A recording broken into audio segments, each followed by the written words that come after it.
What's going on, everybody? I hope everyone's having a fantastic evening, a fantastic afternoon, fantastic pre-noon, no matter where you are in the world. I'm Hassan Piker. This is the Hassan Abi broadcast coming to you live, once again, from sunny Los Angeles, California, ladies and gentlemen. We have arrived back in the land of the free and the home of the brave. That's right. Ladies and gentlemen, boys, girls, and MBs, I'm back. I'm so fucking back. I wanted to do a last second April Fool's debate, you know what I mean? But god damn it, let me tell you something, okay? Let me tell you something. Let me tell you a little bit. I'm so freaking back, and it feels good to be goddamn back, okay? As much as I loved Australia, it does feel good to be American girls back American guys in the home of the brave, the land of the free. Ladies and gentlemen, recognize when we see old glory flying, there's a lot of men dead, so we can sleep. Let me play that right now. When we lay down our sheesh. That dad is third in the army and lost his right eye. Threw a flag out in our yard, did a day that he died. And my mother, my brother, my sister and me to grow up and live happy in the land of the free. Now this nation that I love is falling under attack. He might have sucked a punch, came flying in from somewhere in the back. Soon as we could see clearly through that big black eye, man, we lit up the world like the 4th of July. Tell Uncle Sam your name at the top of his list, and the statue of the star is shaking her fist. That will fly, and it's gonna be healed when you hear Mother Freedom start to ring in her bell, and it'll feel like the whole wide world is raining down on you. Brought to you courtesy of the red, white, and blue.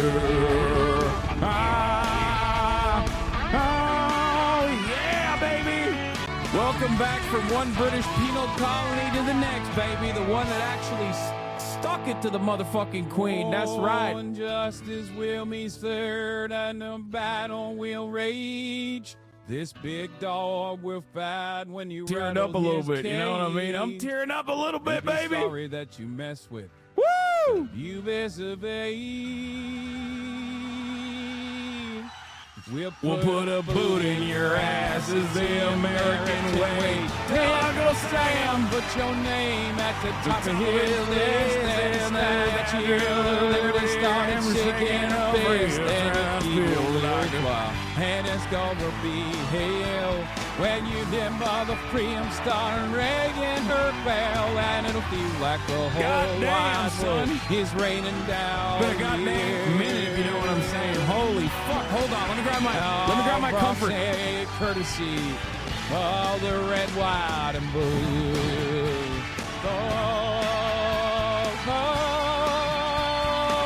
Oh, the red, white, and blue. I had to go and grab my comfort weapon. My red, white, and blue. I had to go grab my comfort stick. You know what I mean? It's been a fucking long ass time. When I get anxiety, this thing centers me, baby. Hell yeah. Fucking right. Emotional support weapon, folks. We're back. We're so fucking back. You don't even understand how back we are. My medicinal AR. My medicinal Daniel Defense Mark 18. Okay? Look at that. It's basically a pistol, if you know what I mean. I can use it one-handed like this. Pew, pew, pew. Goddamn. Woo. Yeah. Anyway, this is a part of the broadcast where I tell you a little bit about my personal news, about what's going on in my life in the world of Hassan Hasanabi Piker. And let me tell you, a lot has happened. A lot has happened, folks. Was Kai excited to see your dad? Yes, she was. Yes, she was. Anyway, what is this? Looking like you are getting fat, Hassan. That's so crazy. I'm so glad to be back. I'm so glad to be back. Here you go. There she is. Shouldn't have read that comment. One Piece update, no One Piece update. But this is part of the broadcast where I tell you a little bit about my personal news about what's going on in the world of Hassan Hasanabi Piker. And let me tell you, a lot has happened. Okay? It has happened. We're back. Welcome back. Smell of gunpowder. Smell the freedom. First of the month. Rent due. Social security checks being cashed. Let's go. Are you an alcoholic now? Yes. Okay, Osama. It was good to meet you in Melbourne. Hell yeah. What was I gonna say? So, yesterday I didn't stream. I guess technically yesterday was Sunday, or I guess yesterday was not Sunday. Yesterday was Monday for me, and I got on a plane early in the morning, and I did a 14-hour trip back to Los Angeles. So I didn't unfortunately have any time to stream yesterday, but it was good. I'm having 2 Mondays in a row. Basically, I kind of skipped Easter, I guess. I did a little bit of a time travel, and I'm finally back. Did you see the stream sniper with a restraining order on Twitter? Yes, I did. So, yeah, while I was, of course, offline, once again, shit popped off on Twitter, it seems. Kick announced that I am a part of the Kick family. Yes, it's true. I got a $70 gorillion contract. I'm done with this socialism nonsense. It's over. We're doing full-blown Gamba streams going forward. You already know. So weird because yesterday I drove my grandpa to the airport so she could fly to Oslo. That's how it works. Anyway, you need to make a video hating Hassan now. Yeah, that's what I got to do. It's a weird contract because like part of it stipulates that I have to shit on myself, but the money was too good and I'm doing it, and I'm going to do crimes, and I'm going to have everybody support me, and all the Twitter blue check mark power farmers are going to love me now and talk about how awesome they are. Clowns are going crazy with the clip of your Coke Zero stream snipe. Yeah, I know. We'll talk about all that in a second. Anyway, like that shit doesn't really matter overall. In the grand scheme of things, it's like irrelevant. But regardless, I'll get you started. What? I have an underage sister you can rizz up? Jesus Christ. Yeah, so I'm back.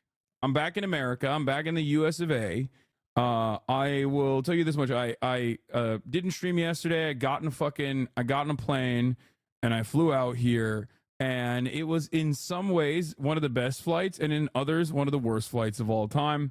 I have like a broken crown, so I had the absolute worst toothache of all time. Like I'm not even. I literally was on the plane. I was thinking like, if I die right now, this would be better. Like if I die right now, I would feel better than this pain because it's like you're stuck. I think it's maybe because it's like heightened because you're in the air. Like it's definitely worse. I was just like guzzling paracetamol. And you know, other than that, it was actually a pretty good flight, except for the, you know, moments where I was just like genuinely stuck, you know, and I was trying to figure out a way to like deal with the pain. Ready to get back on that gym grind so your ass gets in the tub? Yeah. You made it onto Sky News while you were there? Wait, I did? They're getting the world too much and it's so boring now. I looked at that Twitter drama for a second and checked out. Yeah. How was the food on the plane? I didn't even have it. I actually didn't even have the food on the plane because like of my toothache. I couldn't even eat. But it's good because I definitely needed like a 1-day cleanse anyway. But yeah, overall, lots of fun was had in Australia as you guys watched some of it. And even more fun was had in Australia when I wasn't on camera. You know, I had a great time overall. Wait, is this a fucking Lefties losing it? Wait, what the fuck is this? Wait, is this for real? Oh my god. Oh my god, this is real. Oh my god. Oh my god. Oh my god, it's like actually news now. Oh my god. Lefties losing it. Boycott Coke. Bro, this has 500,000 views. What the fuck is going on? Dude, this is pretty fucking awesome. I mean, I think it's cool. We're in mainstream media. Is this April Fool's? Like, what the fuck? The Murdochs are going to get you. Sky News AU is basically Fox. Don't read the comments. If that ever happens on a flight, see they have alcohol because it can numb some of the pain of the toothache. I tried. It didn't work. How the fuck did this happen? I didn't even realize that this was like, dude, I can't be offline at all. Like when I'm offline, it just doesn't. Every time I go offline and I don't like, now that I don't have Twitter on my phone, I'm just like completely oblivious to all this shit that's happening. What the fuck? Sky News is owned by Murdoch. Anyway, what is happening here? There's like drama about, I'm never doing an IRL stream again. What the fuck? Bro, we can't have any fun and make jokes about your Coke Zero hobbies. Goddamn. Sorry you're being called a SJW, leftist slur. Yeah, I know, it's fucked up. I didn't even realize that this was like an actual thing that was happening. Okay, we'll talk about that in a second. Sheltered Rosebud, I have no answer for your cardio questions. Okay, come on. This is crazy. How the fuck do you fly a private jet to Australia and not even enjoy the food you paid so much for? Just snort some Coke off the hookers? Okay, no more jokes. We are literally not allowed to joke. We are not ever allowed to joke. We're not allowed to be sarcastic. Everybody knows leftists can't be sarcastic. Leftists can't joke around. Leftists can't react to other leftists who come up to them and yell at them about their Coke drinking habits.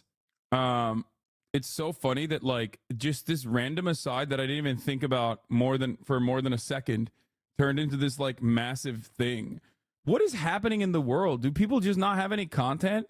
Like children are being fucking melted in Gaza. You know what I mean? I feel like this is infinitely more important than just like one random person being like, why are you drinking a Coke Zero? Don't fucking do it. Your response was hilarious. About, is Pepsi okay? Yeah, I was having fun with it. Like I wasn't taking it seriously. So I just don't understand why people are fucking losing their minds. You got the big four live hate tweeting your streams, bro. They're gonna blow up anything at this point. That's pretty funny. My favorite thing is when people react to that sort of thing and go, yeah, this is the community he's cultivated. He deserves it. And it's like, well, I'm in the process of just like, you know, laughing it off. So that should cause you to understand that like it's not the community I've cultivated. You know what I mean? It's like something I've talked about quite a bit, but it doesn't really matter. But regardless, all of Sky News Australia videos is like 1 to 2K views. Yours is at 500,000. Yeah, that's awesome. I just watched your YouTube video reacting to Shao speaking Turkish. I was dying laughing. One individual anecdote equals all of Azan's audience. Yeah. Anyway, that's crazy that I got clip chimped by fucking Sky News. You know what I mean? Like, and what I mean in this circumstance is like, this is not reflective of the entire community at all. This is not reflective of my perspective at all. But they're fucking clout chasing my ass. All right, we'll cover all this. Let me blast off. I didn't even know that this was popping off right now. Academics posted a clip of 500K views. Sky News short form producer is about to become a part of the Hasan Eclipse industrial complex. That blast off meme you sent me is for some reason being sent as a WebP image. So send it again. If Don't Drink is the worst your community can get, LSF is dead for them now. A 31-month sub who's a DGGer clipped it and posted there, and now Bonercelli's using it as a hate campaign. But like a hate campaign for what? See, this is what I don't understand. Like, people are like, oh, dude, they're like, what is the hatred? Like, I don't understand what's going on. Like, nothing happened. You know what I mean? I don't really understand it. Anyway, whatever. It doesn't matter. We'll talk about all of that. That's fun. That's content for me, I guess. I didn't even realize it was happening. It's always weird when I like when I, because I don't have Twitter on my phone, and because I'm like, you know, I didn't have internet for the past 15 hours on the flight. I just have no fucking clue about what's popping off. I'm living my life. I'm living a normal life basically, and then I go live, and then I am getting all of this like incredibly weird shit thrown in my face.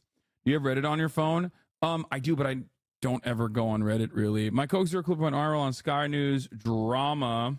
U.S. still giving weapons to Israel and more. Get in now. I'm back in the U.S. with a kick deal. No clickbait. Can I even joke about how I have a kick deal now? Or I feel like people will take it seriously as well. I feel bad for the woman. She didn't say anything to deserve to be blasted like this. Neither does Son, of course. Yeah. Are you jet lag, homie? Are you good? No, I slept for most of it. What the fuck? The deputy head of the Turkish opposition party, Mehmet Palaz, died in a result of a balcony collapse during celebrations of victory in municipal elections. What the hell? All of this because Biden and the DNC made jokes illegal, shaking my head. Yeah, it is kind of funny. How about y'all to stop being weirdos IRL? Dude, it's like a one-off, dude. It's like a fucking 1 second moment. We had a normal interaction before that with her. Like, everyone that's like making a bigger deal out of it is so fucking stupid. Who gives a shit? Yeah, she was being a little fucking crazy. She was being a little out there. Okay? Being cringe is not a fucking crime, okay? Everybody needs to dial it back 1,000 steps. If you're looking at that and you're like, oh, she embarrassed this community, it's like, it's not even that bad. You're being fucking manipulated into thinking that it was a much larger issue as a consequence. It's like literally not even a thing that I thought about after this interaction. You know what I mean? It was like a 1 second interaction that I never even put any thought into it beyond that interaction. And I think she's just, I mean, obviously, like, she was joking. That clip got framed weird by William Mack on Twitter, quote tweeted by Brianna Wu, retweeted by Drew Paolo Miles Chong, so you can see where it went after that. Yeah, I just like, yeah, I don't know. It also doesn't even, it doesn't also make me out to look bad at all. So I don't know why, like, I don't know why people are just like so upset about it. Like, people acting as if all fan interactions were not cringe, just normal people being normal out there. Yeah, I think your haters are getting angry. They can't reach you, so they're attacking your fans. Yeah, pretty much. Now that you're home, later you have to watch the funniest cop video of the year. It's the most certified banger I ever sent. Entitled CEO thinks he's above the law. Okay, we'll do that. Did you get a cork hat? Yeah. Hi, I'm the one that reached out to Jeremy Lafredo from the Gray Zone vid. He responded and said, I'd love streamers talking about my video. Truly, of course, I told you the Gray Zone guys would love for me to watch the videos. Anyway, Canary Mission picked up the Coke Zero story on Instagram too. Yeah, the funniest part about it is that, like, one, as far as I understand, Coca-Cola is not even on the official BDS, the official BDS list. That's number one. Number two, like, I am deeply and undesirably addicted to Coca-Cola. Not Coke Zero, by the way. I don't even fuck with Coke Zero, which is the worst part about this. I don't fuck with Coke Zero. Okay? I'm a Diet Coke Andy. All day, every day. I love DC. I fucking go hard for DC, okay? I'm a DC boy till the day I die. You have McDonald's on your cheeks? I did. And then they put, like, the anti-McDonald's, boycott McDonald's stickers on there, which was cool and fun. I respect your position, but fundamentally disagree. Are you upset with Coke because of their partnership with McDonald's? Wait, what?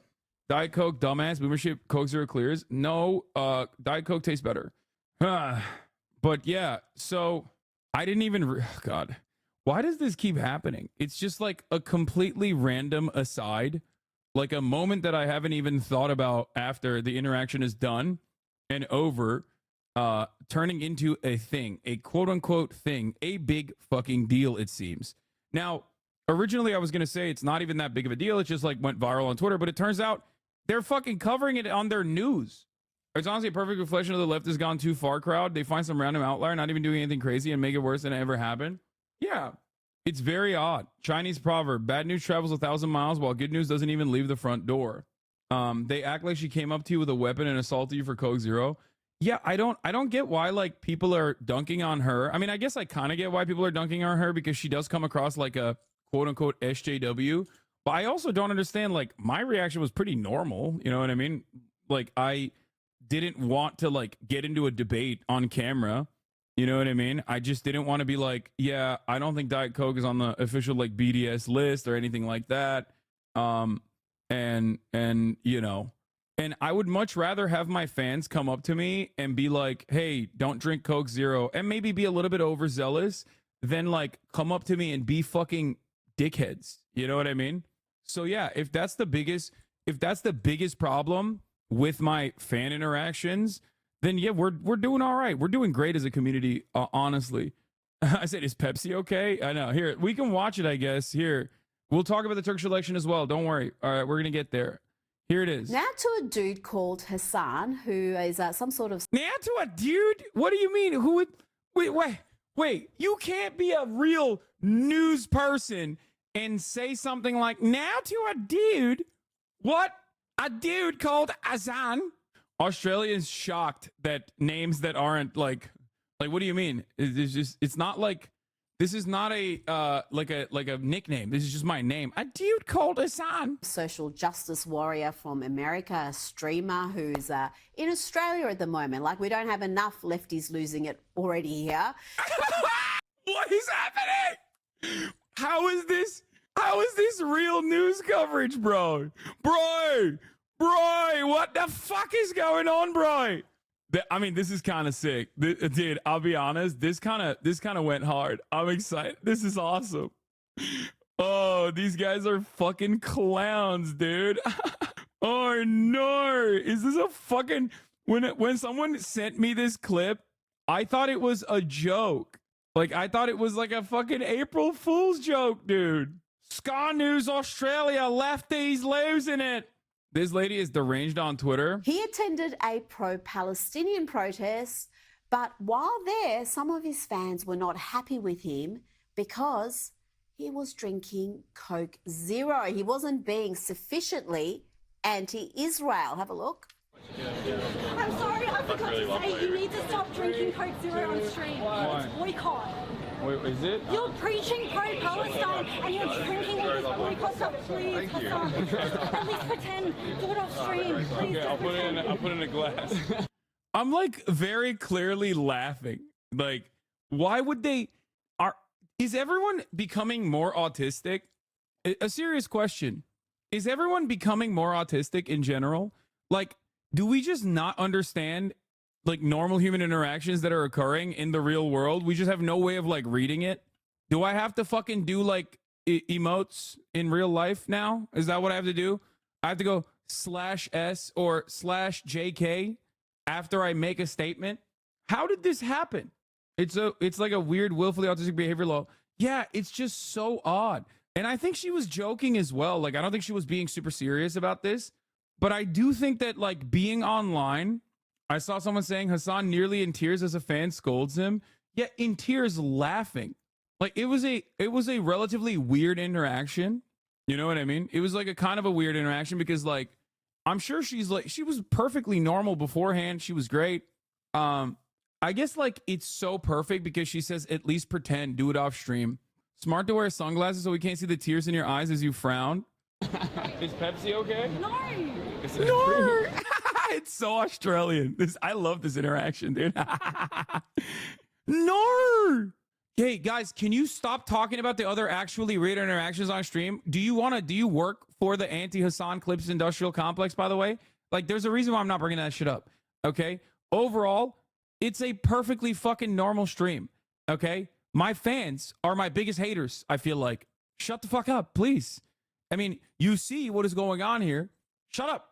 She's wearing the tough shirt you wear before. That's my merch. She's wearing my merch. Okay. No soda, son. I didn't know it was like that. I'm trying to stop it, isn't it? Yes, Yeah. Alexa, I tried to stop him. He's an animal. Like, we're obviously fucking joking. Why are these people so crazy? She's also smiling too. It's like, what is happening? Why is this like a real issue? Like, what the fuck?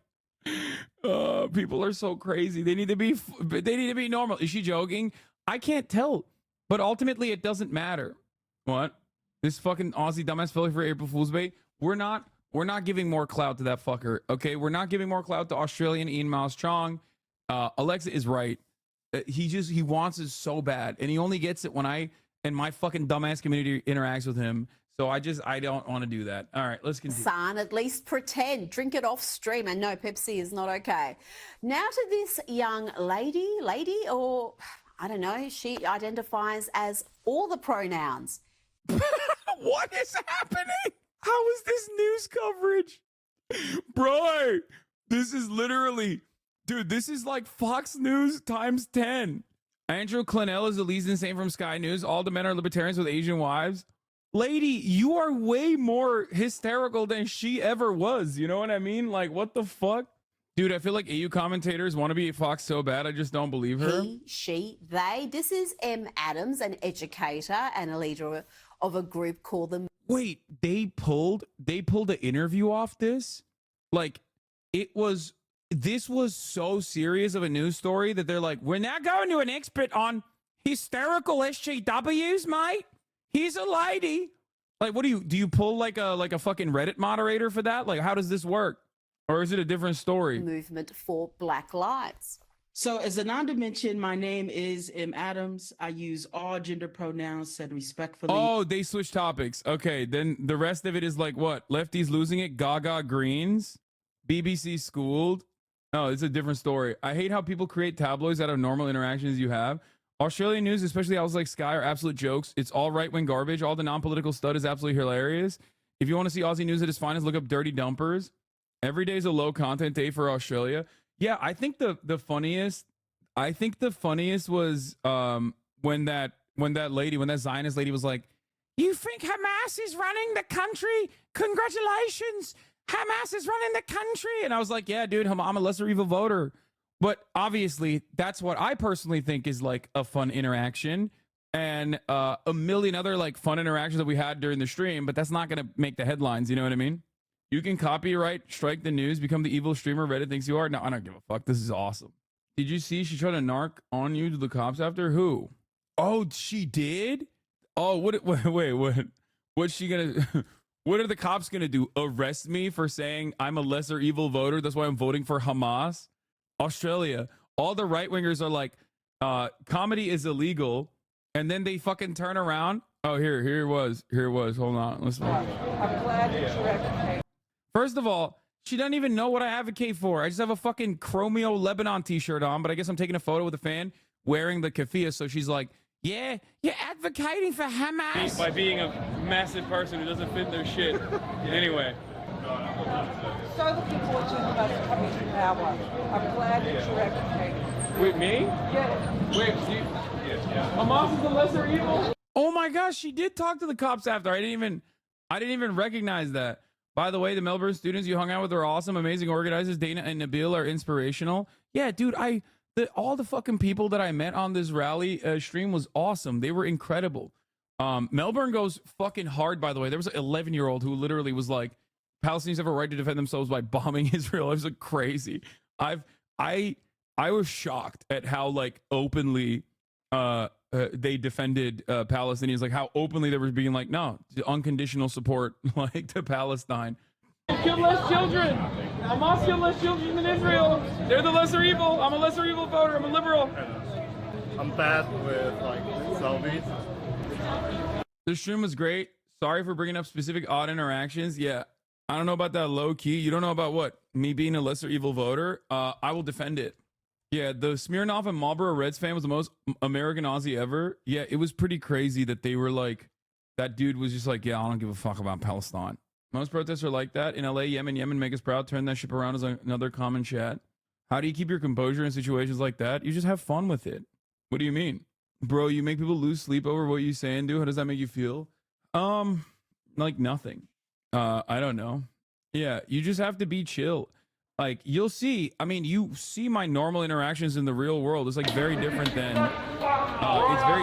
online because like most people conduct themselves differently in the real world than they do online. So I love doing IRL streams. I love meeting the fans. I think those streams are awesome. This stream was great overall. What is this like? And this is also the other reason why we can't have like fucking nice things online either. Like I said, I'm a lesser evil voter. That's why I'm voting for Hamas, which is like a joke. I have no way of voting for Hamas, right? But someone immediately goes, the supporting of the lesser evil mentality is how we end up with two-party system with fake choices. No, except it's not a joke. So don't speak for others. It's like, bro, what are you doing? Just chill out. Everybody needs to calm the fuck down. Like dial it back a million notches. Okay. It's not that fucking serious. The Kafia shop owner's reaction when you bought the Kafias with casino money. Yeah, that was funny. Azan could take a fat dump and blue check marks and retweeted calling it the most evil dump in history. Yeah. Does this mean you'll revisit Melbourne for content farming? I will go back to Australia for sure. Australia was incredible. It was a lot of fun. I had a great time with the Cold Ones lads. I had a great time with Laserbeam. Like they were so nice. They were so hospitable. You know, they went above and beyond to make me feel comfortable, to show me around, to get me to taste the finest delicacies. And unfortunately, Max wasn't there because like everyone was with their families. Boy and I did a thing click with you so well. Yeah, of course. I mean, I love those guys. That's like that's not even a thing. You know, those are my brothers right there. I love those guys. I thought it was funny that Chad said he wanted to hate you because like all of the fucking Twitter stuff. That's it. That's the reason. Everybody sees like the Twitter clips and then they make up their mind as they go along, and then they meet me in person and they're like, what the fuck? This is not how I thought you were like at all. They like most people think that I'm this like super uptight. Even fans, like even people that have watched my coverage, like Laserbeam had watched my coverage during like the election, he said, but even he thought I would like be very serious. And he was like worried that I would not vibe well with Chad, who is a very unserious person who like trolls deliberately, right? Not realizing that like I am a fucking asshole and totally not a serious person at all. You literally pride yourself in your normality? Yeah, I think so. How the fuck did the Coke Zero ship get blown out of proportion? It's all Australian news. Nazis on Twitter are talking about it like it's the end of your career. You mean how to basic? Yes. One thing that stood out was when you did the impromptu interviews and wish you had the opportunity to do more because it would have been so cool. Nice to meet you, man. I'm Hassan. Nice to meet you. So what are you doing here today? I thought his name was Mitten for a second. Dude, look at this hot ass Kiwi Maori doctor, bro. That's what I'm saying. Dude, being pro-Palestine makes you hotter. Straight up. I thought he said his name was Mitten first. I got excited. That's why I was like, oh, what? Which is a Turkish name, Mitten. Dude, yeah. Australians, people that live in Australia, people that live in New Zealand, Maori people, they're all hot as fuck. They look like fucking Jason Momoa, but then they are like doctors. You know what I mean? That's crazy to me. You know, pick one. You can't have both, dude. You can't be fucking hot, have good politics, and also save lives on a regular basis. It's bullshit. Never wear a Collingwood jersey again or socialism will fail. Anyway, but yeah, there is Australians are very sexy in general. It's kind of fucked up. I can't believe it. It's really, really, really odd how hot everyone was in like Sydney and shit, and how hot everyone was in Melbourne as well. I found that to be rather strange, I will admit. I hope you give Alexa a big hug on your way out. Content is always peak when he's around. Yes. Australia is still fatter than us, buddy. Yeah, I heard. I don't understand how this can be this one. You never watched this video, by the way. It's a fucking spectacle. It genuinely gets more insane than it is in the first glance. Yeah, I didn't watch that video because it's fucking insane. Would you go on the Friendly Geordies podcast when you go back down under? Of course. Why wouldn't I? I hung out with them. Yeah. So part of Healthcare Workers for Palestine. So we're doctors, nurses, allied health. We're really concerned about the attacks on hospitals, specifically targeting of healthcare workers. Never been done before in warfare. So we as health professionals, our colleagues are dying. We have to make a stand. Hell yeah.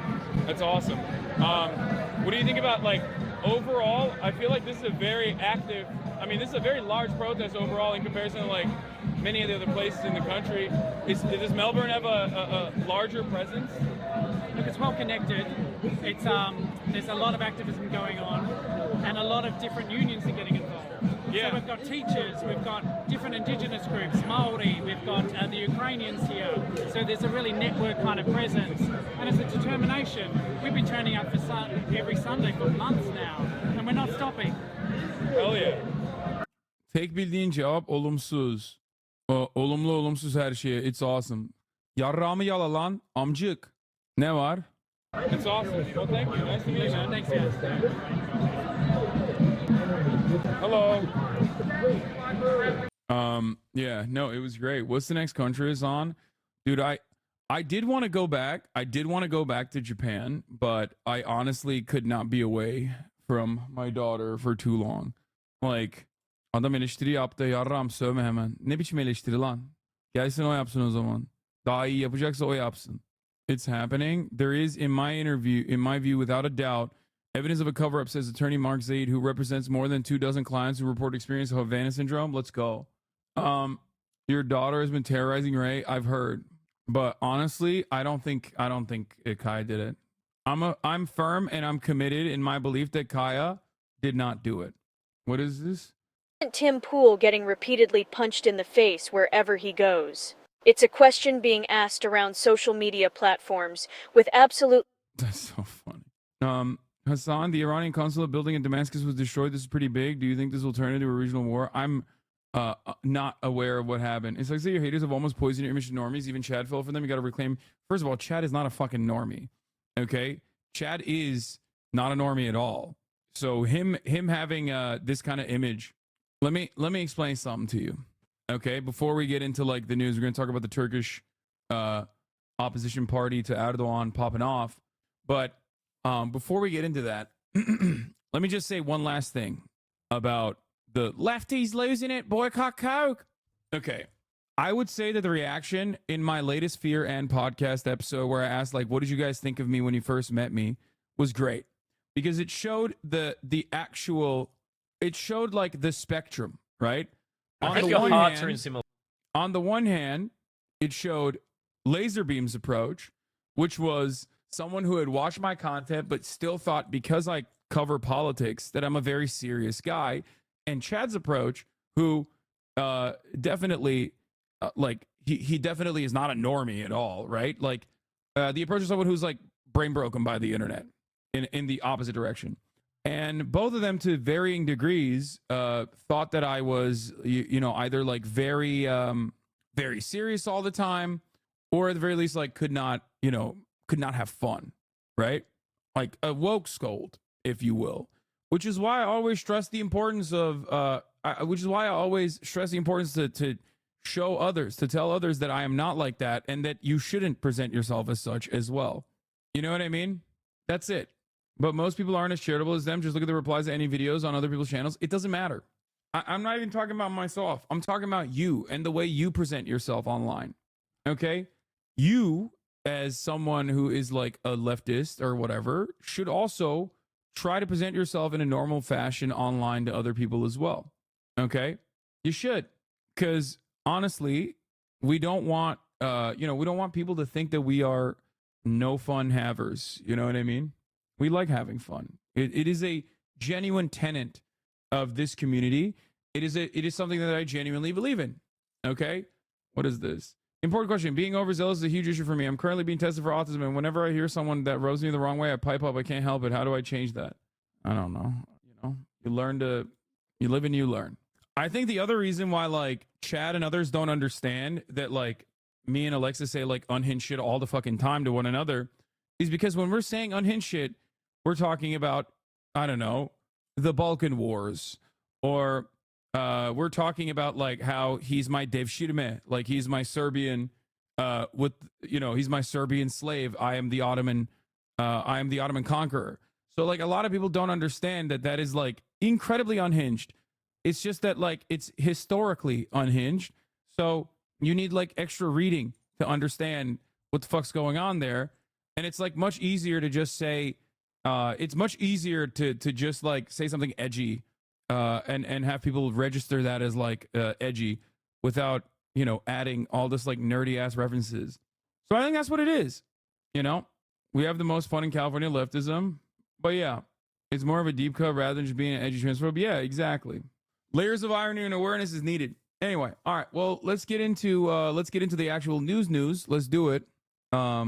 It's so funny. Like, people are still texting me. BB No Money texted me about the whole like, bro, I saw the clips, like, or not the clips. I saw the Twitter post, like, are you okay? Is everything all right? I just want to check in. I'm like, yes, dude, I'm all right. I spent the last week like telling people in my life that I'm perfectly fine. And it's just like, I don't know how else to describe it. It's nice that I have so many friends that are you know, trying to reach out. It's kind of sweet. You know what I mean? It's sweet that I have all these friends that like care. But like nothing bad has happened to me. I'm actually doing great. So yeah. All right. Without further ado, let's get to the news. Recep Tayyip Erdogan and his conservative AK party have suffered a major blow in local elections. Turkey's main opposition party, the secular CHP, claimed victory in key cities, including Istanbul and the capital, Ankara. Erdogan called the setback a loss of altitude and said his party would analyze the message the people had given him. The votes are seen as a bellwether of support for the president and his increasingly authoritarian rule. Maybe don't use that phrase so loosely. What phrase? That at the top of the hour that there's a 3-minute ad break? That's not a loosely used phrase. I just use it appropriately. I really hope to God that was an ad break debate that you were trying to do and you're not trying to fucking scold me for telling a chatter I was going to kill myself in my fucking own Discord in a normal conversation that got clipped out of fucking context. Yeah, there you go. Suck my dick. Yeah, coming in here with a fucking ad break debate at the top of the hour thinking I won't fucking utilize it on my own. Just Flum, thank you for the 5-2-1. Give the subs. Allowing 5 people no longer see the ads at the top of the hour. We're back, baby. You think? Oh, yeah, dude. Oh, you think you can catch me on that? Who? What's up? What's up, bitch? Reverse debate. Here's the 3-minute ad break now. I need Hassan Coke Zero merch now. Yeah. I mean, I don't want to be annoying and be like, oh, I'm going to drink Coke Zero extra hard now or anything like that. I don't give a shit, okay? It doesn't matter to me one way or another. What matters is, like, you know, children are being fucking melted in Gaza, okay? Every day. While we're having that conversation, while we're at the Palestinian protests, there's like 10 kids that were just murked by Israel. You know what I mean? Like, it's ridiculous. It's ridiculous to, like, cry about Coke Zero one way or another. I'm saying, like, the way that people are like, oh, woke lefties are out of control. It's like, dude, shut the fuck up. Normal people don't give a shit about any of that, okay? Normal people do care, unironically, about what is going on in Gaza, you know? Can you describe the difference between the two parties in Turkey for a newbie? I trust your perspective. Sure, I will. Opposition supporters in Istanbul are painting the town red, celebrating the main opposition CHP's spectacular victories in local elections across Turkey. The secular party sees it as a sign that it still stands a chance at the national level against the ruling. I mean, this is what happened last time too, and then the election came, and we were like, oh yeah, CHP and the coalition is gonna win, the anti-Erdogan coalition is gonna win, and then we ended up not winning. So, you know, kind of sucks. Ruling AK party. These election results have been in response to the AKP regime's repression, to what they've done to the economy and the social structure of this country. And that's why I'm very happy now for my country. We were very disillusioned after last year's general elections, but now being here, celebrating with people, being able to cheer, we really miss these kind of feelings. We are very happy. And so is the man of the hour, Istanbul Mayor Ekrem İmamoğlu. This is his second victory in Turkey's megacity. İmamoğlu has achieved superstar status in Turkish politics, putting him on the path to national power. Many see him as President Erdogan's chief rival. The nation itself gives the order and the instructions, not just one person. Officials receive instructions from the nation. The period of one-man rule is over. As of today, it is done. The republic and democracy can go full speed ahead from now on. The results mark the worst defeat for Erdogan and his AK party in more than 2 decades in power. The president had thrown everything at winning Istanbul, Turkey's economic and political powerhouse. He conceded the loss at his party's headquarters in Ankara. We will 31. not disrespect our nation's decision under any circumstances. We will stay away from being stubborn with the nation, acting against the nation's will and questioning the nation's discretion, as we have done since today. March 31st is not the end for us. It is actually a turning point. Istanbul was where Erdogan launched his political career as mayor 30 years ago. Now many see his potential challenger following in his footsteps. Let's bring in Sinem Aydin Düzgüt here. She's a professor of international relations at the Sabancı University and also a research and academic affairs coordinator at the Istanbul Policy Center. Thanks for being with us.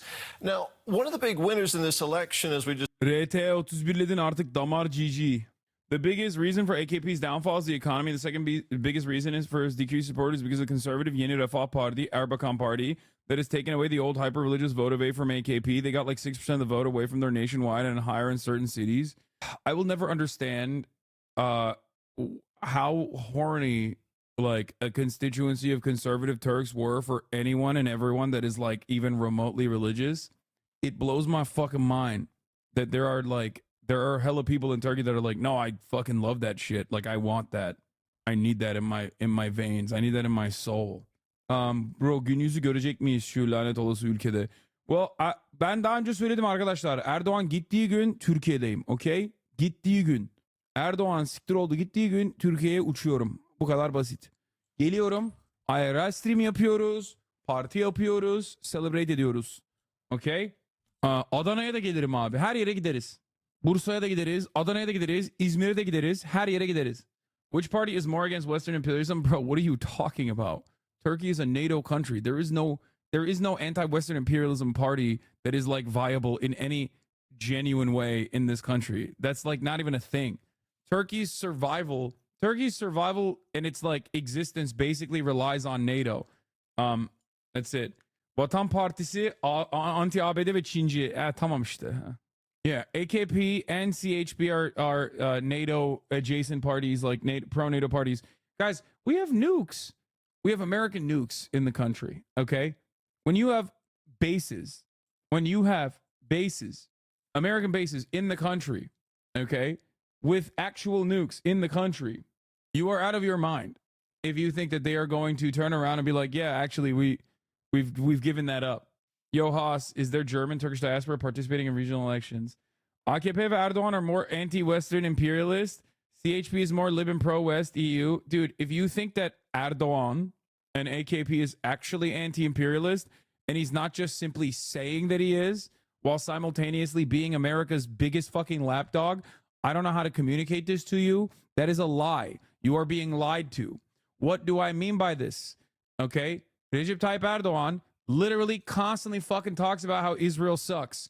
First, after October 7, him and the fucking coalition that he had, okay, alongside MHP and even some E party members that are not supposed to be a part of that coalition, immediately hit the anti-Arab note. I remember. Many people have probably forgotten because that shit was like months and months ago, and they very quickly changed their attitude. But in the immediate aftermath of October 7, they hit the anti-Arab button. Okay, they were like, oh yeah, if you want to fucking defend Gaza, why don't you go there? I remember. I didn't forget. I remember that. Some, even in the E party, literally fucking said, oh, you want to defend Gaza? How about you go there? You want to be Arab so bad? Go defend Gaza. Okay, you can get the fuck out of my country.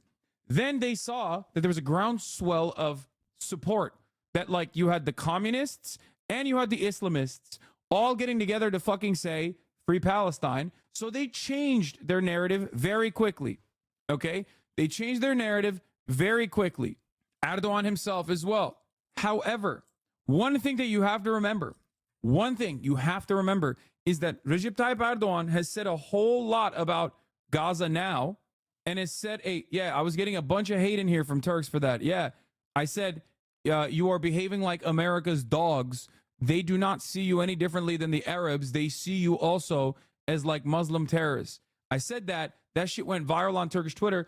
All these fucking Turkish trolls were like going crazy over it, talking about how like I was a fake Turk, and I was like, I was lying. Guess what? I was vindicated on that too. Hatırlıyor musunuz Türkler? İlk başta ben söylediğim lafları hatırlıyor musunuz? Unuttunuz belki. Kızdınız bana. Dedim ki eğer siz Filistin'i savunmak istemiyoruz, biz aslında Filistin'i sevmiyoruz, onların hepsi Arap dediğiniz zaman Amerikalıların köpeği oluyorsunuz demiştim. Herkes bana kızmıştı. Hatırlayın bir. 5-6 ay önce nasıl bağırıyordu Türkler internette, Ekşi Sözlük'te falan bağırıyorlardı. Ne oldu? Geldiniz benim tarafıma anladığım kadarıyla. Gördünüz yani. Anyway. Another moment of my vindication. Ben unutmadım çünkü seninle aynı düşüncelerim olduğu için aynı lafları ben de yedim. Yeah. So my point is this. It does not matter what Erdogan says. Okay, Recep Tayyip Erdogan has complained about Israel a lot. He said, you're a terrorist. Netanyahu, you are terrorist. Right? He said all the shit. Evet, dedim ki isteseler ananızın amına 10 kere Mavi Marmara yaparlar dedim, evet. I talked about a very specific act that Israel engaged in when they massacred a bunch of Turkish humanitarian aid workers in a fucking humanitarian flotilla that broke through the Israeli lines to deliver humanitarian aid to Gaza, decades ago at this point. And I said that Israel could do that 10 times over to your mother's pussy if they wanted to, and that you shouldn't fucking defend Israel at all. That's what I said too. I was right. Anyway, so Recep Tayyip Erdogan says all this stuff about Israel, but it's actually ultimately completely meaningless. Why is it completely meaningless? Because he's still defending, like, there are Turkish pipelines that deliver more than 30% of energy to Israel that are Azerbaijan gas and oil. Any matter of oil and gas that goes into Israel, which makes up 30 to 40% of their entire energy grid, literally goes through Turkish pipelines. It goes through Turkey. If Erdogan wanted to, he could shut off Israel's energy right now, tomorrow. Of course, he'll never do that. That would be fucking a genuine act of war, right? That would freak people the fuck out. Erdogan's own son has shipping. Erdogan's own son has a shipping company. Erdogan's own son is shipping shit into Israel. And a lot of this stuff is known. So while he simultaneously talks a big game about, like, oh yeah, Israel this, Israel that, he's still fucking shipping into Israel. His son's making money. So remember that. Just saw as the Istanbul mayor, Ekrem İmamoğlu. I'm going to pee. What does his victory mean for President Erdogan? Well, I mean, I think we all have to say, first of all, that this has been a huge victory for the Turkish opposition overall. And not just İmamoğlu. Of course, İmamoğlu's victory means this is his third victory against Erdogan, if you consider the first two elections that he won as well, including the repeat election back in 2019. And it goes to show that this was just not a victory against his competitor in Istanbul, but his competitor was backed very strongly by Erdogan himself. He took it to the streets before the election, I think, having seen the polls, plus all of his ministers and all of the state administration that supported him. So in that sense, it is indeed a major victory, since it wasn't even a close one, but it was a 10% one. And it's a victory that is backed not just by core CHP supporters, but supporters from other political segments of society in Turkey as well, including segments of the center-right, the Kurdish communities, the more left-wing communities. So societally speaking, it is a much wider composition of the electorate than just the CHP electorate, which goes to show that he has a strong potential in Turkey and not just in Istanbul. So this is a broad-based victory, you're saying. What were the topics that the opposition did particularly well with in this election? Well, I mean, of course, the number one issue that he had was the economy. The economy has been doing substantially bad. It's been so bad. It's been so fucking bad. And it is shocking to me. It is shocking to me that, like, there are still, it's like Javier Milei supporters in Argentina, except, like, Javier Milei is relatively new. Imagine if, like, Recep Tayyip Erdogan's currency mismanagement and Recep Tayyip Erdogan's, like, economic policy failures had been ongoing for the past multiple fucking decades at this point. And it's like, it's so broken, it's so busted, and you still have at least like 51% support, or had 51% support for the guy regardless. It doesn't make any sense. Here's Metin Cihan's impact on the ballots abi. Seçmenlerin paylaştığı bazı oy pusulaları. Gemilerde ihanet, İsrail'e ticaret. Oh, see, there you go. Sen Gazze'yi sattın, biz de seni sattık. Gazze için somut bir adım atılmadığı sürece iktidara muhalefette oy moy yok. These are all people that are posting about like how they're not voting for anybody because like, you know, these are people that are defending Israel. So it's İsrail'e tüfek yedek parça. Okay. İsrail'e tüfek yedek parça ve aksamları gönderen şirketi öğrendim. TSK'ya üretim yapan Orsav, Ordu Savunma Sanayi AŞ gönderiyor. Gazze'de katliam sürerken bile belgesi ektedir. AK Parti'nin gözde firması, alıcı firma. Emtan ise aynı zamanda İsrail ordusunun silah üreticisi. Yeah, they're like secretly sending weapons to Israel. I learned about the company that sends rifle spare parts and parts to Israel, Orsav, which is the Army Defense Industry, Ordu, like military defense industry incorporated, which also produces for the Turkish armed forces and is sending parts to Israel, sending rifle parts to Israel. Even as the massacre continues in Gaza, the document is attached. This is AKP's favorite company. This guy, Metin Cihan, says he's an independent journalist. The buyer company, Emtan, is also the weapons manufacturer of the Israeli army. What is this? Okay, but how does it make it clear that he's pro-America? He's just an opportunist. No, doesn't make him pro-Western imperialist? What are you talking about? The only reason why Recep Tayyip Erdogan can fucking melt dudes in the northern Syrian corridor is because of America's go-ahead. He literally is. Recep Tayyip Erdogan is so incredibly fucking corrupt that he is very controllable. That's why America loves him. No matter what he says, America always knows that he is their guy. What do I mean by this?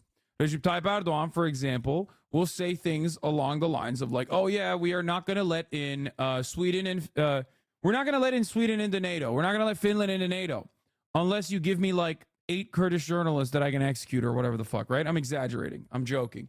But like he'll make up these like demands, right? He'll be like, oh, I'm not going to let I'm not going to let Sweden into NATO. I'm not going to vote for it. And then the next day they will open an investigation into his son's like dealings, right? And then the day after he'll be like, okay, never mind, I was just kidding. We'll vote for Sweden. We'll vote for Sweden to join NATO. So like, it doesn't really matter. None of his actions are actually real anti-imperialist at all. He is not an ideological anti-imperialist at all. He's just simply using that for votes specifically. And he has been able to tailor himself as like a defender of Turkish interests, who is like anti-Western imperialist, which plays well in Turkish politics for the record. But the reality is, because he's so corrupt, he is very manageable. He's very easy to manipulate.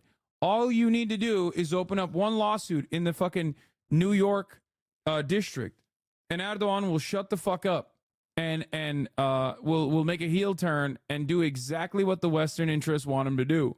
This happens all the time. This happens all the time, okay? And it does not matter. For the last couple of years, but this year has been particularly difficult for the citizens, since they also started feeling the effect of the economic reforms and steps undertaken by the government in the form of rising inflation, unemployment, etc. So they were felt, I would say, more strongly than they were, let's say, 9 months before when we had the general election in Turkey. So economy was key. But apart from that, you have to consider that this is a local election. So candidates were also important. And the opposition, I think they did a good job of selecting the good candidates in various different districts and also in cities across Turkey. And also you had the incumbency effect, I think, what we call in the literature, for people like İmamoğlu as well, who have been in power, or like Yavaş in Ankara, and who had in fact performed quite well while they were governing the cities. Professor, thank you very much for talking with us today. That was Professor Senem Aydin Düzgit from Istanbul in Turkey. DW's Julia Hahn gave us a snapshot of the mood in Istanbul. Opposition supporters here in Istanbul are celebrating victory. Erdogan sent arms to jihadists in Syria, and the U.S. was very much okay with it. We learned this through a journalist who's in exile in Germany today. Yeah, MİT tırları. Yep. Cumhuriyet Gazetesi Genel Yayın Yönetmeni Can Dündar ve Ankara temsilcisi Erdem Gül'ün dün tutuklamasına gerekçe gösteren haber gazetede 29 Mayıs 2015 günü. İşte Erdoğan'ın yok dediği silahlar başlığı yayımlandı. Yeah, this dude Can Dündar literally fucking uncovered. MIT is the CIA, Milli İstihbarat Teşkilatı is the Turkish CIA. So he uncovered that the Turkish CIA was basically giving fucking weapons to the jihadists under the watchful eye of the United States of America. Okay? And then what did Turkey do? Well, they were like, yeah, you're going to jail. This was in 2015, by the way. I mean, this has been ongoing for a very long time. So anyone that says like Recep Tayyip Erdogan is anti-imperialist is wrong. Just something to consider. Funny, American MIT, CIA too. Yeah, but that's Milli İstihbarat Teşkilatı is like literally the official organ of the government and not like the Massachusetts Institute of Technology, which is a CIA scouting ground. To be fair, I have no idea how we won so many cities. Most of the anti-AKP people in Turkey I know claim they didn't even bother going to vote. One thing I know is that AKP supporters have a tendency to punish in local elections, but they never do in the actual presidency elections. Same happened in 2019, as you mentioned. Yeah, MIT translates the National Information Agency, NIA, I guess. I was in Turkey 2 years ago. You can literally feel and see the poverty spreading. It was shocking that Erdogan won the presidential elections last time. Yeah, because people are cucked, my man. That's it. And I think that there's another reason for it. And the other reason for it is like deep-seated corruption. Party loyalty is how people make a living, basically. As far as I understand, there's like a lot of good welfare policies, but a lot of good welfare policies are seen as like the only mechanism to get those good welfare policies or to get those jobs, for example, is by being connected to the party. This is why you have a stranglehold in the general election, because a lot of these people are like, well, this is how I pay for my meals. This is how I pay for my the healthcare of my parents. Because there's a lot of like Turkey has, as far as I understand, a fairly robust social welfare structure, and that social welfare structure directly ties back to like AKP support. Now, of course, the opposition. This is not an opposition to like welfare at all. I would go so far as say that Erdogan has done a good job with that, as a matter of fact. I have no issue with welfare. I'm pro-welfare myself. I think robust welfare policies are a good thing overall. It's just that people need to understand, or rather, like, Erdogan supporters need to understand that, like, it's not going to go away as long as you don't vote for Erdogan. Like, CHP is the Social Democrat Party. Erdogan's party, and many people don't probably remember this any longer, because this was way back in the day when they first came to power. But Erdogan was a neoliberal party. A big part of Erdogan's strategy originally was to privatize previously nationalized sectors, sell it off to foreign investment. He did that over and over and over again. He did that for years. The first decade of Erdogan's power was literally neoliberal austerity and the privatization of key sectors in the country. And I think that a lot of people forget that. Now he's become more of this like welfare guy. Okay, but he was originally, he was the original EU reformer guy, and he implemented all of the economic policies that the European leaders wanted. And I think that was not beneficial for Turkish prosperity in general. And in that 2-decade process, he basically calcified his power. He put a lot of kickbacks and sold off all of these. Sold off major sectors to his friends, basically created a group of like loyalists that are incredibly wealthy. Arada senin etli çiğ köfteyi de götürdü. Aynen abi, amına koyayım. And worst of all, he took away my favorite meal, raw Turkish meatballs. Turkish meatballs you used to be able to eat with actual meat. And then they were like, oh, we can't get into EU with this. Not that you're ever going to get into EU, Turkey. Let's be for fucking real for a second. Absolutely zero EU nations are going to allow 90 million Muslims to join the EU, no matter how much you say you're atheist. They don't see it that way. But yeah, he took away the meatballs. It's fucked up. Many people are honking their car horns, they're dancing, waving flags, and they are celebrating their mayor, Ekrem İmamoğlu. İmamoğlu and the secular opposition, CHP, managed to retain control over this hugely important city of İmamoğlu, which means the son of an imam. That's his name, Ekrem İmamoğlu. 16 million people with a surprisingly large margin. Preliminary results also suggest that President Erdogan's ruling AKP lost many other cities and provinces across the country to the opposition. One explanation is that many people here in Turkey are frustrated with the economic crisis and the government's failure to bring soaring inflation under control. Inflation currently stands at more than 65%, and many people seem to have expressed their frustration at the ballot box.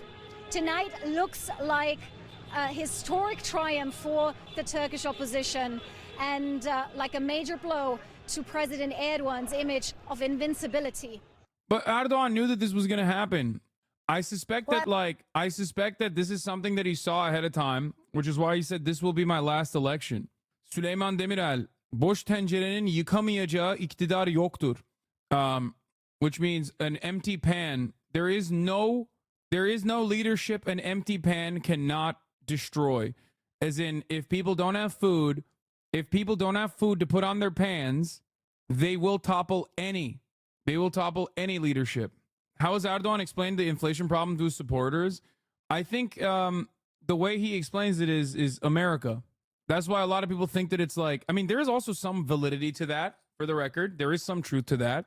But yeah, that's how he explains it. Dış güçler. Yeah, outside forces. Which, it's not wrong. Technically, it's not wrong either. Like, there is definitely some truth to that. There is no power that an empty pot cannot destroy. Oh my God, just click translate pose. What? I mean, I do. America bad is a common Turkish tactic because it's correct. There's also a tremendous amount of, like I said, there's an unimaginable amount of corruption though. It's something to consider. Then there's also the classic stuff, LGBT, you got the social conservatism that they push for. All that good stuff. I mean, he's very similar to Trump and Vladimir Putin in many respects. Recep Tayyip Erdogan is very similar to Vladimir Putin. And Trump is very similar to Erdogan and Vladimir Putin as well. Like, Trump is an early variant of those guys. So, Abi election map, if you want to cover, if you want to take a look, yeah, let's do it. God damn, dude. Kırklareli, Derya Bulut. This is a crazy fucking sweep. In like all of the important parts of the country, at least. Mansur Yavaş. Listen, when I grew up in Ankara, we had, what was his name? Neydi lan? Adamın adı neydi? Ünlü. Vay amına koyayım. Adamın adını unuttum şimdi. Melih Gökçek. One of the worst mayors of all time. Dinozor Başkan. Melih Gökçek. Just the fucking worst, okay? Just the absolute worst. Mitch McConnell of Turkey, in a way. Yeah, I mean, he was incredibly... Dude, I think Turkish corruption is a little bit different than American corruption. American corruption is streamlined. American corruption is normalized. It's like legal. Turkish corruption takes it so much further than that. I think a lot of Americans forget, like, when I talk about Turkey, it's just very different. Like, absolutely. So much worse. Like, you think our situation is bad because, like, Nancy Pelosi and Paul Pelosi are, trading stocks with, like, insider information, right? But that is, like, I mean, that's nothing in comparison to what these guys do. They just take, like, millions of fucking dollars. Yeah, here's 2014 in comparison.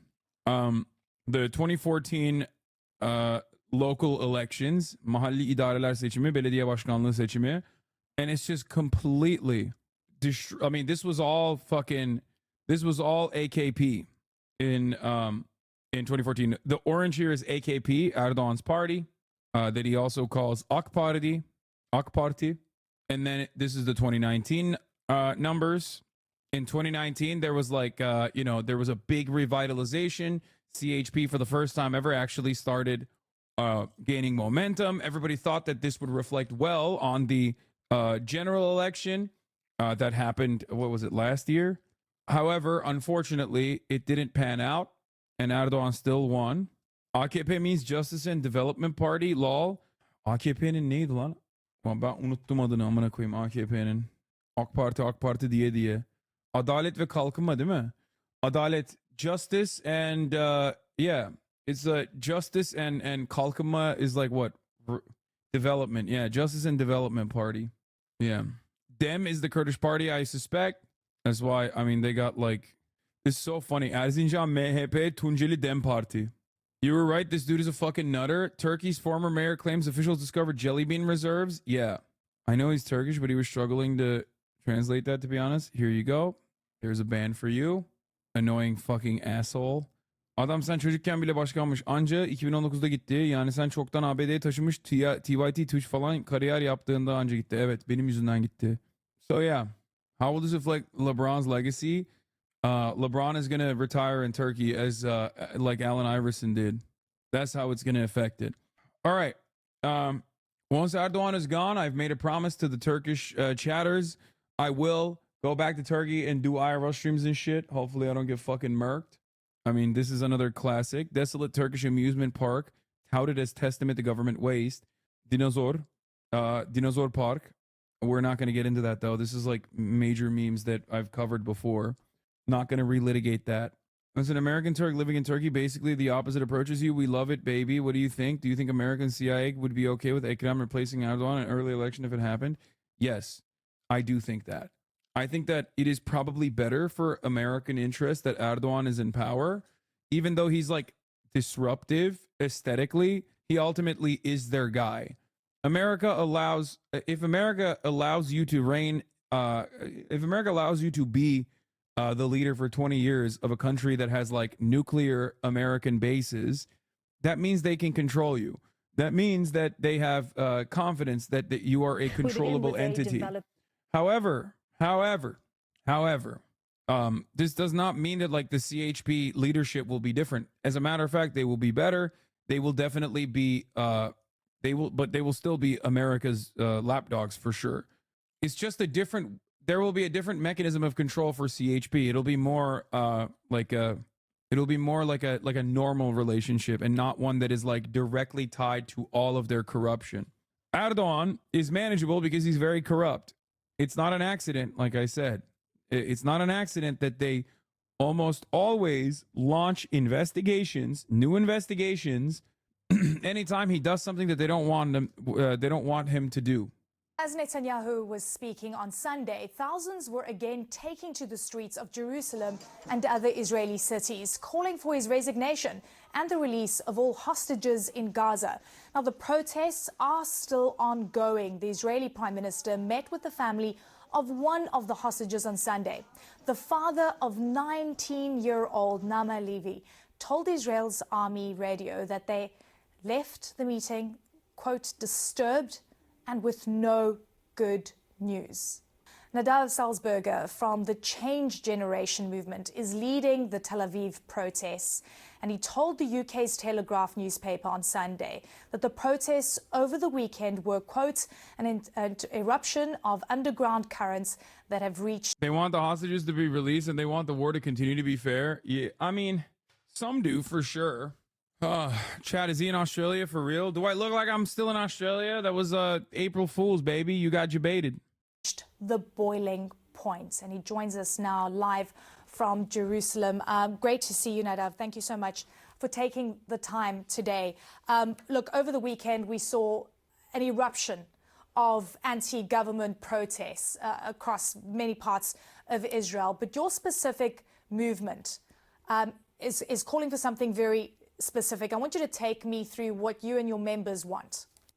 Thank you. So first of all, I want to start by mentioning the 134 hostages still held captive in Gaza, including women, elderly, and children. We are fighting and praying for their immediate release. We are a movement called the Change Generation. After October 7th, we realized that Netanyahu and his coalition have no intent of taking responsibility over the worst disaster in Israel's history. So we have taken to the streets and we formed a young movement comprised of young Israelis, reservists, and students with the goal of replacing the current government with a responsible government, one deserving of the Israeli people. That is our goal. So you're calling for elections and a change in government, essentially? Yes. Yeah, we're calling for election. Over and above, of course, importantly, and the release of hostages, which is important. But you've also said something interesting, and just reading up about what your movement is about, that Netanyahu hasn't prioritized hostages. So what do you think he has prioritized instead? I think that Netanyahu has prioritized the survival, his own political survival, and the survival of his coalition. I think that while many people, including politicians, are doing their best to try and bring back the hostages, it simply isn't enough. I think that we, as the young generation who grew up under Netanyahu, have witnessed rotten leadership, and it's time for us to step up and demand better leadership for all Israelis. So Netanyahu has rejected calls for elections, saying that it's going to dismantle the talks that are currently underway, specifically for hostage release. We also know that Hamas has said that all hostages will be released if there's a sustained ceasefire. So what are your views on the current negotiations and, importantly, on a ceasefire? We believe that the war against Hamas is a just war. We believe that Hamas is a threat not only to Israelis, but also to Palestinians, and that Israel must triumph over Hamas. That is why we are not calling for a ceasefire. We believe that the war needs to be fought until the end, but we also believe that we should prioritize bringing back the hostages, even if it means pausing the same way we paused a couple of months ago to bring back hostages. And we also believe that declaring a schedule for elections a couple of months from now will not hurt or damage neither the war efforts or the efforts to bring back the hostages, but rather allow the current government to act without being dependent on politics or its own survival. Check yourself with diabetes, brother. You got to get up to pee a lot, bro. Early signs of peeing a lot. Take a day off. I actually took a shit. It was a quick one. It's so funny. I love being an Amazon employee because of my little micromanagers in the community. It is pretty fun because it's basically like it's basically like having a bunch of micromanagers be like, I timed your piss. Like, you're pissing a lot. You have diabetes. You should get that checked out. A lot of time off task happening here. Is shitting in Australia or America? No, America, 100%. Because I have bidets in my house. It's one of the worst things when I'm traveling. Nobody has fucking bidets in their homes, and I hate it. No bidets in the bathrooms in the hotel. No bidets in the bathrooms in people's houses, and it's like I feel like I can't poop without a bidet. It's not rich guy shit. It's not. It's like $30, dude. It's not like a bidet is just like $30. It's also funny when people say rich guy shit because pretty much the entirety of the global south uses a bidet. So that's what's really funny. It's like infinitely poorer people on the global economy. Like every toilet in Turkey has a fucking bidet in it. What do you mean rich guy shit? It's like pretty funny to be like, wow, oh man, I can't believe how fucking wealthy you are with your fucking bidet. And it's like, it's $25, man. Bidets are way more normalized in Chinatown, Asiatown neighborhoods. When I moved to house of a place, big Vietnamese population, my place had those. Yeah. Anyway, let's continue. Yeah, I mean, and of course, families of hostages, we've heard just harrowing stories of the uncertainty that they're experiencing. I want to turn now to the UN Security Council resolution that within it said that famine is setting in Gaza right now. You know, from what we've been seeing and Netanyahu's policies essentially of not allowing enough aid into Gaza has gotten a lot of criticism from aid organizations. They're describing dire realities. From your perspective, how are you viewing this? And does this worry you and your members, importantly? Again, I think we are worried for our future in Israel, for the future of the region. I think that what we have seen yesterday in Jerusalem are hundreds of thousands of patriots going to the streets and demanding a better future. I think we are done waiting for politicians to make things. Damn, dude. Really? That's it? Like, no, like, that's what you got for the aid stuff? Give us a little bit, man. Come on. Give us a little bit to be like, yeah, it's really fucked up. Because, like, there's a liberal Zionist line here. Here, I'll tell it to you, okay? Here's what you are supposed to say. You're supposed to say, no, I know, I heard he said he doesn't want the war to stop. I know. He doesn't want to disrupt the war efforts, okay? Which already is, like, bad. What you're supposed to do is say, I think that in order for Israeli security, for Israel's security interests in the region, Palestinians have to be able to live freely, okay? Palestinians have to be able to live freely, and obviously disrupting aid is not only bad because it, makes us look bad in the eyes of the Western world, but it also is bad because it's starving at the Palestinians and making them more radical to, Israel's existence in the region. That is the liberal Zionist line. But I do think that many liberal Zionists have gone beyond that, especially ones in Israel. No, this is not about conscience. No, I'm talking about it. No, guys, you don't understand. This is strategic. Okay? These guys are not even defending Israel's interests and hitting the two-state solution line. They're just basically saying, we don't want Netanyahu to continue the war. We want our guy to do the war. Okay? That's ridiculous.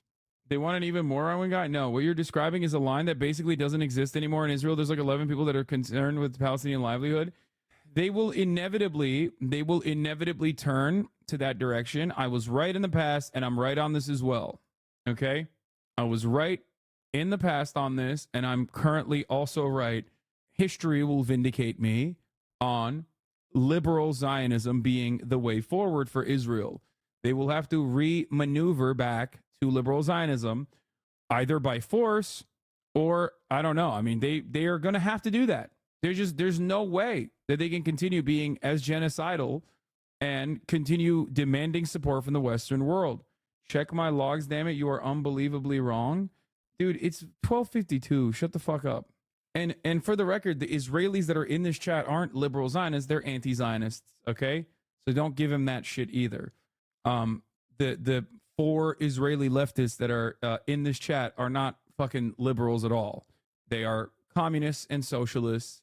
They are probably even more communist and more socialist than you are. Okay? That's very different. I'm talking about liberal Zionism as the center left Israeli policy in an effort to get more support from the Western world as Israel's apartheid continues, as Israel's genocidal campaign continues. I think a lot of people don't personally understand in Israel that, their attitude may have shifted. Their attitude on the Palestinian question may have shifted to Hitlerian politics, but the rest of the world looks at that and goes, that's Hitlerian. Stop doing that. It's better. I think that we need to make them better, and that we, the young people in Israel, are the generation that will bring change to the region and to Israel. And I think that I know that we plan on continuing our protest. All right, Nadav Salzberger, great to have you on. Thank you for taking the time. CNN is also learning that senior U.S. and Israeli officials will meet virtually today to discuss Israel's proposed ground offensive in Rafah. A U.S. official says the two sides are still working towards an in-person meeting on the issue. Face-to-face talks were abruptly called off last week by the Israeli Prime Minister after Washington refused to block a UN resolution calling for a ceasefire in Gaza. Benjamin Netanyahu. What is this? The Israeli Labor Party is not a thing, okay? There is no real Labor Party in Israel. And also, the Israeli Labor Party is not even remotely liberal on the position of Zionism or even on the position of Palestinian existence. The president of Israel is a Labor Party member who literally has said some of the most unhinged shit. Okay? They're not even popular. They're nothing. The president of Israel is a Labor Party member who has famously also said genocidal things in the aftermath of October 7. And not only has he said genocidal things, he also has said other shit like talking about miscegenation among Jews and non-Jews and how that's a bad thing. And that was way before October 7.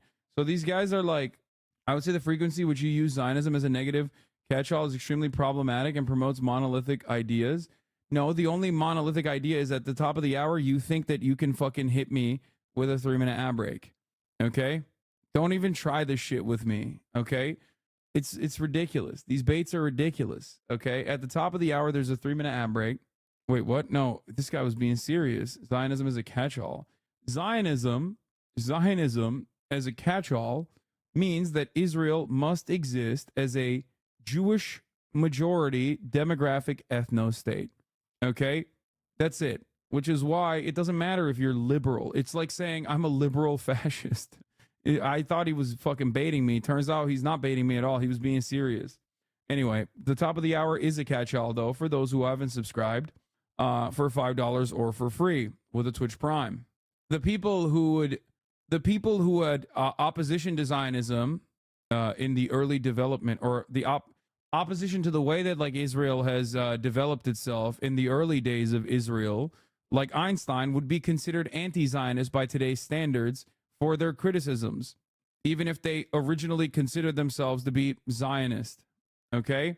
There are plenty of early Zionists who then, King Henry IV, thank you for the 20 community gift of subs, by the way. I'm going to run the 3-minute ad break now. There are plenty of people who originally called themselves Zionists who now abhor that designation. And the reason why they think it's abhorrent is because they recognize that there is no way to do Zionism without settler colonialism, settler colonial occupation, and the maintenance of a demographic Jewish majority ethno-state. There are ways to be Zionist in Israel just the way you can be socialist and critical of the U.S. I have not seen what this way is, the way you're describing it. Okay? I don't understand it. I'm not saying that the settler colonialism is abhorrent, just as some people wouldn't criticize that. What? I mean, I am an American. I'm an American citizen. I love America. I love the promise of America. But what do I am incredibly critical of America's imperialism. I'm incredibly critical of America's hyper-capitalist policies and how it kills Americans on a regular basis. The difference is I'm very open about my criticisms, and that, like, if I was in Israel, if I was an Israeli citizen, my counterparts in Israel are people who call themselves anti-Zionists. Okay? They do not call themselves liberal Zionists. They call themselves anti-Zionists. They understand that Zionism is about the maintenance of a Jewish demographic majority ethno-state. This means This means that there's a constant struggle amongst those who want to exist inside of Israel, or those who live under the colonial occupation, that will never get full-blown rights. So I'm not caught up on this distinction. I don't care about the distinction, because Zionism is fascist inherently. If you want there to be a ethno-state, if you want there to be an ethno-state, a Jewish ethno-state in Israel, that is an inherently fascist idea. The only difference is it's just like the in-group is Jewish rather than white, so it doesn't translate in the same way to Americans. They don't really fully get it. Zionism doesn't call for a Jewish majority, but the right of Jews to live peacefully in Israel. Yeah, except in practice, that is about maintaining a Jewish ethno-state. In practice, you're using the conservative definition. No, I'm using the realistic definition. I'm using what has happened. That's it. That is a inevitability. People say, oh, it's about like Jews living safely in Israel, except it started off with the Nakba and a settler colonial project, and it has never stopped. It has only continued to get more and more reactionary as time has moved on. You know what I mean? So liberals in America might try to desperately change the narrative and say, like, no, that's not what this is about. That's not what this is about. If Zionism is fascist and the U.S. supports them to the fucking hilt, what does that make us? Fascist. I would never say that America's imperialist endeavors are not fascist. They are. The fuck? Yes, American imperialism is disgusting. It's deadly. It's devastating. But, like, we're talking about a literal apartheid state that is desperately trying to maintain its apartheid regime while simultaneously engaging in an ethnic cleansing campaign. I think, like, it's like having a conversation with, like, liberal Germans or something, like social democrats in Germany in, like, 1938 being like, no, you don't understand. Like, there are still plenty of people who don't like the National Socialists. We just don't really have any other way to, stop this Lebensraum policies of the National Socialist Party. Unfortunately, I think you're wrong on the Israeli moving towards the American version of liberal Zionism. No one inside Israel understands why the rest of the world hates them, and they think they're the normal ones. You're right on everything else you said, though. Yeah, no, this will take time for them to reposition, and America will continue doing PR in that regard. It's crazy you don't acknowledge the large contingent of Zionists who want a chill and fun apartheid. Anyway, let's says continue. U.S. pressure will not stop an Israeli ground operation in Rafah. We will go into Rafah and eliminate Hamas battalions there for one simple reason. There is no victory without entering Rafah, and there is no victory without eliminating Hamas. Here. Statement from the Special Ops Vets for Democracy. We know Netanyahu well personally. The thing that scares him the most is angry crowds in the streets. It is our job now to give it to him. He's hiding an illegitimate. He's not fit to order warriors to battle. He's not fit to order warriors to battle. The anti-Netanyahu protests in a nutshell. The problem is not that their leader is presiding over a genocide or that their colonial state and ethno-national society are oppressive and evil. Is that they deserve a better warlord. I support the anti-Netanyahu protests insofar as I support internal division and instability that weaken the settler colonies' resolve and competence. Here's another take that I want to show you. Matthew Noah Smith says, I'm Jewish, so I'm disposed to love fellow Jews in Israel, especially my family and friends that live there, and to love the family and friends of people who are a part of my Jewish community here. Then I see the poll results about Israeli attitudes towards the suffering of Gazans, and I'm disgusted. This is very important to understand. I know Giannis was on Majority Report today. He's going to be on my stream soon, too. To what extent should Israel take into consideration the suffering of the civilian population in Gaza when planning the continuation of the fighting there? October 23rd, 83.5% of Israeli Jews said to a fairly small extent or not at all. December 23rd, it was 81%. There has been a 3% shift only since October 23rd, 3.5%. 80% of Israeli Jews still believe to a fairly small extent or not at all that Israel should take into consideration the suffering of the civilian population in Gaza. Okay? What's wild here also is that 23% of Arab Palestinians living in Israel said that they care to a fairly small extent or not at all. I don't understand how the fuck that works, but what do you think of the Samson option exposed by Shimon Peres and the plan of Israel destroying everything with their nukes? Yeah, I mean, that's you can't keep that in consideration.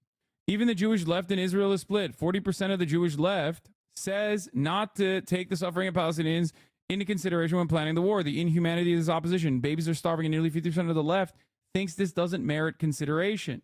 Suppose the U.S. try to prevent famine and oh yeah, you're right. Elent is correct. It might be like the Druze, maybe. Suppose the U.S. tried to prevent famine in Gaza by making a half-assed effort to save the lives of starving children and babies whose crimes was to be born in the wrong place in the wrong time. Guess what? Most Israelis think that weakens Israel's bargaining power. President Biden has announced that the United States intends to construct a jetty in Gaza to facilitate a supply of humanitarian aid. In your opinion, how will such a step affect Israel's bargaining power vis-a-vis Hamas? On the Israeli left, 43% think it's strengthening Israel's bargaining power. 31% say it's weakening Israel's bargaining power. On the center, 54% say it's weakening Israel's bargaining power. And on the right, 67.5% think it's weakening Israel's bargaining power. I believe you read the graph wrong. Wait, what do you mean? What did I read wrong about this? 80% of the Jewish population of Israel, it's socialism or barbarism. Thank you for the 10 community gift of subs. 80% of the Jewish population of Israel, remember, this is Israel's own demographic percentage numbers. Obviously, it's not mine. Israel itself says you're either a Jew or you're Arab. Even though there are Arab Jews are classified as Jewish under Israel, under the Israeli standards. Okay? When Israel says someone is an Arab in their polling, they're talking about Christians and Muslims. Arab Christians and Arab Muslims are considered Arab. Arab Jews are considered Jewish because it is a Jewish ethno-state. Read the legend, the blue color. Yes, to a fairly large or very large extent. Yeah. What I don't really like is that you insist on calling USA fascist. There are pretty clear definitions on proto-fascism, and the U.S. does not really come close to it. It hurts your valid arguments. Just call it what it is: neoliberalism, conservatism, capitalism, etc.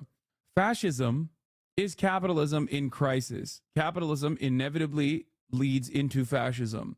When capitalism cannot reinforce the mechanisms of control, fascism kicks in to implement some kind of order that maintains the continuation of the capitalist order of the economy. American imperialism, in the way that it manifests globally, is pretty similar to fascism in general. Just because America is not doing it because they're like, oh, we believe in like a white American future, and that's why we're invading Iraq, it doesn't change the reality for those who are being butchered and slaughtered on the ground. I understand what you're trying to say. I get it. But colloquially speaking, there is it's a distinction without a difference. Capitalism inevitably degrades because it needs consistent conquest. It needs new vectors of exploitation in order to consistently generate better profits or increase profit margins. Okay? And inevitably, you increase the living conditions, you improve the living conditions of the places that you are exploiting, and you are looking for, as you are looking for new vectors of exploitation, you turn domestically to new vectors of exploitation, and you hyper exploit your own base of support internally, which has happened in America. I mean, our entire industry is basically wiped out of any sort of manufacturing capabilities, and it's mostly just a service sector industry. It's mostly gig economy jobs, and when that happens, there's instability domestically, and that instability domestically has to be stopped. How do you stop that instability? You take advantage of the volatility by pushing more and more fascist policies, like incredibly reactionary white nativist immigration agendas, incredibly militant and draconian prison carceral structure, so that you have a steady flow of slave labor, which is constitutionally allowed according to the 13th Amendment. And you slowly but surely move in the direction of fascism as we understand it. Israel, in its demographic interests, is of course closer to fascism, if not complete fascism, than the United States of America is, as though, because there is no like direct imperative, at least now in the United States of America, to like aesthetically create a white ethno-state, a white majority ethno-state. That just is that is a byproduct of our anti-immigrant policies that just kind of happens to be that way as we bring more and more people under the banner of white. Anyway, you say, it does weaken Israel's bargaining power. First, this worldview is morally bankrupt. Second, it's not clear that Hamas gives a shit, and according to Israel's own justifications of their war, Hamas doesn't. Third, you fucking monster. The plurality of Israeli Jews want unconditional support from the U.S., so liberal American Jews hand-wringing about Bibi and the suffering of Gaza is purely to ease our own consciences. The plurality of Israeli Jews probably just want us to shut up. What should Israel do? Act in coordination with the Americans or act in accordance with the judgment of the Israeli leadership? 43% of Israeli Jews say act in coordination with the Americans. 49% of Israeli Jews say act in accordance with the judgment of Israel's leadership. The problem is not Bibi and Israel's right-wing coalition. The problem is deep and runs throughout much of Israeli public. There's not much left about Israel that I can love. Also, fuck all you anti-Semites who would weaponize this. Polling data here. Postscript is while the Senator Amy Klobuchar, who is fairly middle of the road for a Democratic senator, wants more action to protect human rights than many on the Israeli left. Perhaps there will be a genuine split between Israel and the Dems here in the U.S. I think there will be. I cannot stress enough that it is possible for Israel to fight Hamas in a less careless fashion. To Israelis who I have no right to speak because I'm not Israeli, I say you have no right to speak of acting for all Jews because you're not diasporic Jews. Stop justifying a war by saying you act not for all of us, you act for yourselves. If you insist on protecting my American family as a justification for killing Palestinian families, then you directly implicate me in war. You give me standing to speak. Anyway, Jesus Christ is Benjamin Netanyahu, and the IDF that continues to raise them towards Palestinians. There's no two ways about it. I think a lot of people, understandably, don't want to recognize that this is a problem that is deep, embedded in the minds of many Israelis. Okay? It will change, and it inevitably will change. It will be forced. Israelis will be forced to change their attitude and the way that they conduct themselves in the global stage as a consequence of like Western support diminishing for their genocidal campaign, as it has post-October 7. But it's going to take a while. But I don't know. I don't understand how people still go like, oh, this is not real Zionism. It's different. This is Zionism. Hamas battalions there. All right, well, talk's back on, and I want to head to Washington now and bring in CNN's Natasha Bertrand. Natasha, I want to get into, what the U.S. has repeatedly said, and it's warned Israel about a siege into Rafah. In this virtual meeting aimed at Netanyahu, do you think that he's going to be able to convince the U.S. that they have a workable plan Can the US be convinced of a Rafah operation? Well, the answer is that it really depends, because as of right now, the U.S. is extremely skeptical, and they have been urging Israeli officials, including in talks with the Israeli defense minister last week, to come up with an alternative plan, one that is not what the Israelis have been planning, such as a large-scale ground operation into Rafah that could endanger the over 1 million Palestinians that have sought shelter there over the last few months. And what the Israelis are saying is that, look, we need a way to eliminate these remaining Hamas battalions. And the U.S. is responding, well, you could go after them with a more targeted approach, something that targets more senior figures in Hamas rather than going in and doing an all-out assault. And so I think what the U.S. is still waiting to see from the Israelis is a concrete plan to move those civilians out of the area. And that is something that Israel has not been able to provide them with yet. And until they do, until they provide some kind of blueprint for how they're going to get those people out of that area, perhaps allowing them to move back north, then the U.S. is really not going to be on board with this. Now, among the proposals the U.S. has given to the Israelis is to ramp up talks with the Egyptians to try to seal that border so that Israel can conduct these more precision operations targeting these senior Hamas leaders without the possibility that they're just going to then escape, of course, across the border into Egypt. Of course, another aspect of this is that really targeted operation that the U.S. says that the Israelis should try, and that's something that they have been pushing them to do for months and months instead of doing these large-scale operations that really do endanger the civilians there. But the Israelis are going to do what they're going to do, and that is the message that we got last week in talks with Israeli officials, is that they are going to do what they believe is best for eliminating the remaining Hamas battalions in that area. Now, whether there are any consequences for the Israelis ignoring the Americans' advice, that remains to be seen, because we have seen that the U.S. has continued to provide them with weapons, with intelligence to help them prosecute this war against Hamas. And so the question now is, are there any red lines here? If the Israelis do move forward with this operation in Rafah, how is the U.S. going to respond, especially if it's in a way that the U.S. has explicitly advised against? Eleni. How can you say that the fascist state will change? Not every action will be rational under that structure. No, I'm not saying that the practice will change. I'm saying that I'm not saying that the practice of fascism will change. I'm simply stating that in order to maintain an apartheid, the outward communication of Israeli apartheid will have to go back to liberal Zionism and like talking about a two-state solution.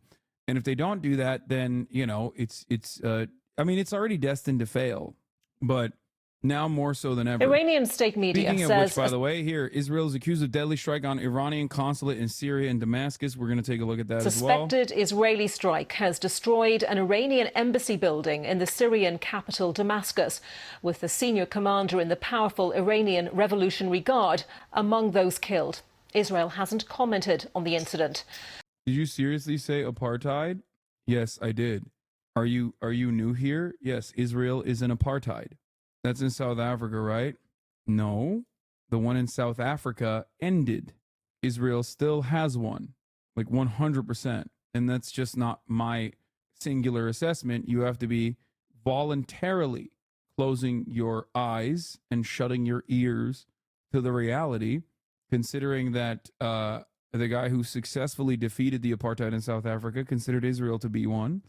And not only that, but also, B'Tselem, an Israeli human rights organization, also calls correctly Israel an apartheid regime. Human Rights Watch calls Israel an apartheid regime as of April 2021. Amnesty International calls Israel an apartheid regime as of April 2021. Israel is, without a doubt, definitionally an apartheid state. Saying Israel is not an apartheid is akin to saying, well, actually, this person that you're calling a Nazi is not a National Socialist party member in 1938. It's a Dutch word. Its meaning is rooted there. It doesn't matter where the word's roots come from. What matters is what it is. Okay? I don't know what kind of semantic purgatory you're engaging in here. Okay? I can't tell if you're trolling or not, or if you're genuinely confused. Okay? But in simplest terms, it's a system of a two-tiered system of rules and laws and governance. Palestinians living under occupation in occupied West Bank live under a military regime. They go to military courts. They have different license plates. Their freedom of movement is restricted. Palestinians living in Gaza are, once again, restricted by the Israeli state. All of this is well documented. These are the latest pictures we have of the scene. Iranian state television is reporting the scene. They're definitely occupied, but not apartheid. Not an apartheid / not a genocide. It absolutely is a genocidal campaign, and it absolutely is an apartheid. I don't understand why people are going this far. I don't understand how people can try to say that that is not the case. Okay? I don't really know what the reason for why so many people are saying this. I actually don't get it. I have seen it. Is there, like, I wasn't live for a couple days as frequently as I am.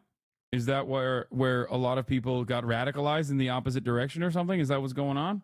I have yet to hear anyone bring up a valid retort. They just say, no, it's not, and they move on. Senior commander is Reza Zahedi, who led the Palestinian division of the Revolutionary Guard Quds Force. The UK-based War Monitor, the Syrian Observatory for Human Rights, says at least 8 people have died, but as yet there's no official confirmation of the figures. Iran's ambassador and his family are reportedly unharmed. Well, let's get the latest from our correspondent in Jerusalem. That's Hugo Bechega. Hugo, what more are you hearing about this incident? Yeah, Anita, so this is a very significant escalation. So again, as you said, Iranian and Syrian state media saying that an Israeli airstrike targeted the Iranian consulate in the Syrian capital, Damascus. And now reports suggest that the senior commander of the powerful Iranian Revolutionary Guards, Mohammad Reza Zahedi, was killed. So very significant, a high-profile member of Iran's Revolutionary Guards reportedly killed. So it's not apartheid because Palestinians are not black. Still very sad what's happening there. I can't tell if you're trolling or not. That's not how that works. Like, I've never heard that one though.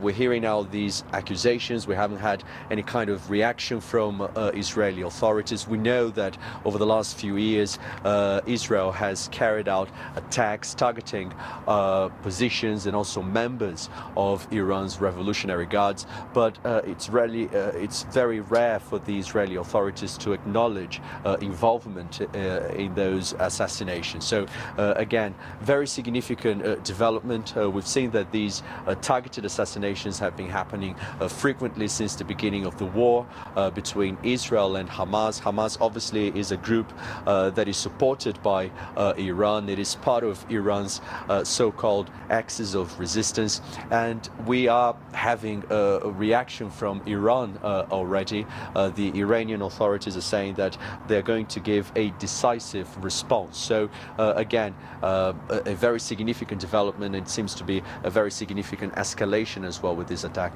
Hugo, thank you very much for that. Hugo Bechega there. Let's talk now to Faraz Maqsad, who is a senior fellow at the Middle East Institute, about this story. And Faraz, Hugo describing this as an escalation. Do you see this particular strike as an escalation of what's been happening? Well, there's no doubt about that, Anita. I think some might want to sort of write this off as part of sort of the ongoing operations that Israel has been conducting against both Iran and some of the Iranian proxies operating out of Syria, namely Hezbollah.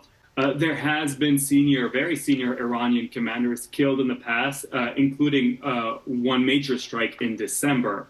However, this is the most senior Iranian Revolutionary Guard commander to be killed to date. And I think very importantly, what differentiates this is that essentially the Iranian consulate in Damascus, which is under international law, Iranian territory, has been flattened. So some major escalation here on behalf of Israel. Of course, the Iranians have a preference to taking the war to Israel via proxies, indirectly using Hamas, Hezbollah, Palestinian Islamic Jihad, and others. The Israelis here retaliating in a more direct fashion, willing to risk that escalation. Yes, and of course we're waiting for absolute confirmation that... Yeah, willing to risk that escalation. I mean, they keep pushing and pushing and pushing. And I personally think that Israel doesn't think that Iran will retaliate. Whether they are right or wrong in their opinion, only time will tell. However, I mean, bombing Beirut, which happened months ago at this point, and bombing a Iranian consulate in Syria. Iran just confirmed all 7 killed were IRGC officers, including the head of the IRGC Quds force in Syria and Lebanon and his deputy. IRGC confirms Brigadier General Mohammad Reza Zahedi, Brigadier General Mohammad Hadi Haji Rahimi, 5 other officers, Hussein Amanullahi, Sayed Mehdi Jalalati, Mohsen Sadakat, Ali Agha Babei, Sayed Ali Salehi Ruzbahani were killed in the airstrike in Damascus, the Israeli strike in Damascus. The Brigadier General Mohammad Reza Zahedi was known as the head of the IRGC Quds force in Syria and Lebanon. Brigadier General Mohammad Hadi Haji Rahimi was his deputy and replacement. Others killed also reportedly include IRGC QF Chief of Staff for Lebanon and Syria. Yeah, it doesn't matter if they're high-profile targets or not. You just can't, like, blow up a fucking embassy. It's not something that you are allowed to do unless you're Israel, in which case you are allowed to do whatever the fuck you want. Let's be real. Mohammad Reza Zahedi is amongst the dead, but that is certainly the report that we are getting. If we look at these images from the scene of the explosion, I'm going to ask our director to pull up those images for us. As far as we know, what we're seeing here is part of the consulate, but the buildings on either side appear relatively undamaged, so it does seem to have been a very precise strike. Yes, Israeli precision in going after these individuals, whether they be in Syria or even in Lebanon, has been quite remarkable. What has also been remarkable and noteworthy is the fact that the Israelis have quite powerful operational intelligence. They know where these commanders are. They went after several senior Hamas and Hezbollah commanders in Lebanon, targeting them within meetings, target them in their own private quarters. And so that raises quite a bit of questions and concerns in terms of operational security for Iran and for these groups in terms of Israel's ability to get to them. OK, Faraz, thank you very much for your thoughts on this developing story. Faraz Maqsad from the Middle East Institute. And let's get more now from our international editor, Jeremy Bowen, who is in northern Israel. Jeremy, hello to you. And I'd like you, for our viewers, to put what has happened in Damascus into the wider context of what's going on in the region, especially since the war between Hamas and Israel. Breaking drone activity over southern Syria reports Iranian suicide UAVs targeted the U.S. base in Al-Tanf. Drone alert also reported in the Golan. Israeli airstrikes reported in Yarmouk Basin in Daraa moments ago. It's probably linked to the drone infiltration alert over Golan in Syria. I'm amazed at the world-leading intelligence that managed to find out that the Iranian officer was located in the Iranian consulate.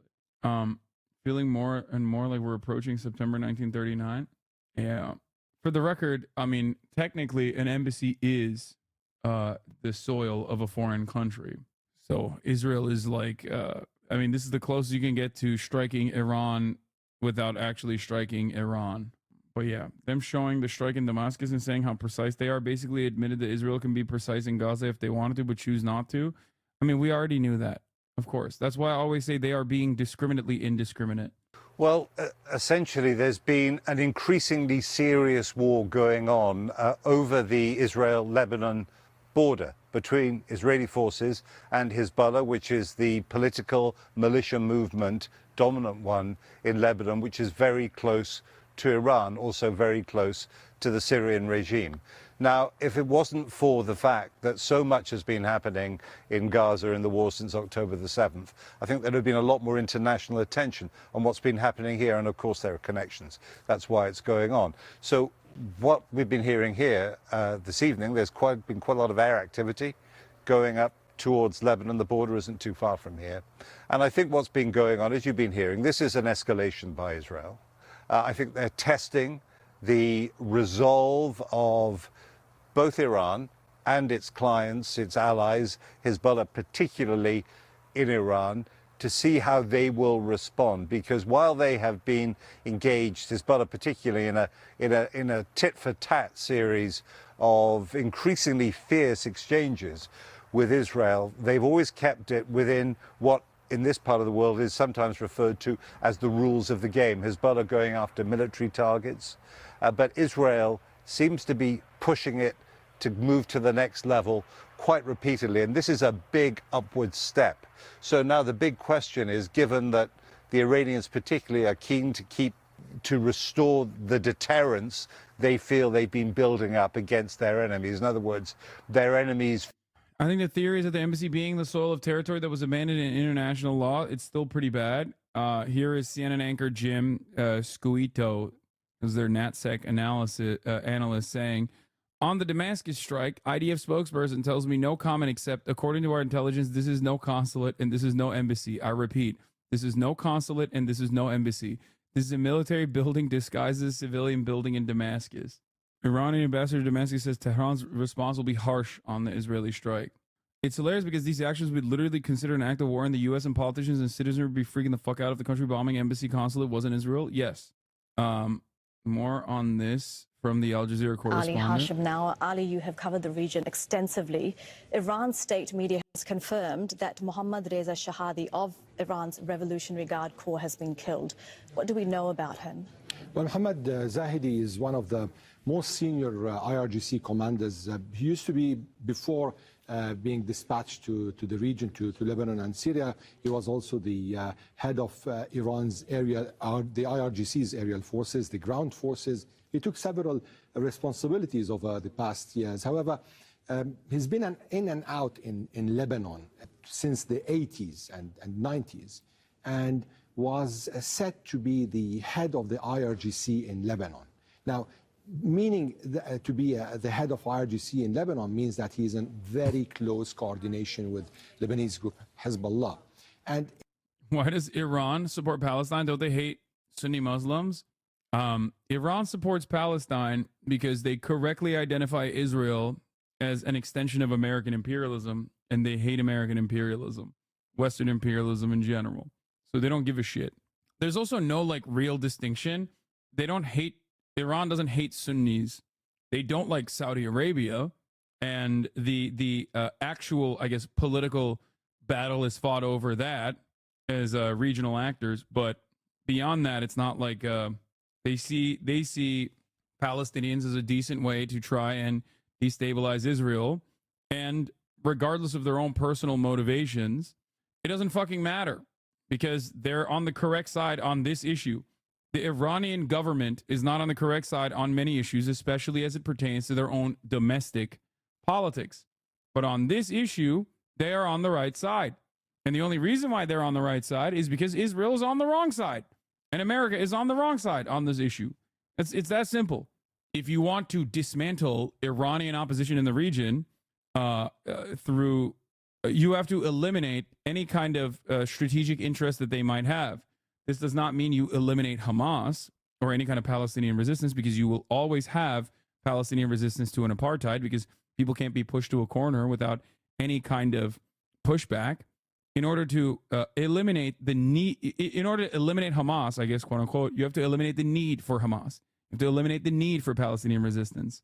So a real, stable, long-term plan would be to eradicate the apartheid, would be to dissolve the apartheid state and create long-term stability. Of course, no one wants to do that. in 2021, after Javad Ghaffari, who was Iran's IRGC commander in Syria, was dismissed, he was appointed as the head in Lebanon and Syria. So he's a very senior commander, and he has a lot of respect inside Iran, especially within the hierarchy of the leadership. Okay, so really a huge target here. It's, of course, not the first killing of someone from the Islamic Revolutionary Guard Corps since the war on Gaza began. We were hearing from our correspondent in occupied East Jerusalem, Hamda Salhoud. She was talking about the assassination of the Hamas leader, Salah al-Aruri, and he was said to have, you know, been going between Hamas, between Hezbollah. If we look at the pattern of who's been killed since October 7th, who is Israel going after? Well, in fact, there have been several assassinations over the past 6 months, starting with a couple of Iranian IRGC tech guys. They are officers in the IRGC, but they're mainly specialized in technology. And I think as the Israelis accused them, they were responsible for drone attacks. These were the first 2 IRGC officers who were killed in Syria in an Israeli airstrike. Then there was an assassination of a Hamas operative in Syria, and that was surprising because of all what we know on the kind of troubled relations between Hamas and Syria, and that was responsible for launching rockets from the Golan Heights, from Golan towards the occupied Golan. Then the assassination of Razil Musawi, who was the IRGC logistics guy. He was one of the most senior IRGC commanders in Syria, and actually he was killed near Damascus. Then the assassination of Saleh al-Aruri, then the assassination of the IRGC intelligence unit in Syria, and now the killing of Zahidi, General Zahidi. And it's not only Zahidi who was killed, his assistant, his deputy actually, was killed, and the guy who replaced Razil Musawi, the guy was killed in December 2023, who succeeded him was also assassinated today. So Israel is going behind all the networks, and it seems that it's hitting the layers, different layers of communication, coordination, and leadership. And this is aimed mainly at uprooting the Iranian military influence, and at the same time, for example, with the killing of Saleh al-Aruri, the leadership of the resistance groups, whether in Lebanon or in Syria. Yeah. Of course, we have to mention also the killing of Hezbollah's field commanders during the past months also. We're hearing from Iran's foreign minister, and our correspondent Zaina in Beirut touched on this, saying that they hold Israel responsible, that there will be consequences. How do you expect Iran to respond? They have refrained from responding directly so far, but this attack is something else, is it not? Well, over the past few months, there have been several assassinations, as we said, but it was clear that the deterrence, the Iranian deterrence, is distorted, and it isn't capable of retaliating, or they're taking a kind of a decision to keep a space or a distance and not retaliating. The fact is that today's attack is different. Now, we can't give an answer because this is within the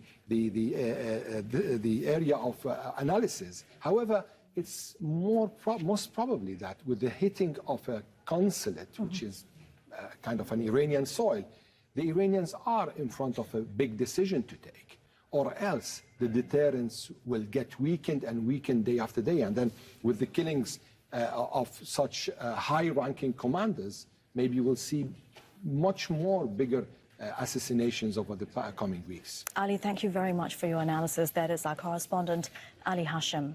AKP Edged propaganda newspaper published with the title F Words Have Won. Oh my God. F Word Tree has won. Shame on us is the title of this. That's crazy. That's a wild fucking, this is in Turkey. Like the anti-gay F slur. Brandon calls this month Arab Month. The White House just sent out his note proclaiming Arab American History Month. This message condemns the brutal Hamas terrorist attack in reverse of the passive voice to mourn that the trauma, death, and destruction in Israel and Gaza have claimed and continue to claim far too many innocent lives. Dude, it's so funny. You can't, it's like liberals are allergic, dude. They cannot say that, like, you shouldn't kill Palestinians without being like, but we hate Hamas. I promise we hate Hamas. It's like, what are you doing? Like, what the fuck is going on here? You can make a statement about how devastating it is that, you know, there's a genocide happening with your weapons, by the way, that seemingly America is not interested in, like, changing course on at all. But it's also ridiculous. It's like, it's just utterly ridiculous to fucking, is it April Fool's? I don't know, maybe. Former Donald Trump aide Hope Hicks is expected to testify at Trump's New York hush money trial. Nice. Love seeing my girl Hope on there. Oh, here, by the way, Biden administration has set the green light. Here's the real news. Biden administration set the green light sale of American-made F-15 fighter jets to Israel in a deal expected to be worth over $18 billion, sources say. There it is. Feeling that they can't hit Iran, its people, or their targets. Well, the Israelis have said, oh, yes, we can. We're going to do this. So now the question is, does Iran respond? How does it respond? It may not be the way that you'd expect. It may not be, I wouldn't expect them to start sending missiles into Israel. Far from it. It might be a cyber attack. I mean, this is all speculation on my part, but the point is that this really increasingly dangerous war between Iran and its allies and proxies and the Israelis has tonight taken quite a big step up. And what impact, Jeremy, do you think that is going to have on the ground with regards to the situation specifically in Gaza? Well, I think that Gaza now has its own dynamic there that's going on. I don't think that, you can actually... There have been responses elsewhere in the region because of what's been happening in Gaza. I don't think it necessarily works the other way around. The point is, when all this started 6 months ago now, October the 7th, there were fears that the war would spread. Well, the war has spread, and that has been clear at the very least since the end of last year. And this is another example of the way that a part of the world that is fragile and incendiary that has now taken another step up. I've been doing some reporting around here today, up near the border with Lebanon in the town of Kiryat Shimona, the Israeli town, talking to the mayor, and the mayor says Israel should invade Lebanon because it should invade the south, should take on Hezbollah and destroy it, because in this area, thousands of Israelis have not been home since October. They've all been evacuated. The towns are empty. So, this is something which is a continuing crisis, which has every chance of getting worse. Jeremy, thank you very much. Jeremy Bowen, there for us, our Middle East editor.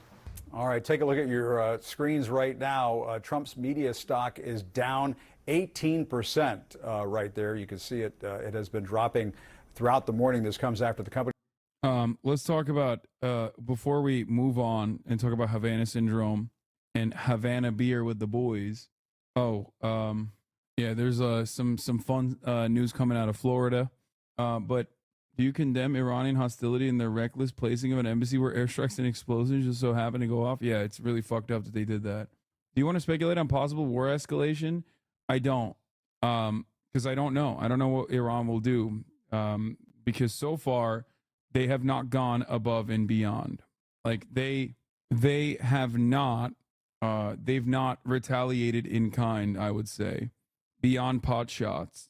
Anyway, and I do feel like Israel is testing the boundaries of what they can get away with, like how far they can continue killing Palestinians with American support, how far they can continue escalating in the direction of opening up multiple fronts.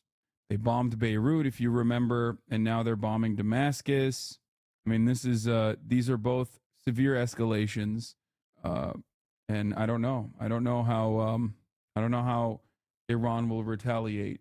But what I do know is that America needs to try and restrain its attack dog, and they are not doing that at all. They might act like they are in that business. They might act like they want Israel to aesthetically pull back, but what are your thoughts on the destruction of your career? You seem to have only 20K viewers. Yeah, it's really bad. I'm suffering, dude. Once again, really bad. I know.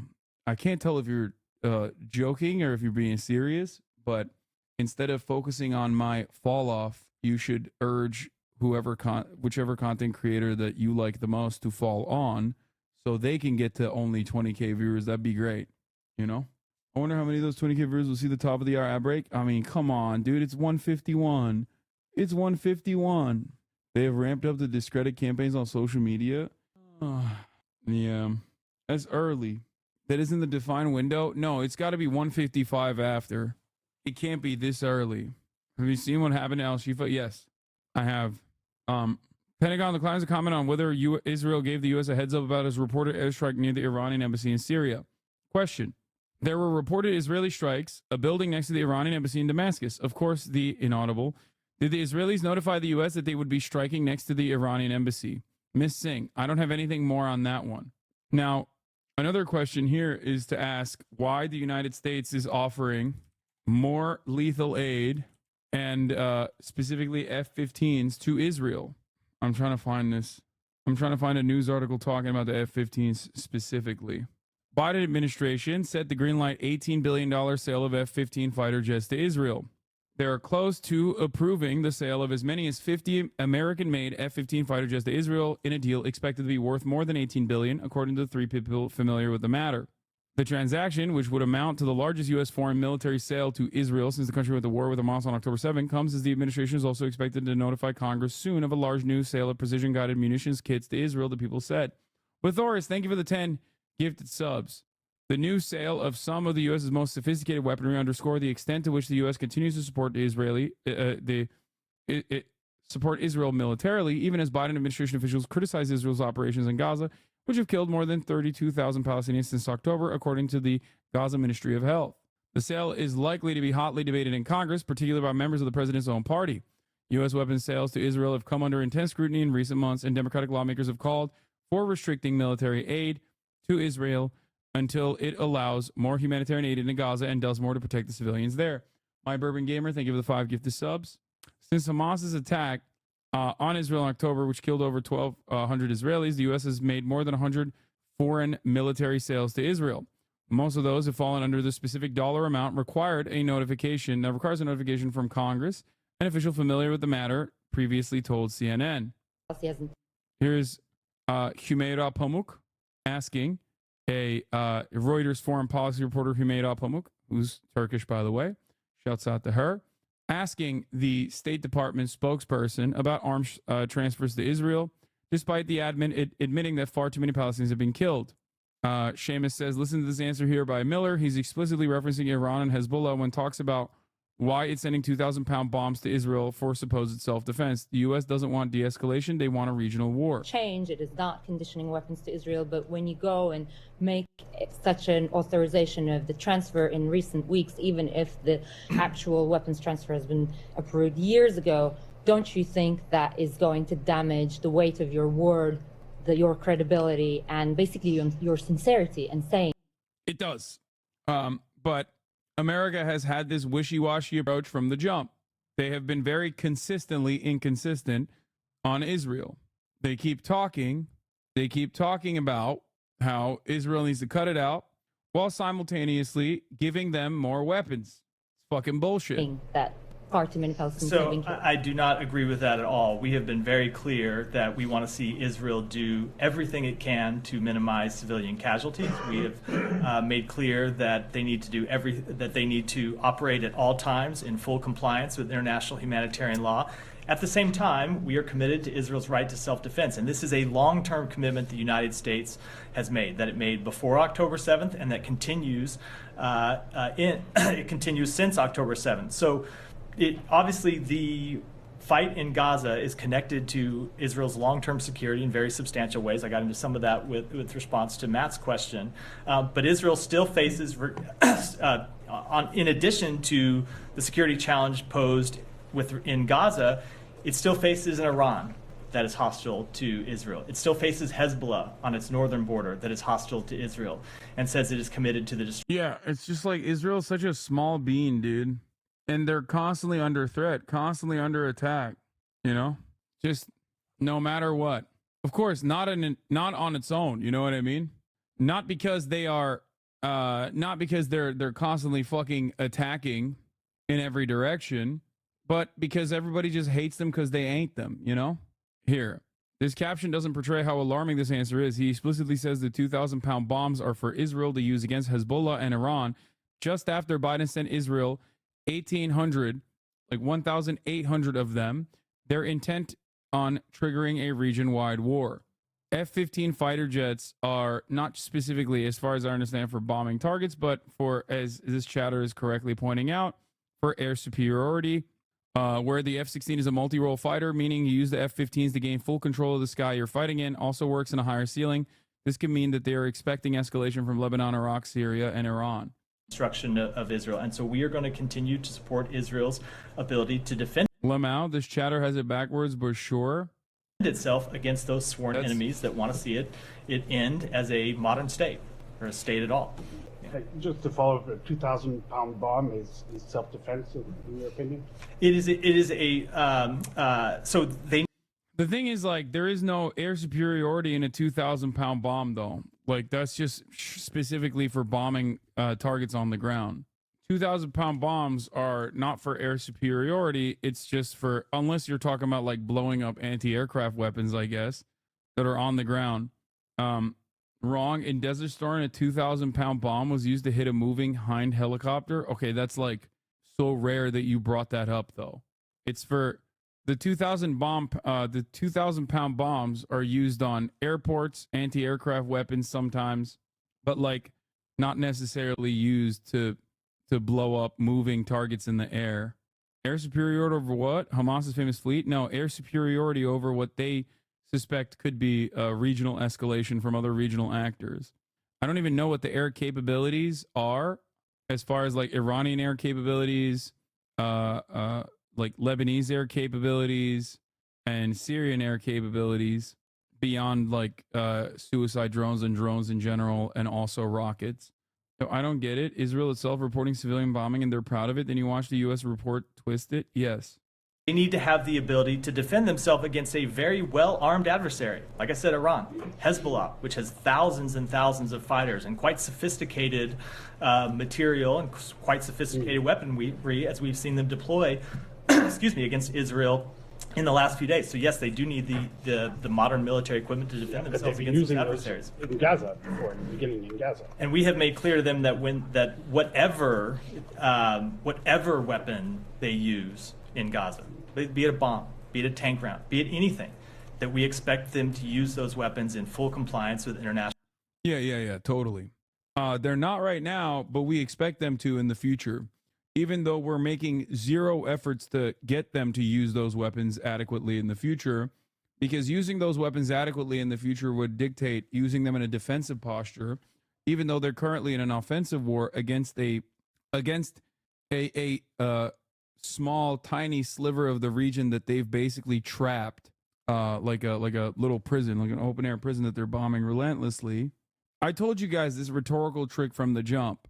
They always act like these are defensive weapons that we're sending to Israel in an effort to justify being able to send them without like violating our own laws. Not that we give a shit about the own laws anyway.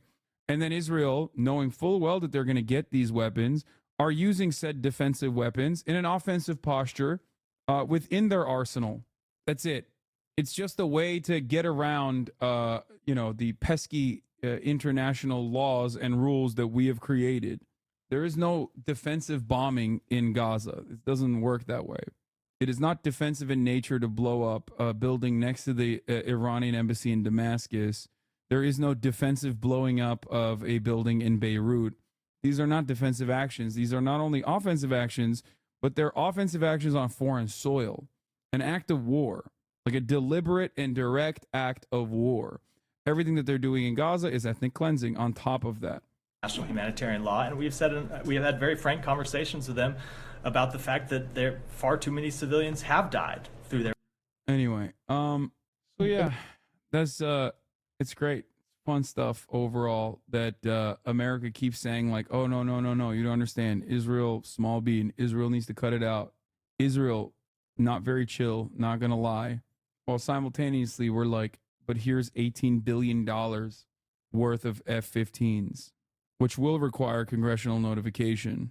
And the administration informally notified the House Foreign Affairs and Senate Foreign Relations Committees of the F-15 sale in late January. The informal notification gives lawmakers and congressional staff time to review the details and ask questions before the State Department sends a formal notification to all lawmakers. The top Republican on the Senate Foreign Relations Committee, Senator James Risch, has already given his approval on the sale, according to one of the people familiar with the matter. A congressional aide told CNN that House Foreign Affairs Committee Chairman Michael McCaul has also approved the transaction to proceed to formal congressional notification. But Senator Ben Cardin, the Democratic chairman of the committee, as well as the Democratic ranking member of the House Foreign Affairs Committee, Representative Greg Meeks, can still hold up the sale if they raise objections. What? Someone tried to get into the FBI office in Atlanta? Everything that we can. We do know we are monitoring everything that we can. We do know that this happened just after noon. An individual rammed into the employee entrance. This is according to the FBI here in Atlanta. then tried to enter the facility. He was detained by agents. Thankfully, no one was injured. The subject is being arrested by DeKalb County Police, but as you guys mentioned, still working to get as much information as possible, and we'll absolutely keep you updated with the latest developments. I like the wipers working. Orange cars are much like orange cats, uncontrollable. You can't blame the owner. Yeah, that probably feels good as fuck for that car, though. Not gonna lie. Law tip: if you ram your car into the gates of an FBI facility, tell them you were drunk, and they will let you off with a warning. Yeah.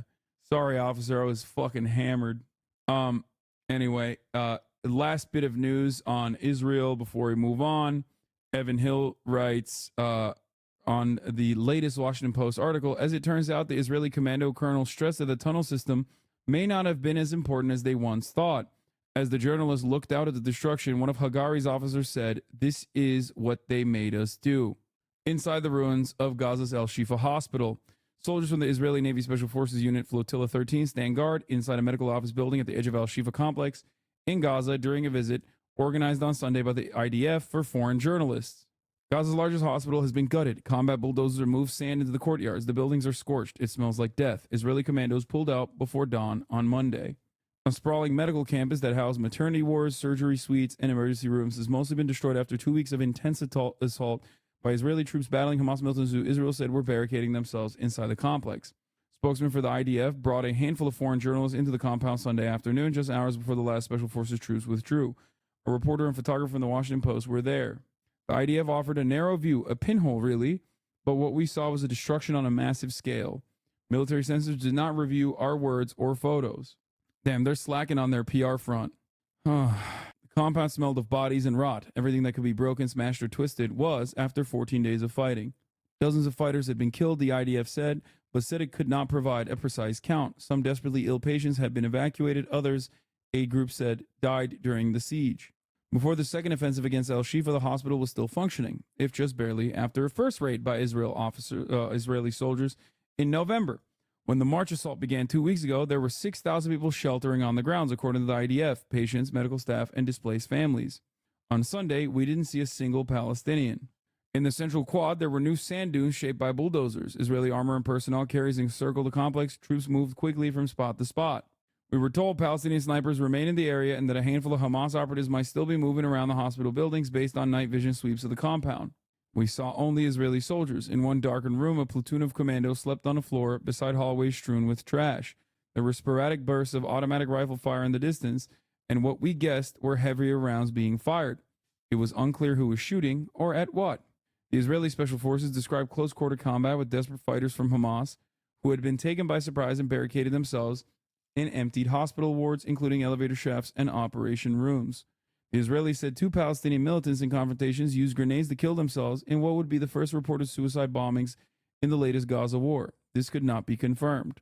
We were hustled into a mid-rise medical office building seized by... Okay, why are you reporting that then? Suicide bombing. These buildings were not pancaked by big bombs, but targeted by Israel's Air Force strikes, artillery fire, and small arms. The building that housed the Israeli commandos was also pocked by bullet holes and shattered glass. What the Israeli military described at the outset as a precise operation looked more like all-out urban warfare. We were not given access to the last 140 Palestinians. Staff and patients at the IDF said were sheltering in a nearby building, waiting to be evacuated. The rest of the civilians had already been sent to other medical facilities, the military said, or were told to head south. There was no medical care or drinking water or food for the first 3 days of the raid. According to Mohammed El-Sakafi, 18, who texted with the Post last Tuesday after making it out of Al-Shifa to a nearby hospital, one of the few remaining functioning in the north. There are many patients whose health conditions declined. Oh yeah, Al Jazeera also has released a statement after Israel passed the law earlier that it is likely to pave the way for banning the news organization in Israel. Following passing of the law by parliament, Israeli Prime Minister Netanyahu said he would act immediately to stop Al Jazeera's broadcast in the country. Reporters were led to an unlit room for a briefing by a top officer in the Navy Special Operation Unit called Flotilla 13, one of the most secretive in the Israeli forces. Colonel E, we were not allowed to name him or photograph his face, described his mission: kill or capture Hamas fighters and spare the innocents. Yeah, but if they die, they die. Colonel said that after the Israeli forces left the hospital after the first raid in November, Hamas fighters streamed back into the complex to take up arms, seek shelter, and mix with civilians. They go where they know, the colonel said, suggesting that In bombed-out Gaza City, the Al-Shifa complex offered shelter, food, water, electricity, and internet service. Earlier in the war, the IDF made much of the tunnels they found on the hospital grounds. They described a vast underground command and control center, a virtual city, but definitive evidence was lacking. There were clearly tunnels, but where was Hamas? As it turns out, the Israeli commando colonel stressed that the tunnel system may not have been as important as they once thought. How? That's crazy. It's very telling they don't differentiate between police and Hamas. Of course, every armed Palestinian is Hamas. Come on. There's no such thing as security in Al-Shifa. There's no such thing as like a civilian governance or any semblance of it. Instead, the colonel said that Hamas operatives in recent months were working above ground, inside offices and wards. The IDF showed pictures of what they said were cash, rifles, RPGs, grenades, mortars, and some Hamas documents found on site. Bassem Naim, a Hamas official, denied Sunday that militants were using the hospital as a staging ground, telling the Post that it was propaganda to justify the attack on our people. Even if some Hamas members were present in the hospital as refugees, he continued, does this justify destroying hospitals? He's right. You know, I keep handing it to the Hamas guys, but like, they're fucking right, you know? They ain't wrong. Medical staff repeatedly stated that the complex was not used for military purposes. Ghassan Abu Sitta, a British Palestinian doctor who spent several weeks tending to the wounded Al-Shifa last year, said Monday that his friend and colleague Ahmed Makadmeh, a beautiful soul and a great surgeon, was among the dead. He refused to leave the north and kept sending me photos of his surgeries, Abu Sitta wrote on Instagram. He leaves behind a wife and a baby. Yeah, he was the Hamas surgeon. You guys don't understand. You are supporting, did you see what Abbas is saying about a ground invasion? You are supporting Hamas, says Aretha Franklin is God. And in parentheses, that is based. Listen, I am simply, and I can't state this enough, I am simply a liberal, a lesser evil voter. A lot of people fail to recognize this. As a lesser evil voter, I say, you know, I don't want to vote for Hamas, but they are the lesser evil between them and Israel. They've killed far less children. They've destroyed far less civilian infrastructure. It's like not even a question. You can't even bring them up in the same conversation. It is a success that we struck Hamas so hard and that this was a brutal hit against them, that Hamas now tells us that they're out of business in the north, IDF spokesman Daniel Hagari said. But he said it was a tragedy that Israeli soldiers were forced to destroy hospital buildings. We had no choice but to fight back, said the Navy Special Forces commander. Look what you made us do. As the journalists looked out at the destruction, one of Hagari's officers said, this is what they made us do, literally. Since the beginning of the raid, the IDF said it detained 900 suspected Hamas fighters and 540 have been sent to Israel. How many Palestinian fighters were killed over 2 weeks of fighting? The IDF did not provide an exact figure. Hagari said 40 were killed. The commando leader said a few dozens. So a few dozen Hamas fighters killed, hundreds of civilians killed in the process, doctors, you know, doctors, medical personnel, teachers, students, those who desperately needed health care. Most of the medical personnel arrested. Here's an image of what it looks like, by the way. Look what you made us do. Just, you know, most moral army, baby. Yeah, they freed the hospital. Before and after satellite pictures of the destruction, by the way. Maxar just published a fresh image of the Al-Shifa hospital after the IDF withdrew. Images below. Shifa pre-war, June 2022. Shifa 2 weeks ago on March 20th, and Shifa today. So this is what it looked like, the hospital complex looked like before the last siege. This is what it looked like when they sieged it the first time. And this is what it looks like now. This section about tunnels is worth comparing to earlier messaging. Israel found a tunnel that Hamas dug under Shifa. That's clear, investigated, and well explained by now. But it was one tunnel containing a few small rooms, not as Israel claimed, a labyrinth. Yeah, as I said, the military claimed late in December it was close to establishing a full operational control of northern Gaza. More recently, it said that it had dismantled Hamas's battalions in the north. It was only natural, the Special Forces commander said, that Hamas fighters would regroup around Al-Shifa. Now he said there was no hospital left for them to return to. Here is Eric Toller of the New York Times, by the way. Earlier in the war, the IDF made much of the tunnels they found on hospital grounds. They described a vast underground command and control center, a virtual city. But the evidence was lacking, according to the Washington Post investigation that we just read. Here's how they were talking about it before, though, in their press releases. With 4,000 staff members and 1,500 beds, the Shifa Hospital is the largest hospital in Gaza, is located in the heart of Gaza City. Unfortunately, underneath it lies a labyrinth of tunnels and underground compounds used by Hamas's leaders to direct terrorist activities and rocket fire to manufacture and store a variety of weapons and ammunition. Additionally, the hospital's generators are used to launch rockets. The entrance of Hamas's underground headquarters consists of a number of tunnel shafts adjacent to the hospital. Additional entrances are located in various departments of the hospital, including the admissions department, putting all patients at risk. At risk of what? Israel, of course. The damage is clear in this image comparison. Yeah, I showed that earlier, just now. This is what it used to look like. This is what it looks like now. Shocked to find out once again that Israel definitely, undoubtedly attacks hospitals. I'm old enough.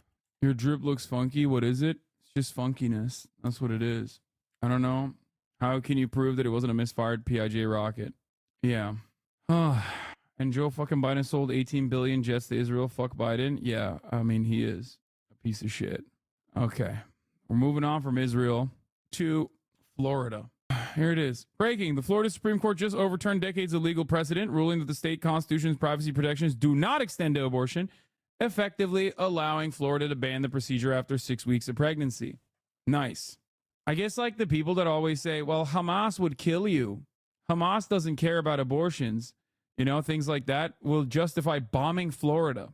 You know, maybe it's time to just fucking blow up Florida, you know? That's the only way to fix this problem, it seems, in the eyes of many. What was this? Now to a dude. Oh, yeah. Now to a dude. Do you see how conservatives lose their minds over the fact that Trans Day of Visibility and Easter happen to be on the same day? Yeah, I did. I did see that. Trump quoted Cenk yesterday.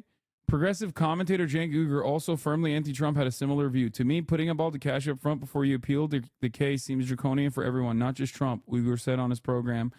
But what if he wins the appeal? So you made him sell all of his properties to get collateral, but then he can't buy them back.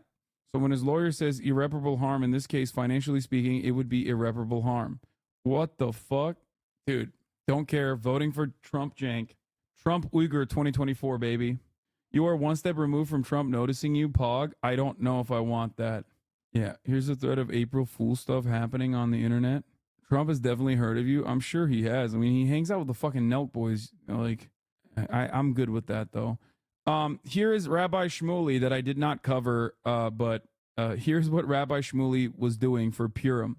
At least he wasn't doing blackface, okay? Which, you know, low bar, I know, but this is what he was doing instead. For Purim, I've dressed up as Candace Owens' Jew. Or is it just dress up? Or are we Jews deep down always like this? Filth, money, drunk on Christian blood, etc., and dual loyalties for Israel.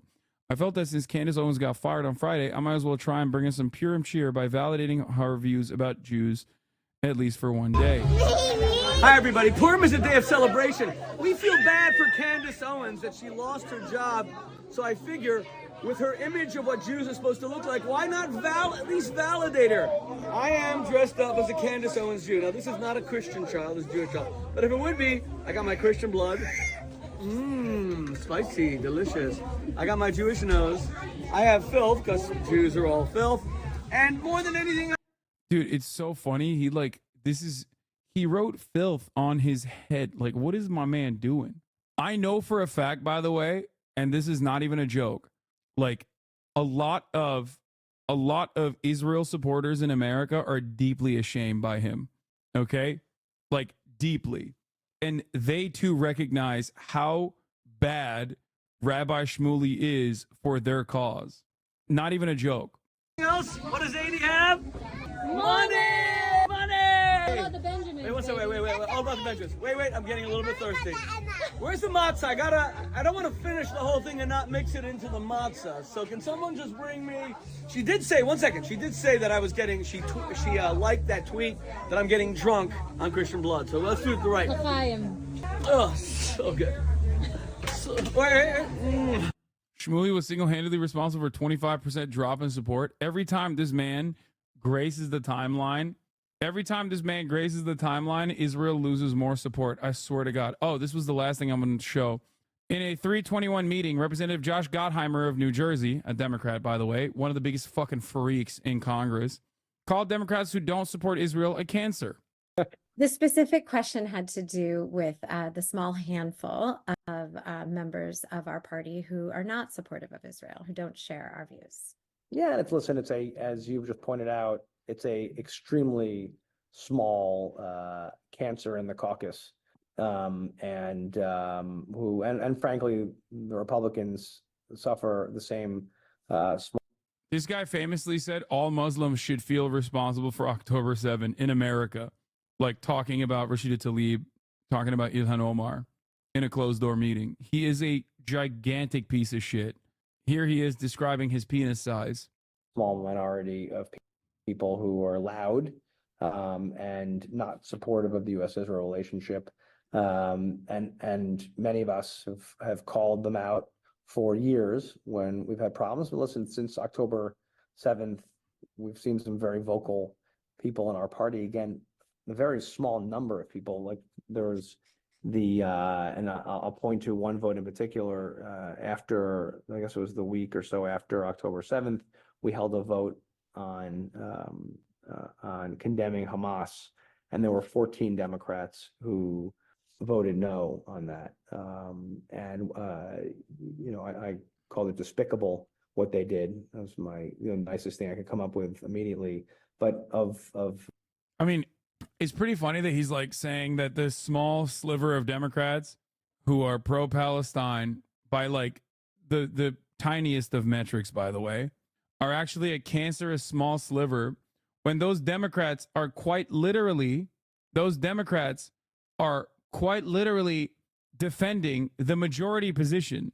Like, you think they're cancerous, you think they're small, but their advocacy is actually representing the broad majority opinion.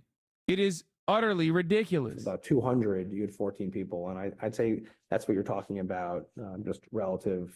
And of the 14, I'd say probably 10 of those or 8 of those are consistently what you and I'd consider not great. It's a very tiny number compared to the overwhelming support for the U.S.-Israel relationship. All right. Trump's media stocks plunging after posting a big loss for 2023. That owns Truth Social posted financial numbers this morning. CNN's Matt Egan joins me now. Matt, this is no April Fool's joke, but it might be making some fools out of investors out there. Oh, yeah, Jimmy, it might be. We should. That's crazy. I can't believe it. My man's rug pulling, dude. This stock really had been going up like a rocket ship until now. These new numbers are forcing a mini reality check. I say mini because despite the loss of 18% as we speak, we're still talking about a stock that has skyrocketed about 200% so far this year. It spiked in January when Donald Trump ran away with the Iowa caucuses and up again as the company went public. So here's the latest numbers that are concerning investors. Truth Social owner Trump Media lost $58 million last year, and it generated very, very little revenue, just $4.1 million in revenue. Put some context around that figure of revenue. If you look back at what Twitter generated when it went public about a decade ago, in that final year when it went public, $665 million, more than 100 times what Trump Media has been able to rake in. And some of this is not shocking because we know that Truth Social is struggling. I mean, it is shrinking. Monthly active U.S. users on iOS and Android down 51% year over year. It's not just much smaller than Twitter, it's even smaller than Threads. And I think all of this just underscores why there's a lot of warnings out there about this stock, right? One professor told me it's a bubble. Another basically called it a meme stock. So, Jim, listen, we're going to see this stock go up and down because its valuation right now is very, very high. Yeah, what a shocker that this is a meme stock. All right, Matt Egan, caveat emptor, buyer beware. Matt, thanks so much. Appreciate it. Thanks, Jim.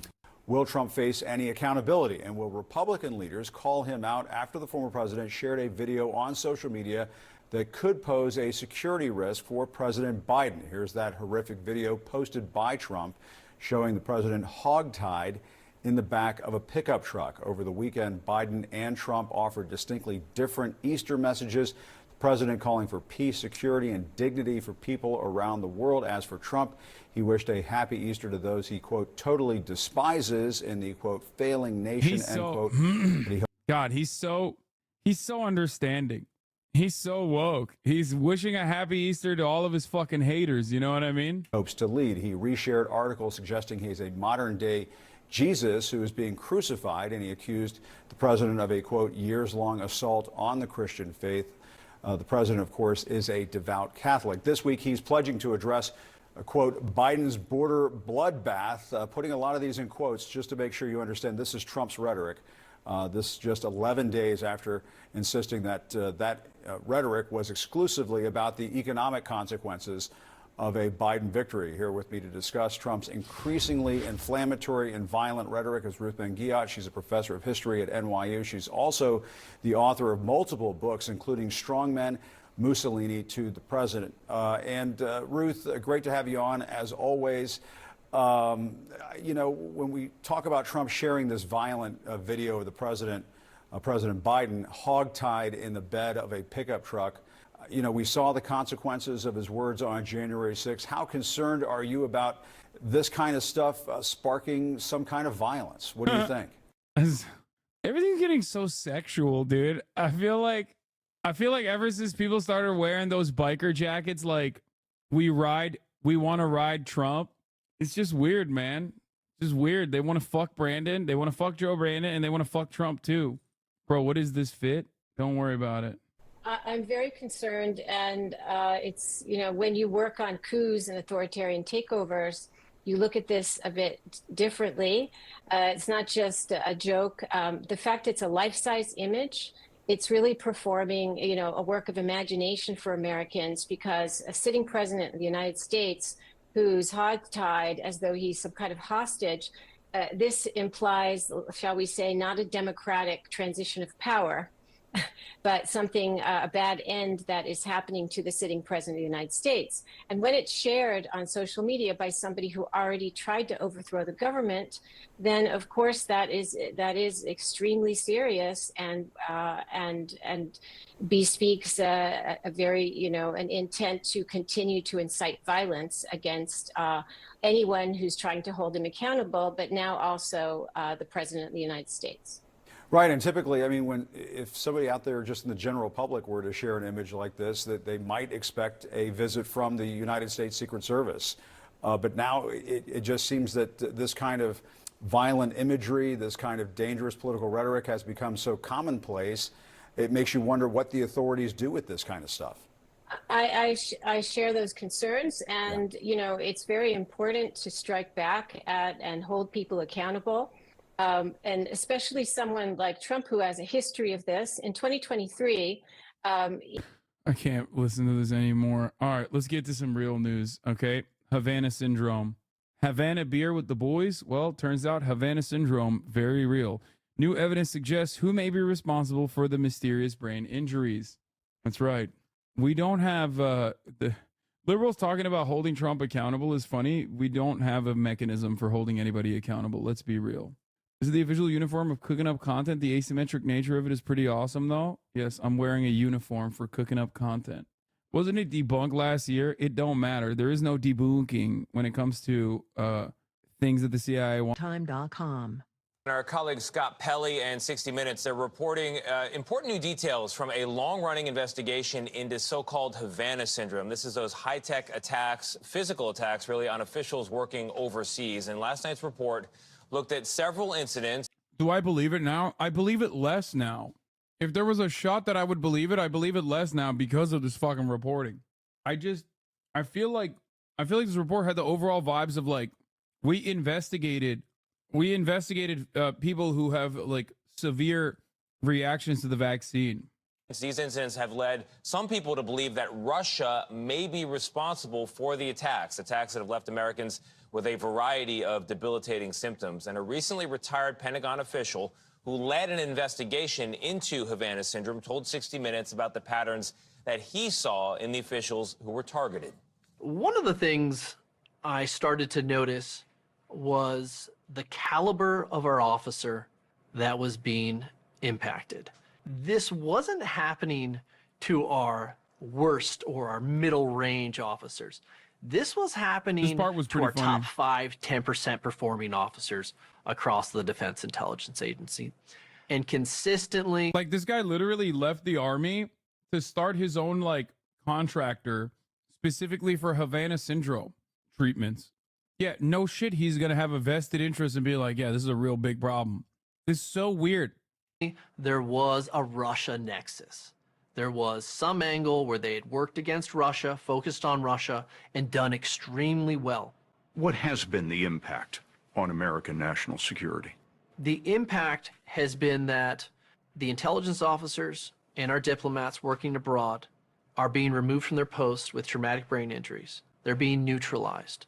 Now, in a statement to 60 Minutes, the director of national intelligence said, quote, "It is very unlikely a foreign adversary is responsible," adding agencies have various confidence levels because we still have gaps in collecting intelligence.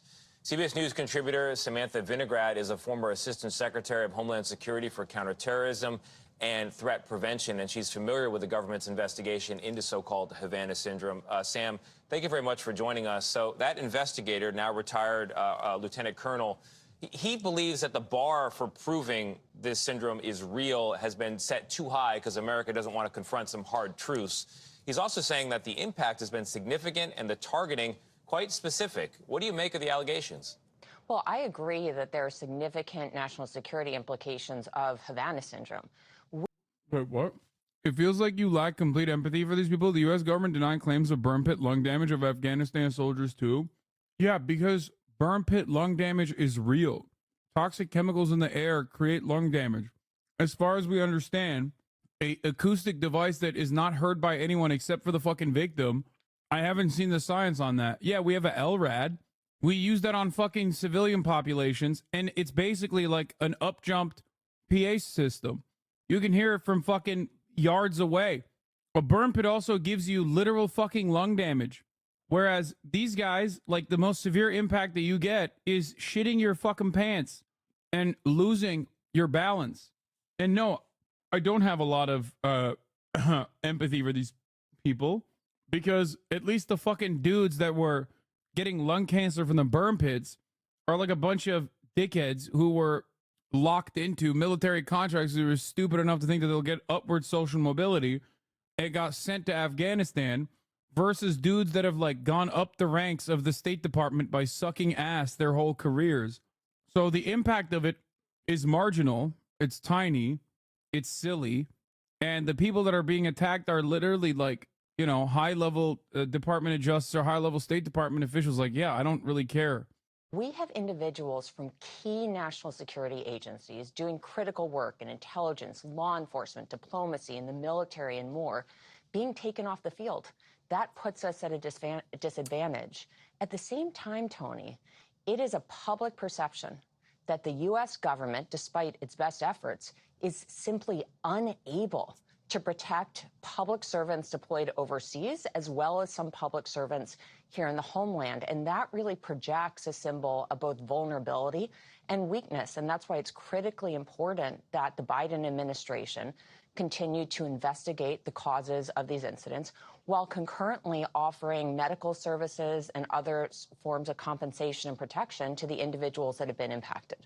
Yeah, it's certainly a bad look. It's called Havana syndrome because it first popped up reportedly in Havana with our agents there, officials there. But Russia is apparently who the lead suspect is, according to the 60 Minutes report. And there's amazing footage of an alleged Russian spy who was then taken out or died on the front lines there. This is a chase to catch that spy. What do you make about the Russia nexus, as another 60 Minutes interview put it? Is Russia behind this? What's the likelihood? Well, it is a no-brainer that the intelligence community would investigate whether perhaps our strongest adversary is a culprit behind these attacks. The intelligence community issued a report in March of last year that was frankly unsatisfactory. It stated that it was very unlikely that a foreign adversary is behind these attacks, but noted that it has major intelligence gaps and that there isn't high confidence in their assessment. These attacks do have hallmarks of Russian tradecraft. They're using advanced, non-traditional weaponry, and the Russians have done that kind of work in the past. So it could certainly be Russia, but the evidentiary basis that the intelligence community has right now isn't strong enough. And while they continue their investigation, Tony, it just remains critically important that the government do everything possible to protect Americans from these attacks.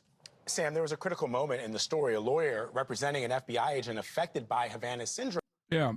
Bro, if it's a sound weapon, how can we just not pick up the sound waves through radar or radio wave broadcasting? Like, there's no evidence, just people's medical situations that can mean anything at all.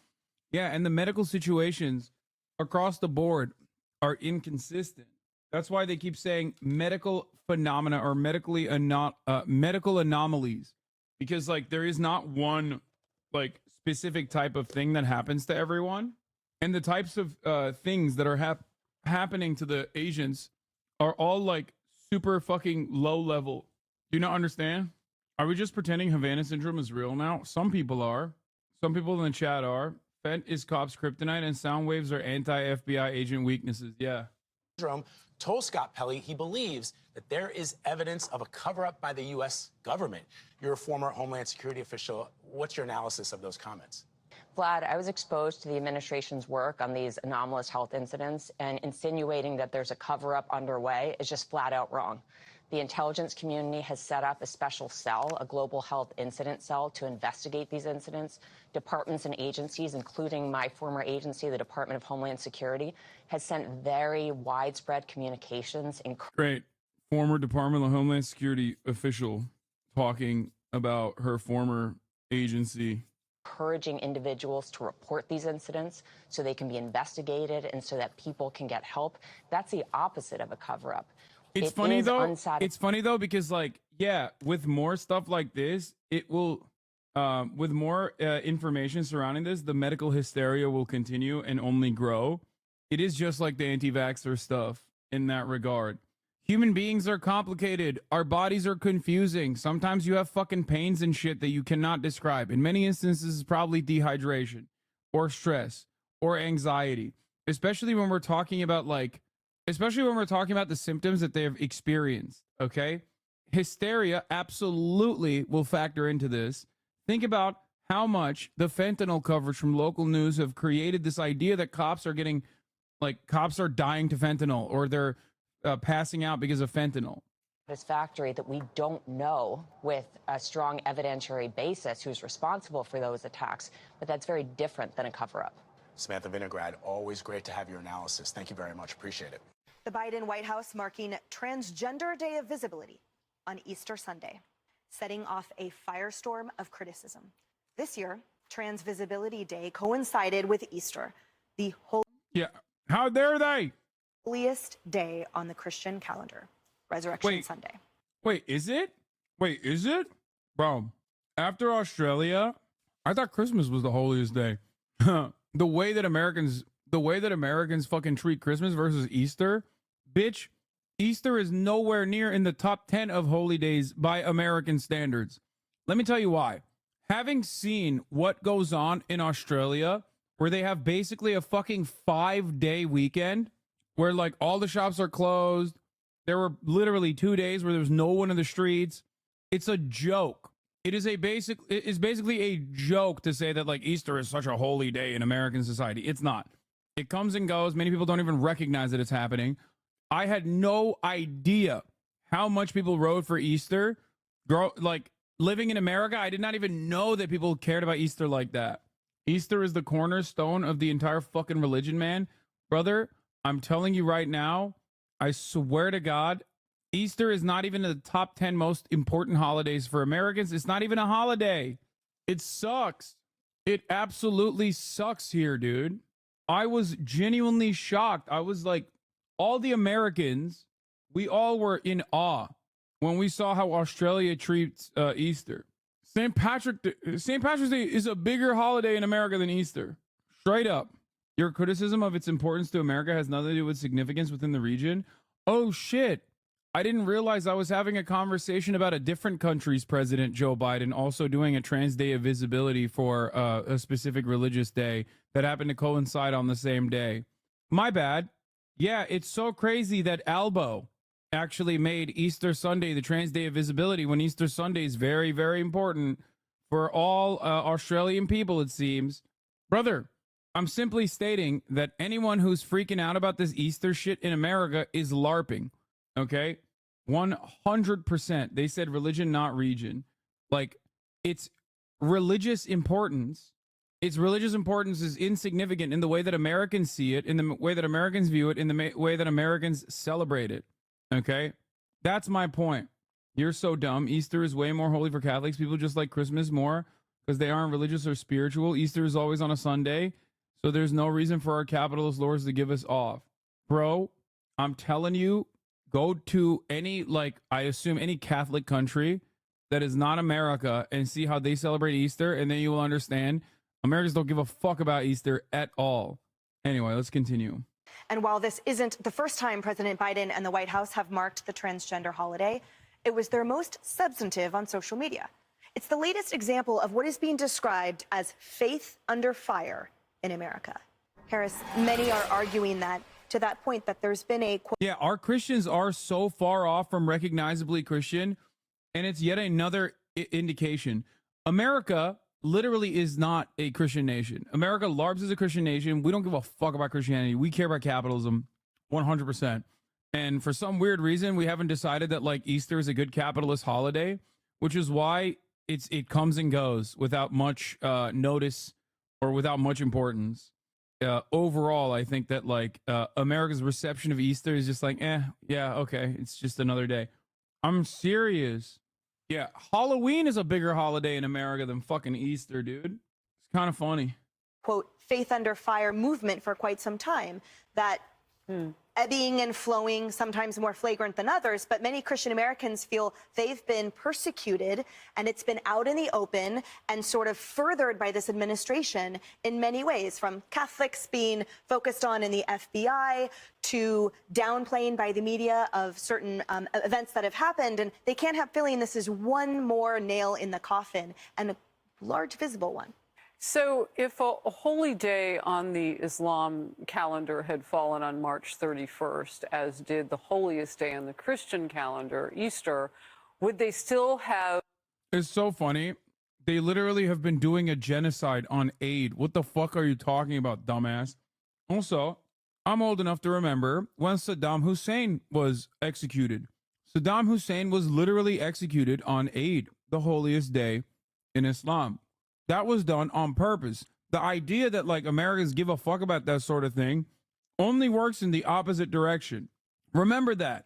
Remember that shit, dude. Get the fuck out of here. Americans literally only care about like holy days for Islam so they can do some fuck shit.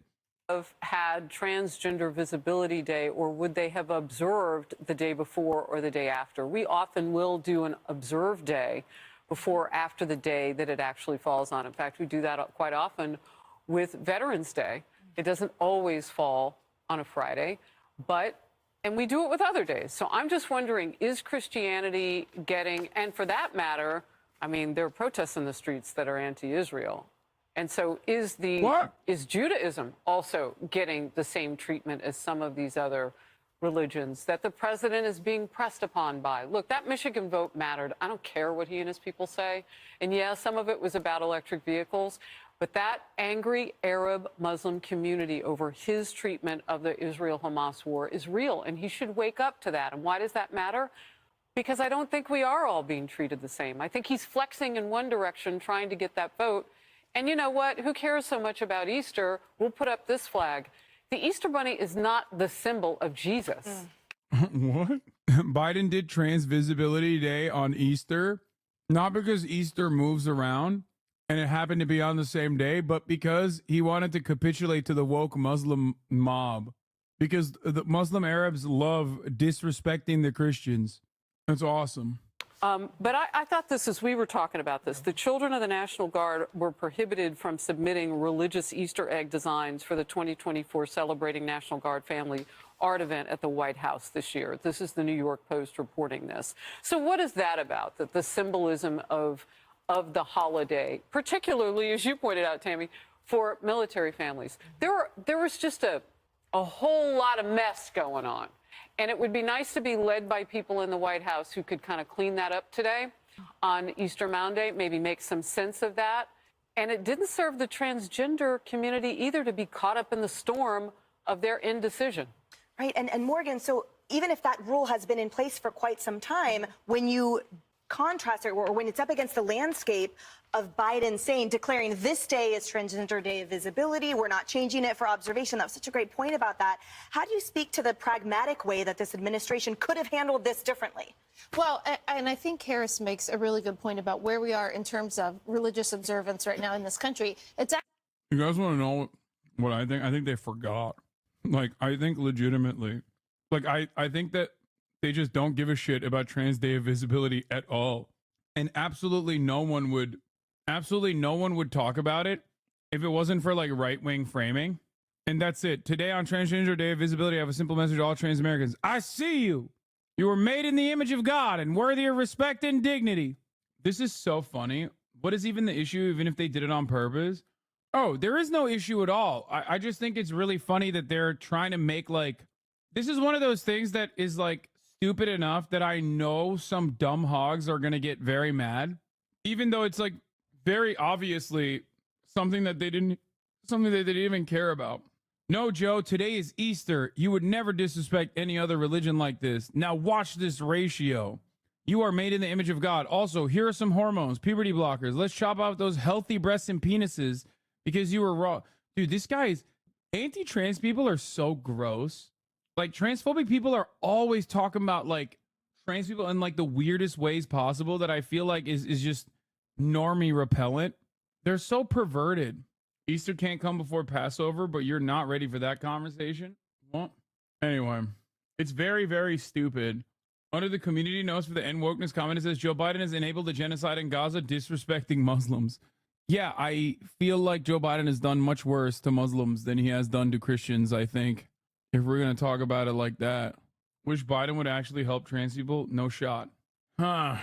It's actually a pivotal moment for all of the Abrahamic faiths. It's the holy month of Ramadan right now. Yes. Still, it's Easter. We just finished Purim, and Judaism will be going into Passover soon as well. And I know people on the left watch this and think that we're all being overly sensitive about this. Let me tell you why it's not, because this is one of the fundamental founding principles of our country, to have this religious freedom, to have this religious faith. And whenever you go down a slippery slope of ignoring it or doing as the Atlantic did and declaring the Catholic rosary to be a sign of radicalism or a sign of Christian nationalism. I got community noted. Wait, what? Lieberman was a Democratic senator from Connecticut in the 90s and 2000s. However, he became so hated by his own party. Wait, what? My community notes agree with me yet again.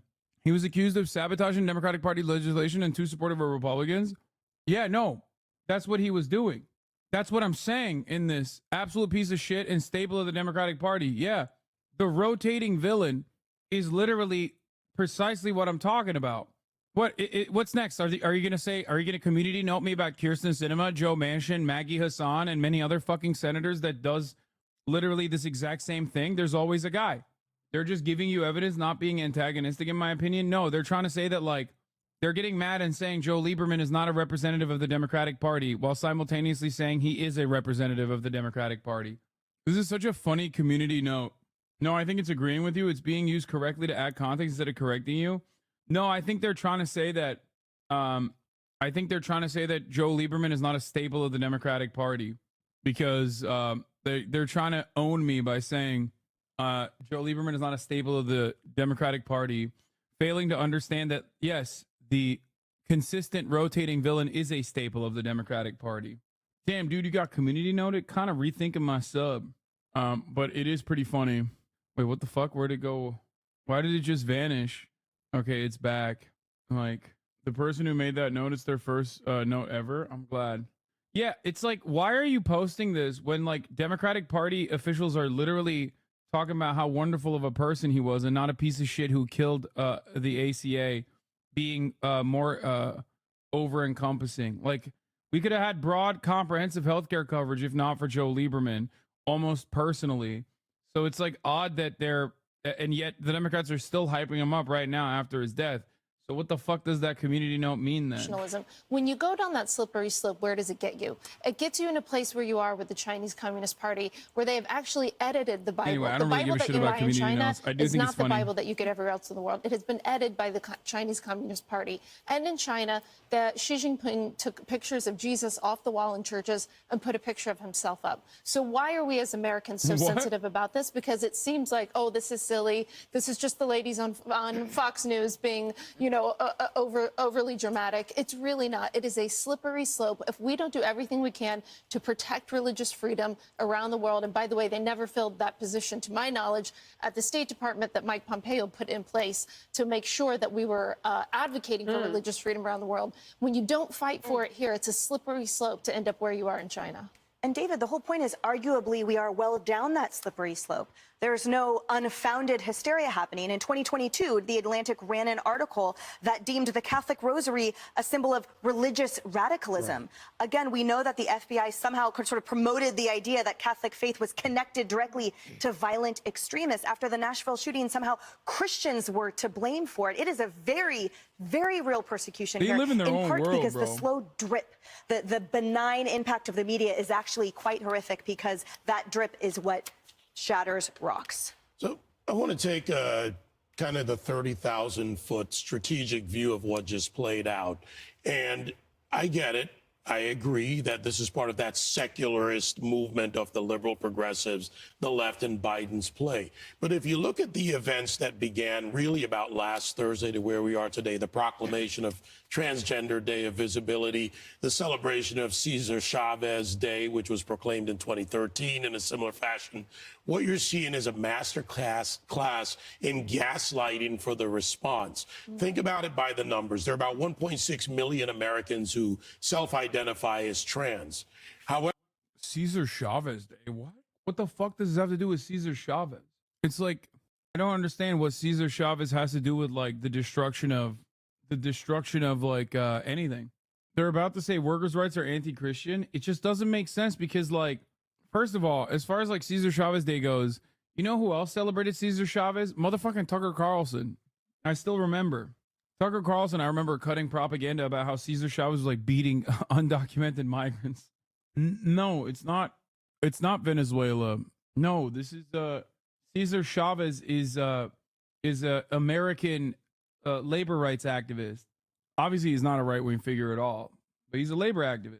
However, 67% of 30 million people identify as Christian in America. And if you take from that the number... Yeah, ironic, because I think he was a Catholic too. ...of people who celebrate Easter, shall we say, more openly, it's about 37%. That's 122 million. So who are they playing to? They're actually playing this for their base, for the reaction, and I think we need to put context together. It's true that they've had this attack. These are the same people that go after kids, saying you can't put a religious symbol on an Easter egg in an art contest, but yet they will glorify the Virgin Mary being dipped in urine. It's not about art. It is about their attack to secularize, to demonize, to, again, take us apart as Americans and have us at each other's throats. And I think when we do that, we take away their power to overly influence people. And I think that's the context that helps us do that. Well, obviously I agree with all of this, but for someone who is, I'm a gay woman, for the part of the audience that might not know this yet. Uh-oh. Watch out. Dude, are you going to glance over the watch that he said? I don't know how to respond to any of this. Like, they're having this conversation as though this is a deliberate attempt to like destroy Christianity or some shit. How do you respond to anything that they're saying? You're responding to their delusions. They're cutting commentary off of their own right-wing hallucinations. That's the problem here. So much of this is so much of American political commentary is just about like responding to the funniest hallucinations that a Republican has had that day, on any given day, really. It's weird. Why does different mean attack? That's the part I don't understand. Yeah, there's nothing going on here that like attacks Christianity. It's like pretty funny that they're talking about like the death of American values while Biden is like running around with fucking Easter bunnies on the side. Yeah, Christian Americans are weird because they're massively in the driving seat in terms of political power, and yet they're constantly painting themselves as the victims. Oh, always. It's just paranoia. It's paranoia about like the smallest sliver of like things that are not even inconveniencing, that you've basically whipped yourself into a frenzy over and have decided is inconveniencing to you. So I don't know how to respond to it. It's kind of like, you know how my haters will like clip chimp something and then like go off on it and basically live in their own universe? I liken this to like they could basically fucking look at a Discord message and be like, Hassan literally hates eating apples, and I could be eating an apple in the process and they still wouldn't believe it. They'd be like, ha, you're just eating this apple to prove us wrong, to like somehow hide the truth about how much you hate apples. Something as silly as that, right? I'm using a very silly example. Basically, that's what Fox News is doing for like the entire Democratic Party or the entire project of democracy, just liberalism in general. This is all they do. They're like, oh, the Biden administration is deliberately doing Trans Day of Visibility on Easter this year because they want to fucking kill Christian people. Okay? And then you just have to sit there and listen to these people like hallucinate en masse and act like what they have to say has any value whatsoever. There's no amount of like course correction that can change these guys' opinions on the matter because they've made up their minds already. They've already politically polarized. And now we're living in a world where like they do legitimately believe this shit and it's actually happening. What is problematic, and we also heard Caitlyn Jenner's response to this, is that it was obscene.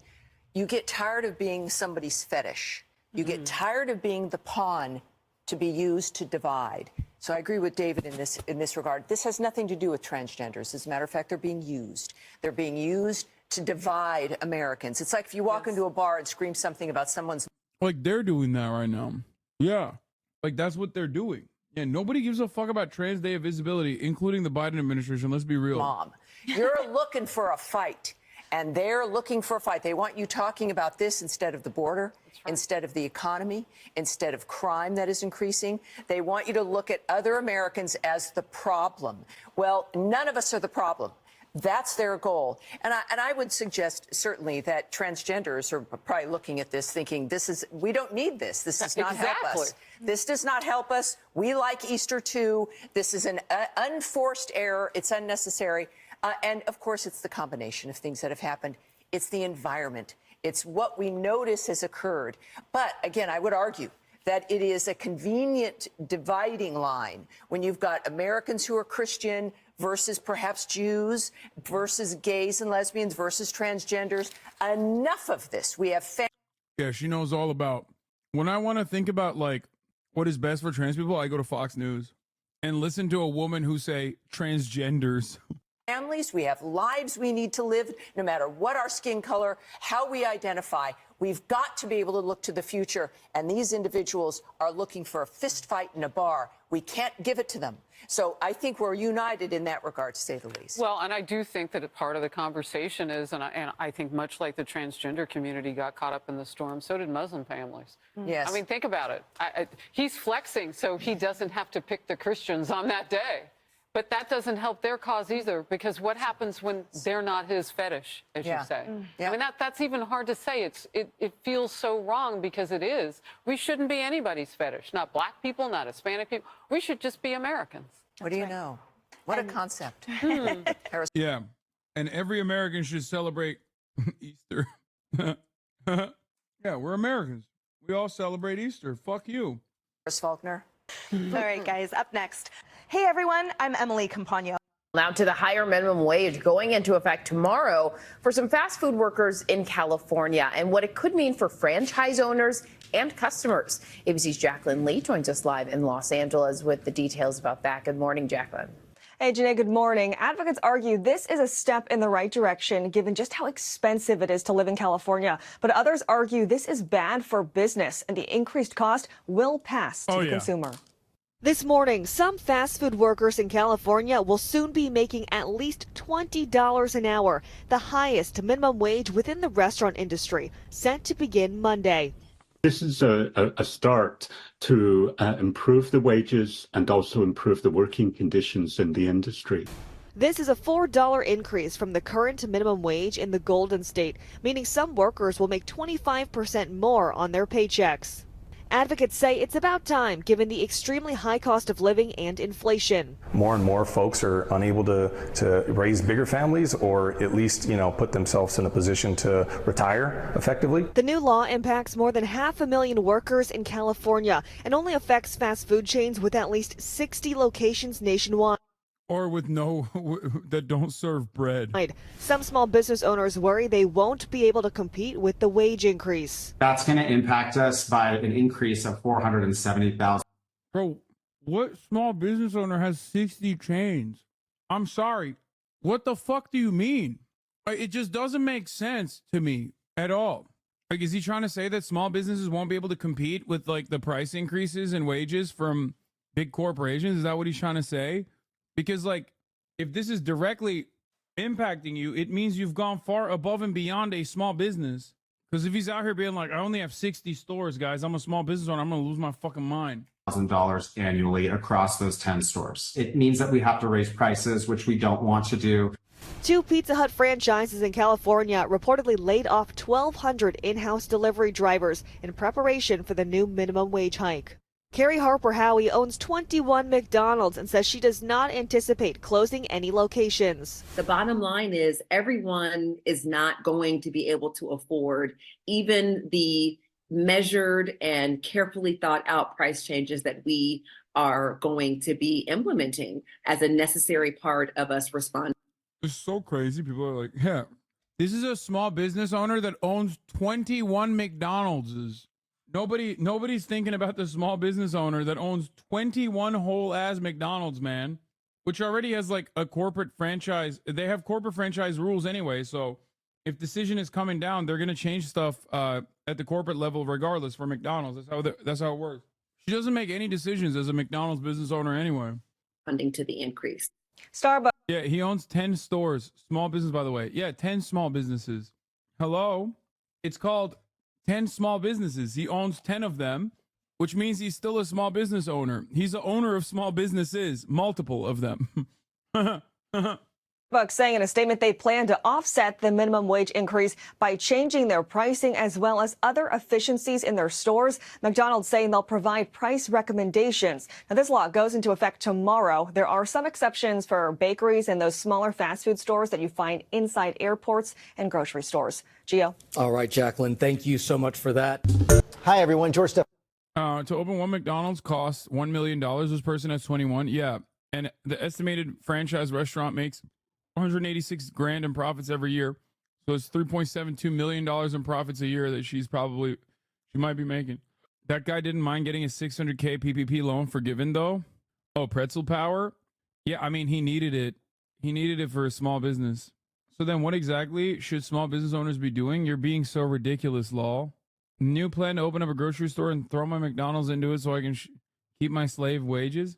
The funny part about this was also that the Panera bread had a specific carve out in it too.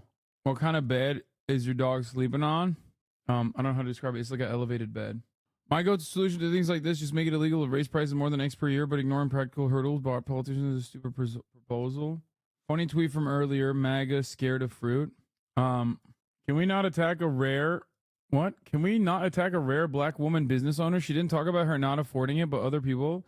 Oh my God, dude. I don't give a fuck about the person's color of skin when we're talking about owning 21 McDonald's. What the fuck are you talking about? God, liberalism is so fucking cancerous. I swear to God, I hope this is a top of the hour ad break debate. Please be like, just kidding. It's the top of the hour and I don't legitimately believe this. Oh, here we go. Yeah, okay, thank God. Yeah, how will I be able to gift subs at the top of the hour? As a person bringing in $3.72 million in profit every year over year, please, my children are starving. Help me make sense of this at the top of the hour. Here's the 3-minute ad break now, by the way. Yeah, if you have a mobile phone, don't try to do a fucking ad break segue, dude. You're not going to reply. You're going to get caught. It's just not going to, you're going to get got. I think it's once you own 25 McDonald's that you aren't a small business owner anymore. Libs of TikTok still can't define wokeness. What the fuck's she doing? Why is she allowed it?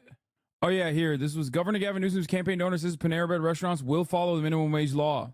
They got yelled at by everyone on TikTok because Governor Gavin Newsom created like a specific carve out, or there was a specific carve out in the statewide minimum wage increase that would not impact stores that specifically have bread, like serve bread, which Panera happened to be one of those exceptions. Which this carve out was pushed by Gavin Newsom, and obviously the carve out impacted his friend Greg Flynn, and major donor, whose company owns and operates 24 Panera Bread restaurants in California. Once again, small business owner, 24 small businesses implies you are a small business owner. Subway can't legally cut what they put their sandwiches on bread. I don't think so either. The law only states for those that make bread from scratch with ingredients in store, and Panera has dough shipped in. The Democratic governor in Flynn denied the report, with Newsom calling it absurd. Newsom spokesperson Alex Slack said the administration's legal team analyzed the law in response to recent news articles and concluded Panera Bread restaurants are likely not exempt because the dough they use in bread is mixed off-site. Flynn has not said whether he agrees with Newsom administration's interpretation. At Flynn Group, we are in the people business and believe that our most valuable assets, our goal is to attract and retain the best team members and deliver the restaurant experience our guests know and love. Flynn had previously said the exemption has very little practical value because even if Panera Bread restaurants were exempt, its competitors in the fast food world were not exempt, and Panera would have to pay similar wages in order to attract and retain workers. Nothing in the rules say a dog can't make Panera Bread. There are 188 Panera Bread restaurants in California. Their representatives declined to comment. I'm done letting people enjoy things. My existence from now on will be a being of hate. POV, you decide to get rid of all your Stanley Cups to make room for your new favorite cup. Okay, am I crazy or is there like, that's a big ass cupboard, bro. That's a lot of fucking, that is a lot of space in that cupboard. Am I wild?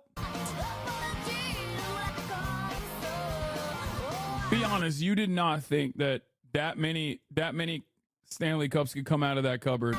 Like corner cupboard or not, like that's a lot of fucking, that's so much, dude. POV, you decide to get rid of all your Stanley Cups and make room for your new favorite cup. Aren't some exactly the same color? It's not the same. It's not the same. How dare you? Avoid lead poisoning by drinking from the Stanley only once. I think girl autism should be recognized and celebrated and cherished. That's what I think. There you go. I'm woke. All right, speaking of girl autism, let's see what Chaya Raichik had to say. Of our lives. It's in our kids' schools. It's on the call. The autistic community does not claim Chaya Raichik, by the way. I know. I would never disparage people with autism by saying that Chaya has it.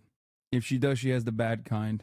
You know, like her hyperfixation is trans people rather than like trains or something, which would have been way more productive. College campuses, it is in the workforce, it is in the streets, it's when you go to the store. I mean, like, you can't do anything in peace without this wokeness being shoved down your throat wherever you go. Yeah, it's wherever you go, man. Wokeness is being shoved down my fucking throat. That's so awesome. Who's doing that? We've seen your fridge. We know which side you're on. What? When your therapist says you have acute autism? Aw, a cute one.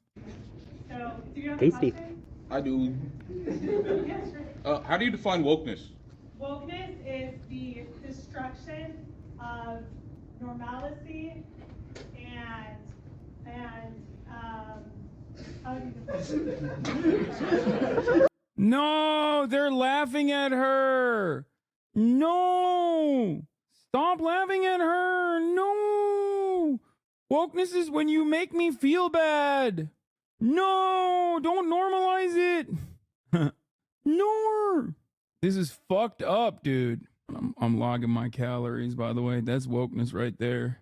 Back to my usual ways of logging my calories and making sure I'm eating right. She actually has more of a compulsion disorder. Can't leave any rooms without sending 3 racist tweets and 3 transphobic tweets. You can ruin her day by telling her that the floor-length jean skirt is on backwards, even though it's the same all the way around. I'm not gonna lie. I've been seeing the fucking floor-length jean skirt everywhere nowadays since I made fun of her. And maybe she was ahead of the curve on that one, except the fact that it's like very tight on her.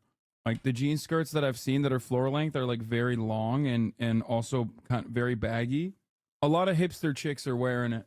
What app do you use to track your meals? I use MyFitnessPal and not what is it, Macro Factor or whatever that Jeff Nippard uses. He's the GOAT. She passed it on to Congressman Jim Banks, saved her ass, who defines it as anti-Americanism. I note that Al Qaeda attacks America and asked if they're woke. No clear answer. Normalcy and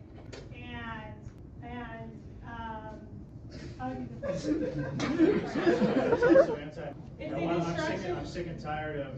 Are those separate things? Yeah, it's anti-Americanism. Westboro Baptist took the floor-length skirts from Orthodox Judaism as well. Everybody's ripping off Orthodox Judaism. It's fucked up. America isn't worth fighting and dying for. It's a great country. It's the greatest country in the history of the world. I would say that attacks on our American way of life is wokeism. So that's broadly though. Like, you know, Al Qaeda attacks American lives. Are they woke? Maybe in some ways. He said maybe in some ways Al Qaeda is woke. Brother, I'm sorry. Have you heard the words that are coming out of your mouth? Ay, ay, ay. Dude, reactionary people are so fucking funny. They just have no well-defined, there's no intentionality to their sentiments. There's no well-defined policy. There's no worldview. It's just like angrily reacting to things. He owned Pete Buttigieg. Chaya Raichik, no college education or work experience, is reposting X videos. Pete Buttigieg, Harvard, Oxford, Rhodes Scholar, naval officer for 7 years, consultant at McKinsey. Speaking of qualifications for a government position, your husband, Pete Buttigieg, only got the job of transportation secretary because he's gay. Pete is a diversity hire and has no qualification to be transportation secretary. We all know this. I mean, she kind of owned him. She kind of cleared Pete over here, not going to lie. She destroyed him. People accuse you of only saying America bad, but ironically, these people's only position is America good. I've said that before. Anyone who says that I have no, like, my analysis is shallow and it only starts and ends at America bad, actually are hiding that their position is America good. Sometimes they're afraid of admitting that their position is only America good. They rarely ever define why America is good. And they have no answer for why I say America is bad. That's it. And yes, liberals do this shit as well, for the record. Liberals do this shit a lot. They've been doing it way more as, like, the American empire reaches a level of decay that makes it impossible for us to avoid. I already ran the top of the hour ad break, so please don't fucking react when I say avoid, but that is the reality, okay? Are they a woke terrorist group? So this is seeping into everywhere. It's in our schools. Like just a couple weeks ago, the governor This is what I mean when I say there's nothing to argue against intellectually. This is not an intellectual movement they're a part of. At one point, she asked people to raise their hands if they were a part of the anti-woke caucus she describes as the most base caucus in Congress. If anti-woke means anti-America, then it's just pro-America. Like I said, this is an intellectual movement. She's really not that hot. Ban. Take a second off and reconsider your false beliefs. Your anti-Semitism jumped out, sweetie. Okay? Let's check ourselves before we wreck ourselves. Let's do better. As a community, we have to do better. You're being anti-Semitic right now, okay? That's what it is. It's like when people hate LeBron, it's because they're anti-black, and they don't, even black people. It's really sad. When black people are anti-LeBron, I hate it. I hate to see it. Internalized anti-black sentiment coming out of chat. Yeah, you're going to sit your Gentile ass down and listen, okay? Abby's fine. She's our problematic faith. She's not even problematic. She's right. Mothers should prioritize their babies. This is such a funny take. It's like, who the fuck thinks the opposite of this? Like, where are the mothers that are like, fuck my child, I hate my baby? That's classically Abby. That's right. Women need to fulfill their potential. What? No! Woke left destroyed, dude. Babies need to... Wait, that one went too fast. Babies need their mothers to thrive. It's not feminist to tell women to postpone their dreams. Who said I was a feminist? What? Bro, she's not hot because she literally has Ben Shapiro's face. Okay, counter argument. That's what makes her hot. Fem Shabibo. People will unironically say this and then fucking stan Brett Cooper. I don't want to hear it. Okay? Oh, I'm sorry. You like Fem Shabibo when she's Christian. You don't like Fem Shabibo when she's Jewish. Once again, I rest my case. The anti-Semitism jumped out. She does not look like Ben. She's her own woman. Thank you. You're right. No, that's it. Many of you love Brett Cooper, who also is another Ben Shapiro. I can't even say his name right now. Ben Shapiro female variant. Okay? That's it. Classically, Abby and Brett Cooper are two different Ben Shapiro female variants that were cloned in a lab. One of them is Jewish. One of them's not. A lot of you like the not Jewish one. This is anti-Semitism. I rest my case. That's the third time I've rested my case. Anyway. No spoilers, but you're in this meme? You're kidding. Oh my God. That is unbelievable. It's true? It's true. Oh my God. President Biden and former President Donald Trump are both dead as hell. Goddamn right. It's a beautiful day. Goddamn right. It's a beautiful day. These old dudes both died at the same time. Now we don't have to think about them anymore. I know everyone is relieved that. I am feeling great. Today, the presidential frontrunners died of natural causes on the toilet shitting out their old doo-doo asses. Goddamn right. It's a beautiful day. Oh my God. Joe Biden and Donald Trump are going to the grave.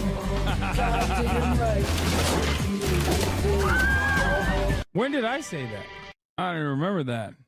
Trump, Joe Biden, mid-air collision. Dispatches from the good timeline. Oh, dude, this one is awesome. I saw. Imagine waking up after being shot, and the first thing you see is Steven Seagal pretending to be a doctor. Steven Seagal visited the victims of the terrorist attack at Crocus in the center of Pirogov. The Ministry of Health told RIA Novosti he thanked the doctors for their work and wished the patient's recovery. Dude, what do you mean? He's been a doctor for 35 years.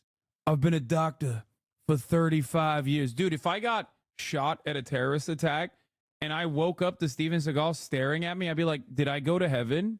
Am I dead and I'm in heaven now? Because this is how I imagine heaven would be like. Okay? This is the sickest thing that could ever happen. Where mama at? Where the doctor at? Just kidding. I'm the doctor. The doctor of Punani. May want the Punani. Been doing surgery for 35 years. Why would heaven have hospitals? Just so Steven Seagal could be a doctor there. Duh. Hello, asked and answered. What is going on today with these questions? Clearly, for one reason and one reason only, so Steven Seagal could be a fucking doctor there. Duh. Oh no, a gun shop, a Dr. Cop's worst nightmare.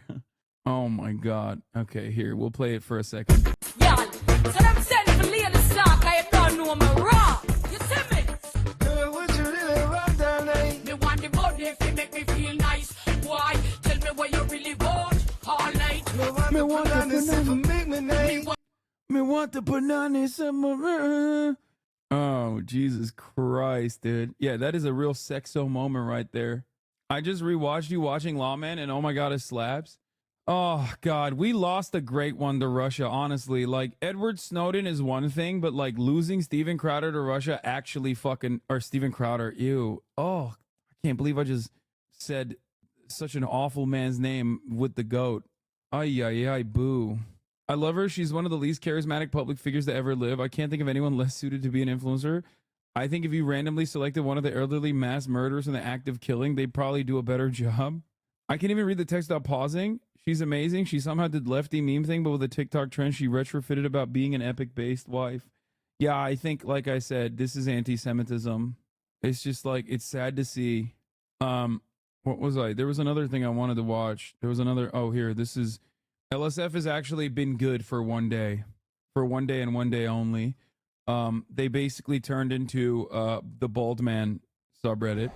In the mid-2000s, in college, if you fell asleep first at a party, you basically became a target for accepted abuse, for ritualistic hazing-style punishments that, in hindsight, don't make sense. You fall asleep, they take out a permanent marker and start drawing penises on your face and, like, hate symbols and stuff like that. He's right. They pull out your dick and beat you off, and you'd wake up with, like, cum on your leg and be like, whose cum is that? They'd be like, it's your cum, bro. You'd be like, why is there my cum on my leg? We'd be like, because we beat you off, brother. Because you fell asleep first, which means you're gay. And I'm like, well, how does that make any sense, man? You're the ones who beat me off. Sorry, I don't make the rules. You're the one who fell asleep. You made the classic party foul of falling asleep. Except Northern Line didn't want him to do it. Yeah, no shit. Of course he didn't want him to do it because the subreddit is an awful place normally. I understand why Ryan Libtard, that's his last name, by the way, wouldn't want such a based and epic subreddit to change to a subreddit promoting him. Yeah, Ryan Libtardo, which is French for libtard. Bet you guys didn't know that, huh? Stop using balds for your PR. Northern Line is problematic, dog. That's one of my favorite clips, dude. Come on. I should have had him. I just like... Dan, it's you and me against the world. Okay. I killed one. One is like kind of right here by orange, I think. Just camp in a corner. I'm coming to you. Got one. Got the other. Full tear. Last one's right here. Oh wait, you gotta... Did you get... Oh, on you, on top of you. Alright, Ryan. On drop down. Oh, it's so good. Ay. Our hairstyle is not your costume. It's just so funny because he's bald. It's extra funny because he's bald because, like, technically he could, you know what I mean? Like, it makes it way funnier that because you don't know if you don't know if you don't know anything about him, you look at that and you're like, oh, of course this guy fucking did the SS symbol. Yeah, it is SS presenting. I've talked about this before. It's like is the unfortunate reality. All right. Collab when? We almost did it the other couple weeks ago, and then he was like, I'm not going to do it because I'm Ryan Libtardo. Hello? And you're too epic and based. Yeah, he's SS coded. All right.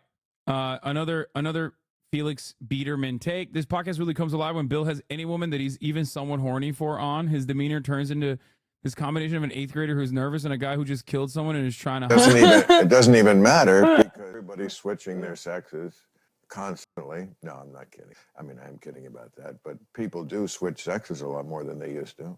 You know, there's a lot of trends. You know, I always see that in the paper about somebody who has switched their sex, which I'm all, if that's what makes you, Yes. that's that what blows your dress Bad up? bitches all the way. Who? Yes. Bad bitches. Fat bitches. Why Bad bitches. Oh, bad bitches. Bad bitches. Be who you are. Yes. Claps. Right. Claps. Makes me happy. I mean, I think there's some money to be made in some sort of exchange with everyone switching where, like, you know, if you need a penis, take a penis. If you have a penis, give a penis. You know, like, That's such a banger joke, man. On God, we're going to get you this pussy. Okay. Oh, no. some exchange. Maybe Bitcoin could be involved. You could, you know. Oh my God, it's so bad. He's trying. Oh God, Bella Thorne is looking less thorny. No, Bored. it doesn't even matter. Hassan, an advice for the future: don't turn into this. What fucking Bill Maher? Yeah, no, I don't think I will. Let's talk about my favorite Bill instead, and not Bill Maher. For every one Bill Maher clip, I will always show you a Bill Burr clip.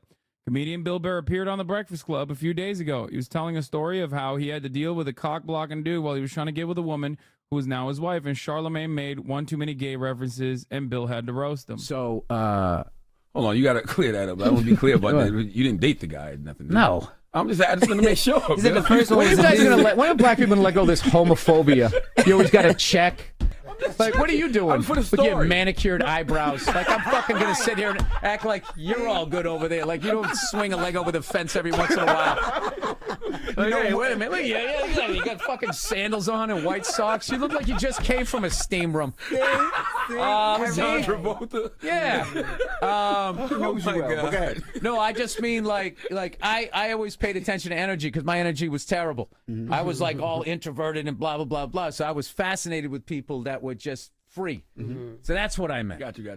Okay, before people continue and say, Hassan, you only like him because he's bald. That's why you just brought up Northern Lion. No, okay? Yes, some of my faves happen to be bald. This has nothing to do with them being bald. It doesn't matter. Please stop saying that, okay? I'm not fetishizing bald men. Okay, we're gonna go back to sucking dick for a show again. This guy's a one-trick pony over here. It just happens to be that they're funny, okay? Stop saying I'm a bald chaser. I am not a bald chaser. I do not fetishize the bald. Bill Burr isn't bald. He has his hair on the clear setting. Yeah, Bill Burr actually could grow his hair out if he wanted to. This could have been you. These two started shacking as soon as I got in the hot tub. Nice. Not all balds are funny. Some of them are cops. Dude, stop sending me the Eric Adams Breakfast Club clip. I already watched it. The entire Eric Adams. I watched the whole thing. Why is Bill Burr doing like... Hello, I'm Bill Burr, and this is... What is he selling right now? He's doing the rounds again. Oh, it'd be so sick if he came on this stream. That'd be so awesome. What is he doing? Is he touring? Speaking of Bill Maher, Steve-O went on our favorites pod and talked how much of a prick he was to him. What is this? Oh my God. Another fucking person who is like... Of course, Ukrainian flag in the bio, blocked by me. Blocked me. Steve-O has been sober for 16 years. He was asked to be on Bill Maher's podcast. Steve-O asked Maher, out of respect for his sobriety, if he could refrain from smoking pot during the interview, and Bill said no. That's so funny. I mean, he's such a piece of shit. Libs blocking leftists because they can't win arguments. You missed it. He was on Patrick Bet-Davis' show. Okay. Steve-O never interviewed, just FYI. That was the whole reason why he didn't do it. No, I did not see the SNL monologue about Palestine, but I'm sure it was great. But I just don't want to watch SNL outside of the day of Sunday, the holy day. If we're not watching, Kaya's ear is literally hanging off the bed. Yeah, I just saw that. It's so fucking cute. She's been sleeping because she missed her daddy. Now she's comfy. and EP. EP all day. We're going to watch the M. HUD cop video. Don't worry. He said it was a banger. Let's look at, hold on. Let's look at the April Fools, best April Fools from 2024. Sour Patch Kids, Sour Patch Adults. That's not that great. Mr. Beast jokingly announced that he'll be quitting YouTube. Also kind of mid. KSI took shots at Jake Paul's fight against 57-year-old Mike Tyson by announcing a fake fight against 75-year-old George Foreman. Oreo released a statement about separating the wafer from the cream. Fake KFC flavored drink. Okay, these are all awful. God, I fucking hate. Like, I can't believe I'm saying this, but even Kick being like, oh, Hassan, we announced that Hassan is now like with Kick is kind of funnier than all these other ones. Like almost because like it's just so out there. April Fools has fallen off. This is one of the only. No, I didn't like that either. Mr. Vermicelli once read a book, April Fools. I didn't like that one either. It's kind of cringe. Joy is dead. How come you didn't quote retweet the Kick thing? Because I'm fucking worried people are gonna take it seriously, dude. I already tweeted about it. Anyway, I've never been a big April Fool's fan. Anyway, all right, let's watch. Entitled CEO thinks he's above the law. November 14th, 2023. A deputy conducted a traffic stop on a vehicle committed. I find it pretty interesting that like all of the LSF posters love Northern Lion, but they fucking despise me. Like they think that he is like the beacon. They think he's the beacon of like comedy, which he is, by the way. I agree. I think he's fucking hilarious. You guys know I love him. But like our politics are fucking identical. So how do you have so much hatred? It's just like, I don't get it. Like they love him. They're like, oh my God, this guy's takes are the best. And then they fucking despise me. It's the same with, it's basically the same as like people who love Jerma but hate me. You know what I mean? I will never understand that. Maybe it's because he's bald. I think so too. He doesn't talk about politics on stream. Literally just, yes, he does. Yes, he does. Oh, this was another one. Yeah. April 1st is the only day it's not funny to post this. It is with deep sorrow that we shared the news of Keemstar's passing. He peacefully departed last night in his sleep, succumbing to complications from a pulmonary embolism. Our heart aches for his family and friends. It's like, dude, come on. Why would you get our hopes up like that? They're classified as men's men. Both Jerma and Northern Lion have a look that's easier to achieve. He makes good jokes that are not edgy conservative shit. The jokes are also not punching down. Are you talking about, am I making jokes that are edgy conservative shit and also punching down? What the fuck do you mean? Like, what are you saying? No, I was talking about how you know, the very same group of people that fucking absolutely despise me love Northern Lion, and we have like very similar politics and a very similar outlook of the world. I mean, I love Northern Lion. I think it's hilarious. Anyway, he's based in roguelike pilled. All right, let's do this. Not this. Committing multiple traffic infractions. Hello, Deputy Hines with the Sheriff's Office. Can I get your license, registration, and insurance, please? Put the drink down. I need your license. Put the drink. Ma'am. Excuse you. I need your license, your registration, and insurance. But don't be a bully. You're a bully. And I don't like woman bullies. Period. Yeah, if Hasanabe spray paint SS in Call of Duty, it would be the top post on livestream fails for a week, and Hassan's mom would need an armed guard. It's true. Where are you headed today, sir? I'm going to my doctor client. Ma'am, and guess what? You're messing with the wrong person. Okay, sounds good. I need your registration and your insurance, please, sir. My insurance is on my phone. Okay, I need your registration. I'll take my sweet time, sweetheart. It's fine. You bully me. Look at the attitude that he has while scrolling. That's a typical old guy. I love that. You're done. So you don't know why you don't know why I stopped you? What? You don't know why? What? I'm asking you. I have no idea why Okay. it's that. Because you're passing in a no passing, sir. No, Twice I you did. Middle lane. Fucking hate that. I hate when cops ask that question. It's like, no, just do your fucking job. I feel like they ask that to just like prod you specifically for shit that they want to give you extra tickets on. No, sir. No, sir, it's not. It's a breakdown lane, yellow. In Delray Beach? You're No, allowed to pass. not in Florida. Delray Beach. Is in Florida, sir. You are not allowed to pass on a double solid yellow line or double solid breakdown line, sir. You did it twice. I gave you the pass on the first one, and then you did it again. I have no points. Doesn't matter, sir. I need your registration, please, sir. I need your registration, please, sir. Give you everything. Okay. All right? Still live on. I need your registration, please, sir. Miss Hines. please Registration, behave. sir. Do not I bully am me. behaving, Do not sir. bully me. Do not. Damn, he's popping off, dude. Respect. Entitled CEO thinks he's above the law. Surely you can accuse a cop doing cop shit because it's directed towards the CEO? Probably not. I mean, it depends. So far, she's been doing great. Like, in some of these instances, like, the cops do end up, especially when like the perp, the suspect is like a white old person. In a lot of instances, cops basically will be much nicer and much more different in the way that they react to a person like this. Do raise your voice at me, sir. Do not bully I've me. asked you You're bullying me. several You're times bullying me. for your registration, Over. sir, and your insurance. Okay. You're bullying me. Okay. I don't like you. I really don't like you. Because you're not a good officer. Okay. I'll speak to your superior. That's fine. So when the little yellow sticker comes on, sir. Man, just don't tell me what to do. Trying to help you find No, paperwork, dude, I sir. love the I energy. have everything here. Bro is swiping like 11 pages with one finger swipe. He's swiping so goddamn hard, it's awesome. Like, that flick is causing him to go down to photos that he has saved on his phone from 2008, okay? I'm a CEO. I'm retired. I work part-time. It's hot. It's frustrating when people do 30 or 20 miles an hour. I'm sorry, man. When they are going on a 40-mile-an-hour speed limit, doing 20 miles an hour, you can't. I respect that. Here you go, man. Okay, That's so my you're handing me your that's cell my phone. insurance. Okay.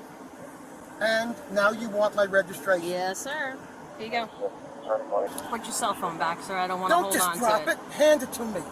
You were You looking just for paperwork. did that. No, I saw. Wait, what? Well, okay, well, now you've done worse, sir. What the hell? Sir, I did not. It's on camera. I did not, sir. I placed it down on Well, your why don't you act. just give it to me? Like a Because you're woman looking for should. information. Like a woman So, should give the phone to Can I get your a man. registration, please, sir? You know what? You're dealing with the wrong. Damn, this guy's like a raid boss level misogynist. What's happening? She's about to beat his ass feministly. Wrong man. Okay, I'm a sir. CEO. Okay. I'm intelligent. I have the best attorneys in the world. All right, and sir. you're messing with the Okay, wrong sir. human being. Okay. Give me a fucking ticket. That's what you want to do. My registration is somewhere here, but I can't find it. You can tell if my car's registered. Go home. Go, So you don't go have back your to the car. registration with you? I have my registration Okay, with can I me. please have it, sir? You're supposed to provide it.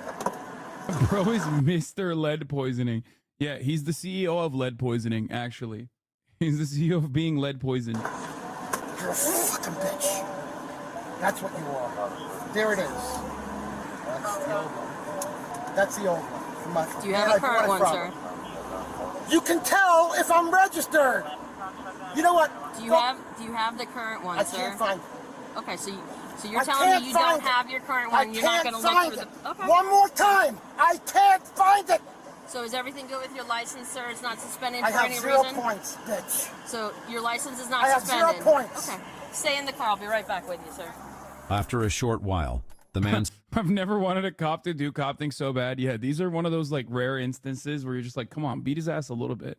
Just a little bit of police brutality. Come on. Even the left is asking for it, you know? We are demanding a little bit, you know? sped off from the traffic stop and was found at a convenience store. Oh, he left after that interaction. Oh, this is a two-parter. They're coming. The reason why I moved. Nope. I just moved because I'm sick, though. She just went straight forward. She didn't even wait. Okay. I want to go to the hospital. Don't resist. I want to go to the Put hospital. your hands behind your back I want right to go now. to the hospital. I want to. She's fucking. Damn, look at that grip though. This lady, this is the build of a woman who runs the Wendy's like a Navy. Okay, I could see her haircut from this grip. Okay, I could tell exactly. She's got the Thumbelina build for sure. I want to go to the hospital. This is the 40% of cops that beat their partners. Like, she's on the. She's the one who's beating her husband feministly. Man, I Turn want around to. and put your Man, hands behind your back. I'm sick. Now! Ma'am, I'm sick. You know her ponytail's so tight she's hearing colors. I'm Grab sick. me one more I'm time. sick. What is he doing? He's like okay, you know how like cops always be like, stop resisting, and in like many instances the guy is not resisting at all. This motherfucker is. He literally is like throwing air punches and shit. What the fuck? Ma'am, Put I'm your sick. hands behind your I'll back. put it behind my now. back. I'm sick. Oh my God, you're gonna be in trouble. I'm gonna sue you God damn, look at that grip. Oh my God, we got the right hand grip there too. in trouble. I'm gonna sue you for everything you got. I will sue you for everything you got. Show me 10-15. All I did is pull over here so I can get some medicine. I need medicine, man. Oh man, you're in 10, trouble. 15. You're in trouble. I need medicine. Take me to the hospital. Take me to the hospital. You're gonna stop. I need medicine. There's something wrong with her. She's brutal. She's brutal. She's brutal. He's brutal. She's brutal. They kill people this way. Ma'am, I'm a CEO. Oh my God, she's checking my pockets. You take any money out of my wallet, you're done. Call the head sheriff. Please, call the head sheriff. Damn, you know he's the CEO. Look at how many fucking cards he has in his pocket, dude. Everybody's trying to give him a number. Call the head sheriff. Call the head sheriff. Please, call the head sheriff. I'm sick. Wait till you find out how sick I am. Here, man. Here, Stop! Yeah, this is the guy. 100%. This guy says every person that dies to police violence deserves it. 100%. I want to know. Hey, Ron. New Jersey cop slams his own police chief on a car hood after he showed up drunk at the crash scene. That's awesome. But yeah, this is the guy that's like, he's got a 100% clearance rate on defending police brutality until this very moment. Move it! You're gonna end up on the ground. Do you understand? Help! Help! Help! Help! Can I have a sheriff, please? Another sheriff, please. I want another sheriff, please. No, please! Another sheriff! Oh my God! Oh my God! She's killing me! What? She's killing me. Oh, she has done zero of the normal police shit that we see, like, in this circumstance. No, like, fucking dropping him onto the ground, putting her fucking body weight on him. None of that. Just straight up went for the handcuffs, was being very cordial from the jump, went straight for the handcuffs, put him in the back of the car.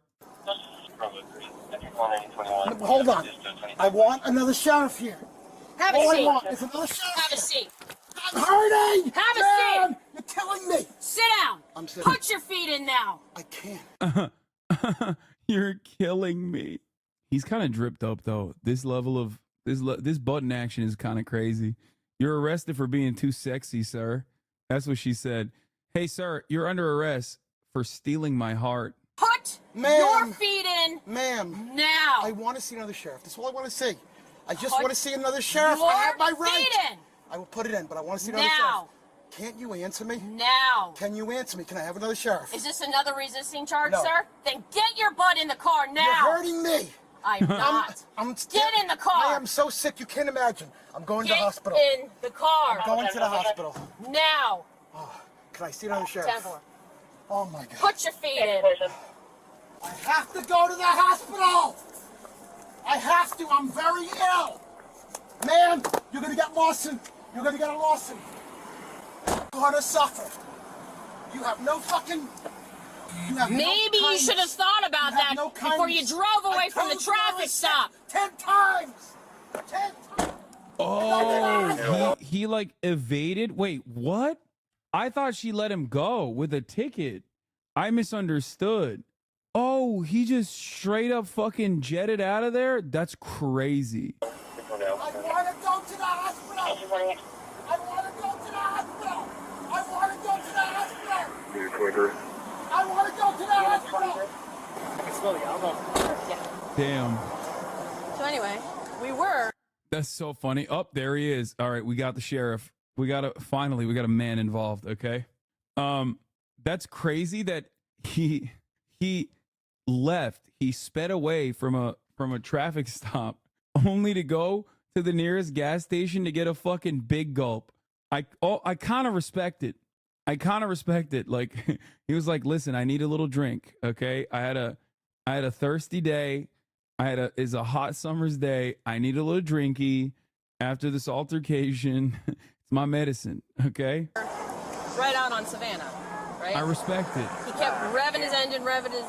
Yeah. Does not like females whatsoever. That's why I started. That's why I came back. So I started, I'm writing my tickets, right? I'm on getting ready on the second one. He hauls butt into here, parks right there. I haul butt into here. He goes to walk in. I said, I knocked the drink out of his hand, and I went hands-on with him, because I'm like, I'm done. He was resisting. Just stay in your car. I had to get medicine. I had to get. They don't have medicine at Cumberland, Of course sir. they do. They have Valerian. Sit up. I want to go to the hospital. Sit up. Shut up! I want to go to the hospital. I want to go to the hospital. I can't sit up. Yeah, you can. Oh, thank you, sir. Thank you. Step out. Can I go to the hospital, No, please? step out. Why? I'm in pain, sir. Move. You don't understand. Don't move. I have nothing on me. I'm a CEO. I don't know why this whole thing happened. Check me out, Richard CEO Medical Technologies Group. Why are you doing this to me? This never happens in Palm Beach County. Never. Never. I have no weapons. I have no nothing. I'm a sick man. I'm a sick man, sir. I want to go to the hospital. I want to go to the hospital. Can I speak to your chief? I want to go to the hospital. Ma'am, I want to go to the hospital. I'm sick. I cannot believe this. There's going to be a big lawsuit. There's going to be a huge lawsuit. Listen, we'll get you. I got to go to the hospital. Okay, we'll get you. I want to lock my car up and go to the hospital. Please, sir. You're under arrest, so. But I did nothing wrong. I want to go to the hospital. I'm very sick. Spread your legs. Sir, you're hurting me. You're hurting me. No, I gotta pat you down, make sure you. I have nothing. I'm the CEO. Oh, that's good. You know what? I think you're finished. Thank you. You too. Thank you. You two are finished. Thank you. You know why? Because I told her I was sick and she didn't listen, so I came in here to get medicine.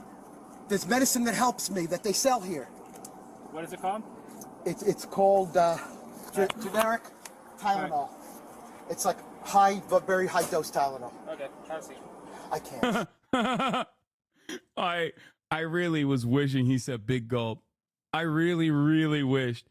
I know generic Tylenol is pretty funny too, but I think it would have been way funnier if he talked about rhino dick pills or potentially a big gulp. Both of those are better contenders in my opinion. It's called horny goat weed. I need it. Sure. All right. I want to go to the hospital, sir. Have a seat, or I'm gonna put you in there. Okay. Thank you. Can I go to the hospital, please? Okay. If you need Mr. medical Appler. attention, we'll get you Mr. attention. Appler, can I The second he saw it was a man, he said thank you, by the way. Yeah. Get Go you the attention to- you need, but have a seat. You want to know something? Have a seat. In this would never, sir. This would down. never happen in Palm Beach County ever, ever. Well, this ain't I want to Palm see a Beach chief of County. police. He's like, I got a sheriff. It's not enough. It's time. We got to elevate. I need a chief of police. Sir, I need the police commissioner pronto. He keeps leveling up when he doesn't get what he needs. The man continued to be belligerent towards the female deputy all the way. Wait, did we see her haircut in the reflection? No, that's I want the to see a chief guy. of police. Oh, I fucking called it. Oh my God. I fucking called it, dude. Oh, she's so beautiful. Oh, Big Bertha. Oh my God. She is such what a specimen. That is exactly what I thought she was going to look like. Oh, we have a Thumbelina in the wild. Oh my God. Oh my God. She is so pretty. Oh Lord. Oh my Lord. She is beautiful and natural. The man continued to be belligerent towards the female deputy all the way to the station. I could tell from her wrists and her wrist control what was going on. What hospital are we going to? I'm recording this whole thing. What hospital are we going to, ma'am? What hospital are we going to, ma'am? What hospital are we going to, ma'am? You are an asshole. You don't answer? You're a bitch. And you're a guy. Okay.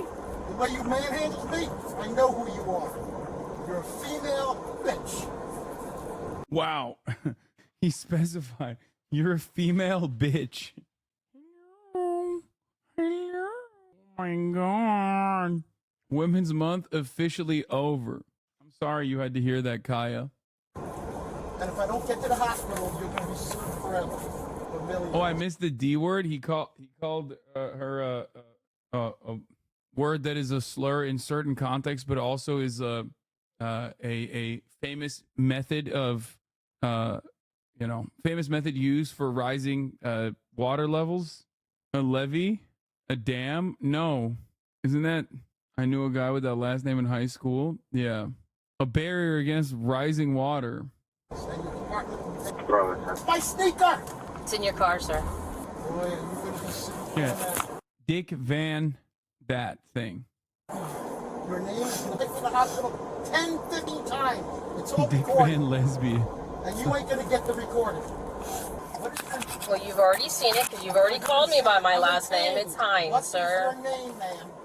If you stop talking. What is your name? Well, when you stop talking, okay, you saw it on my shirt because you've already said it, and it's Hines, sir. Officer Hines. Hines Ketchup. If you're the Hines family, you're a good one. Heinz It is spelled differently than the ketchup, sir. It is spelled like the cake You mix. are a masochist. Okay. When you know someone's sick, you don't treat them this way.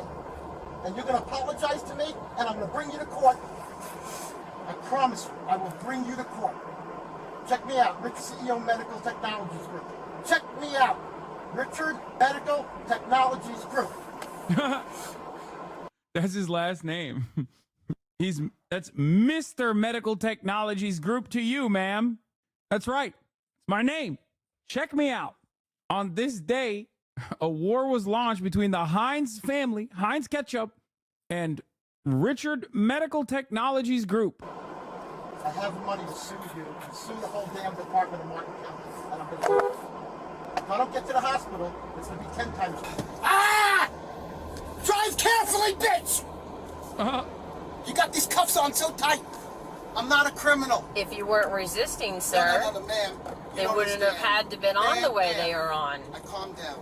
No, sir, you did not. You were Constantly constantly your job. resisting me, severe- sir. I have a He was also the CEO of a scam website, steak.com. very severe illness. Okay. You don't listen to me. What is wrong with you? Well, I've heard everything that you've said, sir. You want to bet? They're going to check my records right now, and I'm going to have you fired. I swear to God, I'm going to have you fired. This is not a hospital. I want to speak to the sheriff. I'm the CEO, but please stand. I have. We're going to have a nurse come out. Okay. Stay in the car. Nurse is going to come out and check you out. Please. Okay? Thank you. Thank you. Thank you so much, sweetie. Thank you. Thank you. Thank you. Thank you. I'm very sick, man. I'm going to heat stroke.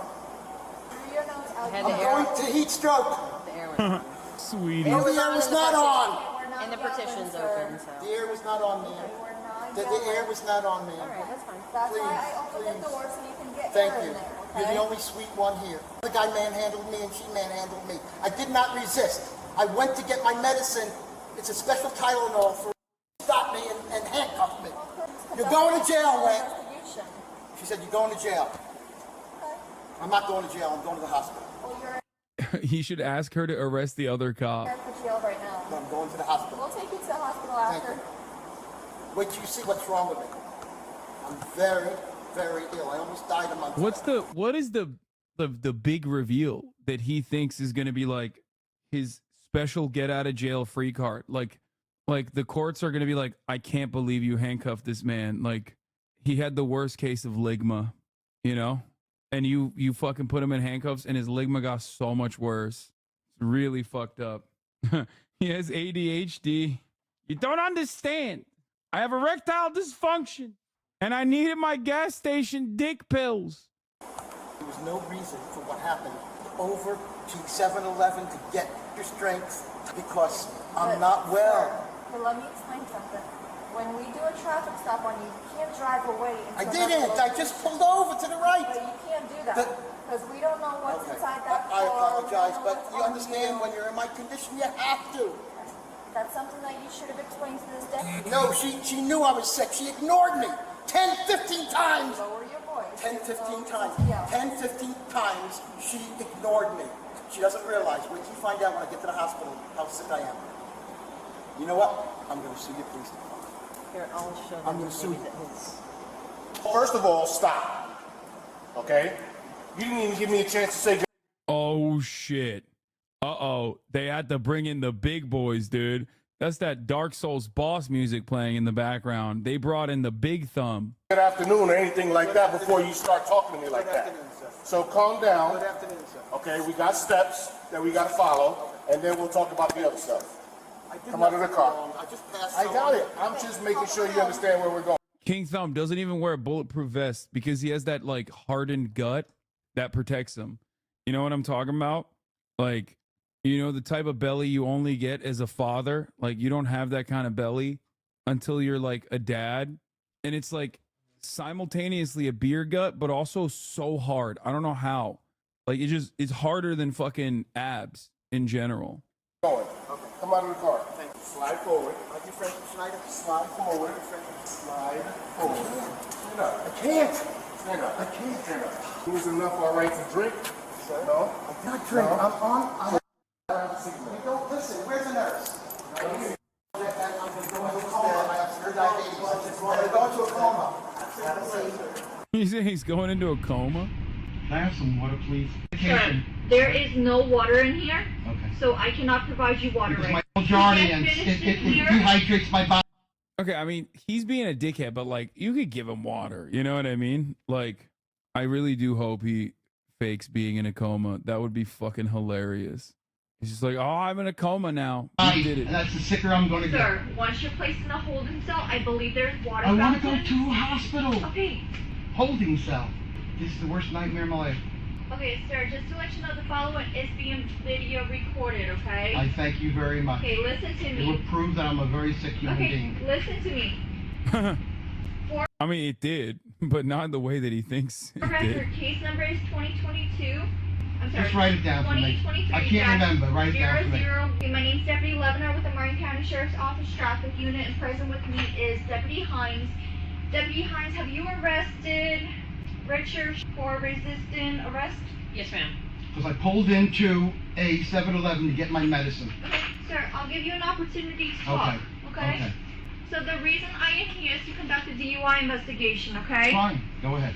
I didn't drink. Okay, I listen. I drank green tea for 3 hours. I don't think he's drunk. I think he's just entitled. Honestly, he doesn't. I don't know. Maybe I'm wrong, but he doesn't strike me as like drunk. Today I was going into heat exhaustion. Okay, because you are under the arrest, I am offering you to provide a breath test. Are you Sure. willing to take this breath test? No Yes? problem. And you end up in the hospital, your blood sugar goes crazy and everything goes crazy. I almost died a month ago. Yes, ma'am. My name is Richard, CEO Medical Technologies Group. Dude, what the fuck? Wait, is his name actually Richard, CEO Medical Technologies Group? Why does he keep saying it like that? That's right, short for Dick CEO. And I know Rick Bradshaw and I know all the sheriffs.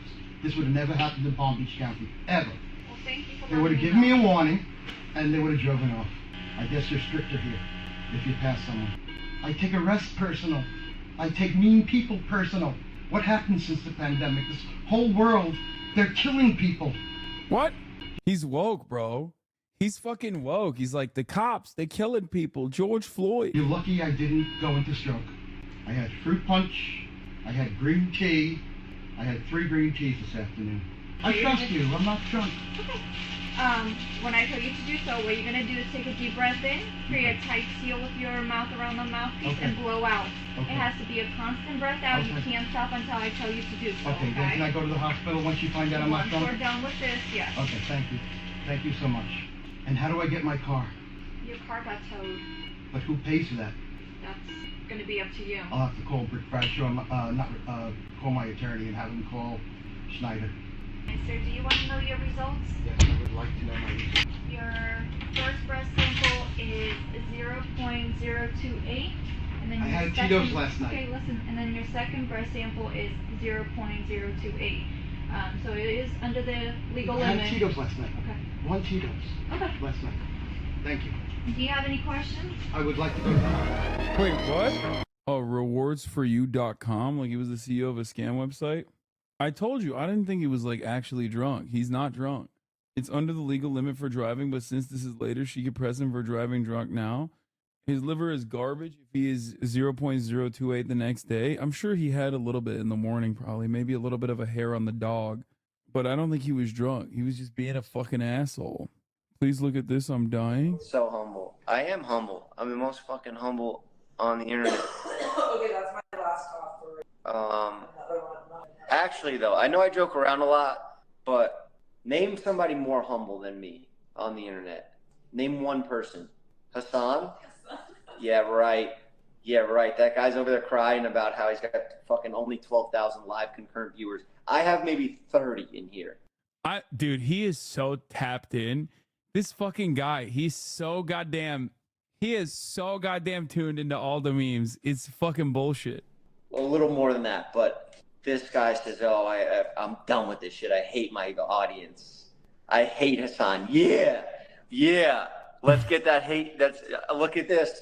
Angel's in here. Angel, we've been talking about you a lot. How you went over to Hassan's.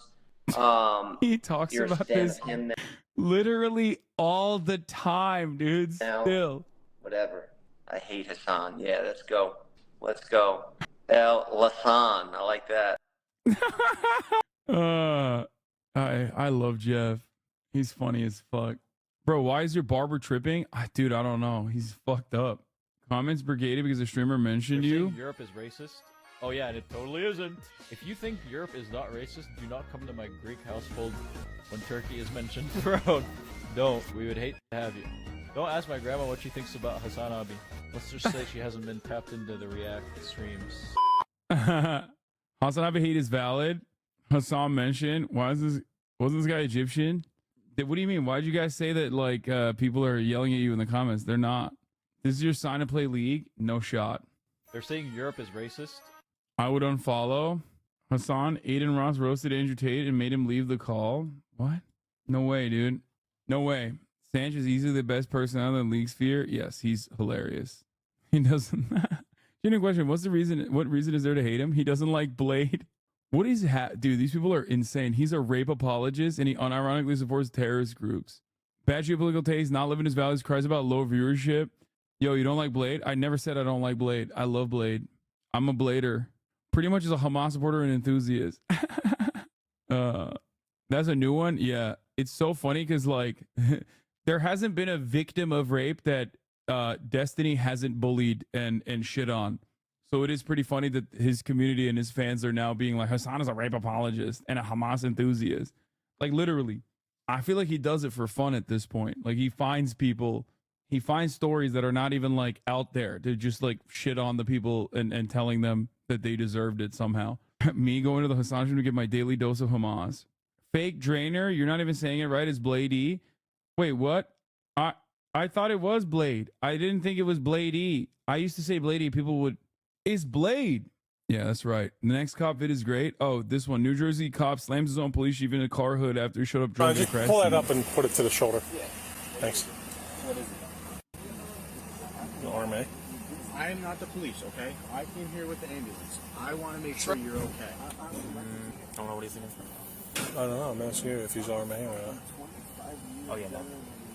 What? Yeah. I get that. I'm not saying you aren't. I just want to make sure your head is okay. He's giving them problems that we need to be aware of. It's 11/9, also known as European 9/11. The date. Can't get any. Can you tell me your first name at least? Why do you get a jacket on that's not fit to be worn? What's on the back of it? What do you mean? Look at tell me what's on the back of it. Oh, they washed off. Yeah, then get rid of it. Okay. We watched it before? I don't think I have. I think someone else probably watched it, and you think you watched it. I don't remember this at all. Maybe I have, but I don't think I've watched it. Ridiculous. Okay. You're a sergeant, for God's sake. Okay, Chief. Let me work this DWI, okay? Chief, I'm on a DWI. Over here. Chief, I'm on a DWI. Get over here. I'm on a DWI. Chief, I'm working. I don't have time to argue about a jacket, okay? Don't you touch me. Don't you touch me. Don't you fucking touch me. Oh! You have a problem? Fuck. You grabbed me. What? Now get out of here before you get a problem. Oh my God. Yo, he mounted him. He mounted that man. His legs flew up, bro. Bro, that's sick. Dude mounted him like he's a Drake listener. The sexual tension, yeah, is out of control, dude. Holy fuck. Did he give him a kiss too? I couldn't see it. A problem? Fuck. He goes, oh fuck. Oh fuck. Oh shit. Ah, you put your thumb bussy right on my dick. At me. What? Now get out of here. Dude, that's crazy that he mounted him like that. That's awesome. It's so funny. His legs flew up like a child, okay? Like a little kid sitting on a fucking chair too high. That's crazy. Before you get a problem. Take him in. Take him. No, you're gonna go in. Take him in. Drunk again. Whose keys are these? They're mine. Get out of here. No. Chief, get out of here or you're gonna get locked up. No, you... Chief, you're gonna get locked up. What the fuck? You grabbed me. I asked you 3 times to leave me alone. You're obstructing my DWI. Oh, Chief, you're drunk again, Chief. Not now, Chief. I'm in a fucking zone, dude. Fuck. I'm so in the zone. I forgot to run the top of the hour ad break. Fuck. All right. It's kind of crazy. He just fucked him. Like he literally had, he put his dick in there a little bit, just a little bit, you know? Yeah. Also, yeah, Chief is drunk again. Here's your car keys. That's awesome. You said it's Ohio? No, it's not. It's New Jersey. Here's the 3-minute ad break now, by the way, before I forget. Billy, come over here. Let him go. That's the first thing. Billy, I'm trying to get away from everybody. Shut up, because you're in trouble now. Stop, no, I'm please, not in trouble. Stop, I'm not in trouble. Stop. You're going to be in trouble. Stop, You're Billy. Billy. Chief, I'm working at DWI. I'm listening to you. Okay. Shut up. Why is he like this? This is very, you are right. This is very erotic. It's like weird that he's like whispering nothings, sweet nothings into his ear. He's like, shut up, Billy. Oh, shut up. The way you caressed me back there in front of all the other cops, you know you can't do that. It's not the locker room. Okay? You almost entered me in front of them, Billy. Oh, shut up, Billy. Shut up and kiss me. No, you're in trouble because this is the first thing. First of all, I was about to say to you, you stupid. I was about to say to you, what do you need OEM for? You're embarrassing me in front of the men about the jacket. No. That's neither here nor there. Okay. That's neither here nor there. Now we got a real fucking problem, Billy. Yeah, we do. I know. We do. All right, you're going to have to go inside. No, how about we do No. this? No, we go Billy, inside? Billy, you're going to have to go inside right now with me. You're going to have to go inside and we're in a serious collision. Billy, you're not doing anything when I'm on the scene, okay? You should know better than this, my friend. No. Listen to me. Grab me. No, I said come over here. You're out of line. You grab me. It's on video. Billy. It's on video. I'm not going to argue with it. I have a crash to work. Billy. I have a job to do. There's like a fucking... There's like a kindergarten worth of dead children on the ground, drunk driver collision. They're all fucking bleeding out on the scene, and these guys are playing patty cakes. What the fuck's happening here? It's like, Billy, shut up and kiss me. You have to be inside of me now. Now you have to be inside of me. You have to go inside of me now, Billy. You're relieved. Billy, you're relieved. Okay. You're relieved. Go home. No. Billy, you have to understand something. You're relieved. Billy, you're relieved. Go home in the headquarters and wait for me. Yeah, so my crash. No, Billy, you're relieved. I have Billy. officers here. Billy. Right here. They could get waffled because my car is blocking it. Billy, you're relieved. No, Chief. No, Billy. Please, Billy, don't. You're suspended, Billy. I'm suspended? Yes. He's just elevating the charges. What's going on? Is that his like dad or something? I genuinely don't understand. I genuinely don't understand how this conversation is taking place. This is such a weird dynamic between the police chief and a fucking cop. I don't know who the drunk one is. I feel like Billy's not the drunk one. The police chief is just like, Billy, you're relieved. And now you have to relieve me, Billy. All right? You have to relieve me, Billy. You know how. Okay. I'm going home. Yes. Billy, come here. I'm going home. We can't talk. I'm suspended. No. I'm suspended. I'm going home. And you're going to wait for me there. No, I'm not. I'm suspended. I'm going home. You're going to headquarters and wait for me there. Let me work my craft. No, this is why I'm here. Billy, you're suspended.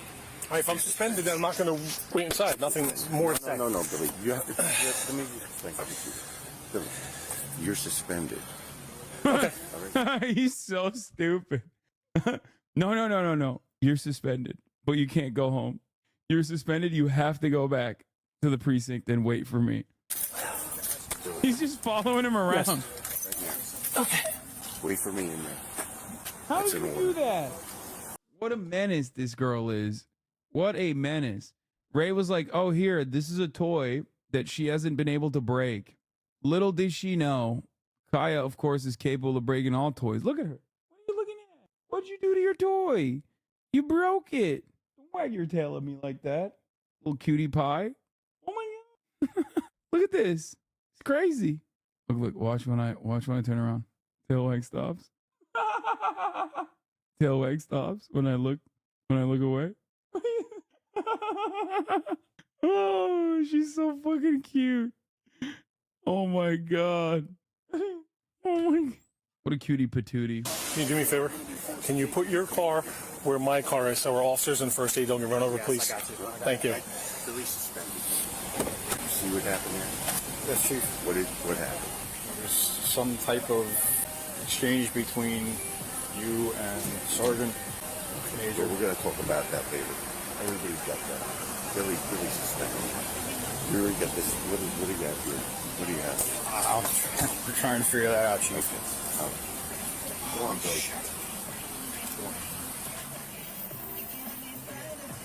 What are you doing? I mean, in there. Okay. Yes, you're going to meet me in there. Go and put the dog in right now. There's nowhere to put her. She's going to ruin things. Okay, we'll leave her in there, Billy. I'm going. I got people on the road. I want to make sure they're safe. I want to run you over, so watch out. No. Come on. Go ahead. You know I love you. Come on. This guy was a terrible chief. He ridiculed employees sometimes in front of borough residents, hurled expletives at staff, physically accosted a few officers, spit on one, and he showed up drunk at a crash scene. Authorities said, average cop. I'm just telling you, dude. This is normal police activities. You understand? I love you, he says. I want to run you over, so watch out. No. Come on. You know I love you. Come on. I know. What? What's wrong with you? He said, what? He said, I know. And then said, what? Stop, Billy. Why would you do that to me? Stop, Billy. Stop. You got enough problems already. Please. All right.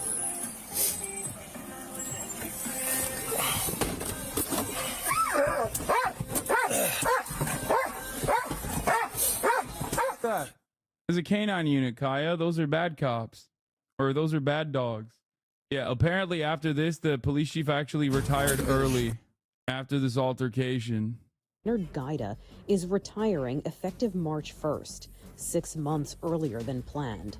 An investigation was launched into his conduct during a traffic accident back in November. After criticizing a responding sergeant about the jacket he was wearing, the sergeant tried to return to the investigation, but the chief kept calling after him. Chief, I'm on a DWI. Over here. Chief, I'm on a DWI. The sergeant walked back toward the cars involved in the crash when the chief followed him and the conversation turned physical. Chief, I'm working. I don't have time to argue about a jacket, okay? Get over here. Don't you touch me. Don't you touch me. What would you do if Kai brought home a canine officer? Would you be okay with your daughter dating a cop? Absolutely not. No. I'd rather have a thought daughter or a gay son than a daughter who dates a cop. You touch me. You have a problem? You grabbed me. Now get out of here before you get a problem. Take him in. Take him. No, you're going to go in. Take him. Drunk again. Reports say the sergeant has since returned to work. The mayor of Bradley Beach says actions have been taken based upon the recommendations by the prosecutor's office, but did not elaborate. He also thanked Gaida for his more than 40 years of service to Bradley Beach and says the community is safer because of him. For Inside Edition Digital, I'm Mara Monson. He resigned in disgrace. Did you know Germany decriminalized weed today, yet fair evasion can still get you arrested here? That's so German. So it was the chief that was drunk and none of the cops had the balls to arrest him? Yeah, dude. Haven't you seen? We've watched so many cop videos like that. We've watched so many cop videos like that where they where they refuse to arrest one another for being drunk on the job. Would you rather have a feminist progressive cop daughter or a racist sexist homophobic accountant son? Racist sexist homophobic accountant son. That means I taught him well. Look at this guy. That shit is hurt, dude. What the hell is that? That's not normal.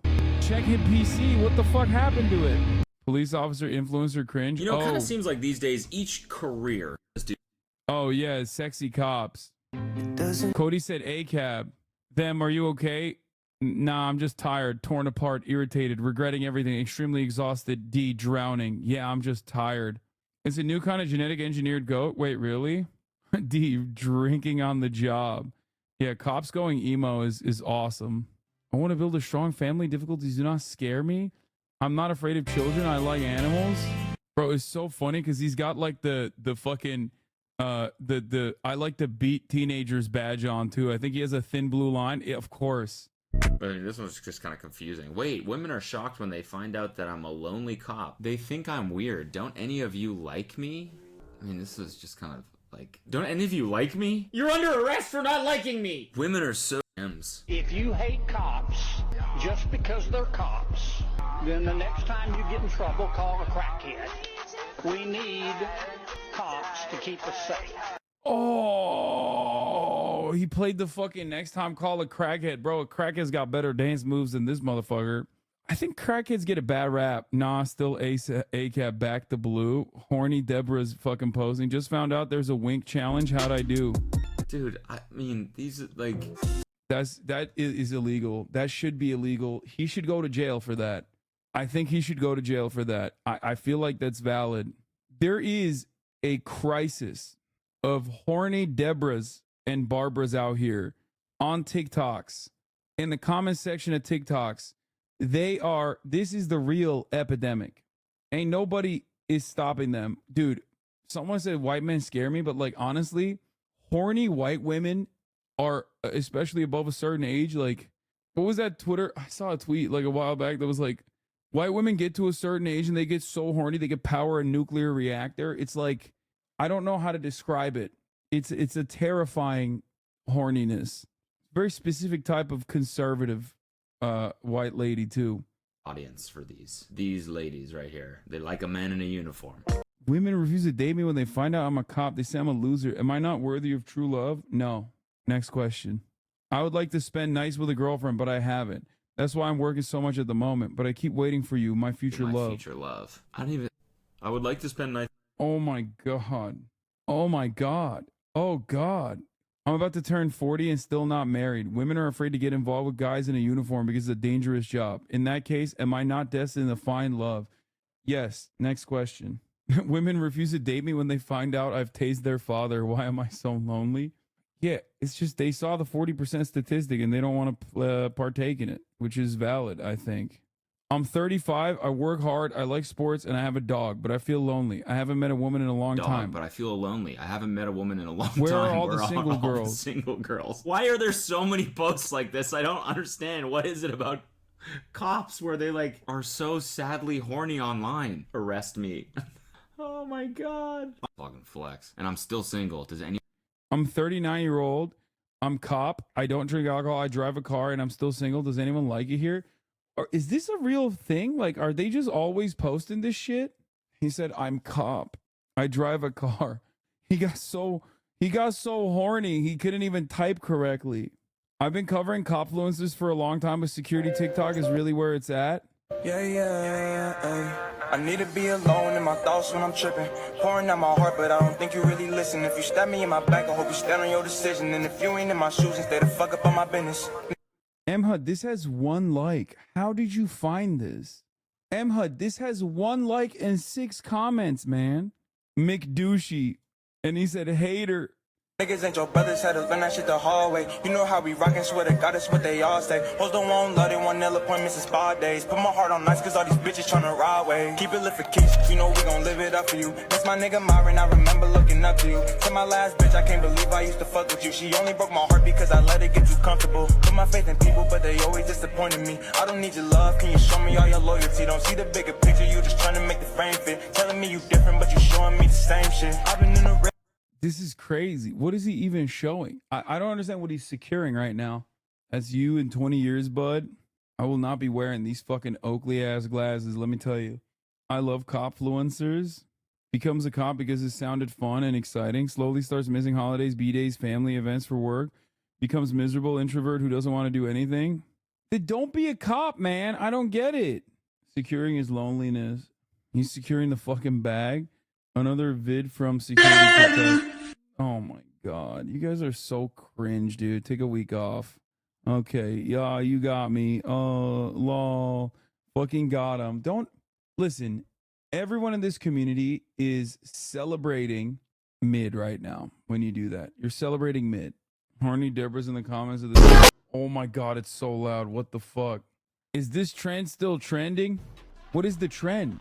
Was that ever trending? Sir, this trend will never be old. The hip walks with the pew never get old. Sorry, Anna. Anyways, please never stop. Damn it. Now I gotta go to church. This trend should never go away. It is again now. Always a trend.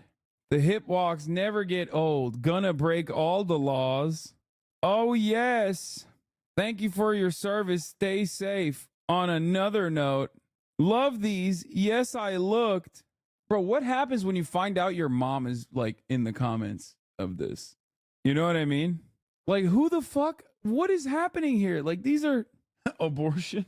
It is said that if you wear a cop uniform, every Indiana 7 will follow your thirst trap. What the hell is this? The cult of the blind pope? The Palmarian church? Moms are in the comments saying the same to you, by the way. I just don't, like, oh my God. So, this woman is so horny for cops. She literally has, like, Miss Thin Blue Line. It's like bucket bunnies, but for cops. Like, this is a specific kink. This is why cops are so afraid of 15-minute cities. If these Debras didn't have to drive 40 minutes to cheat on their HVAC husbands, the divorce rate would be 100%. They are called badge bunnies. My mom is one. Oh, no. Let's look at the Thin Blue Line hashtag. What? Dishwasher, some backup. What's up, Bree? Dishwasher, some backup. D'Angelo Wallace about Ozempic being You prevalent may have in heard about this Hollywood. thing called Ozempic. Influencers and celebrities been taking Ozempic. People hate on it because they want to do it. People who should be taking them aren't taking them. Everyone's like, a smaller portion. Like, shut the Right. People who shouldn't be taking them are. You're on Ozempic. They do have side effects. I think that they've gotten overhyped. Medicines have side effects. And the people who hate on the most, the people who are secretly doing it or pissed off that they can't afford it. If you have money, you can get your hands on Ozempic. Are you worried that because this has gotten so trendy, Excuse me. Do you need some water? you won't be able to treat the people who truly need it? No, I need some Ozempic. I was thinking maybe we could talk about that. Hi. D'Angelo Wallace looking angelic, by the way.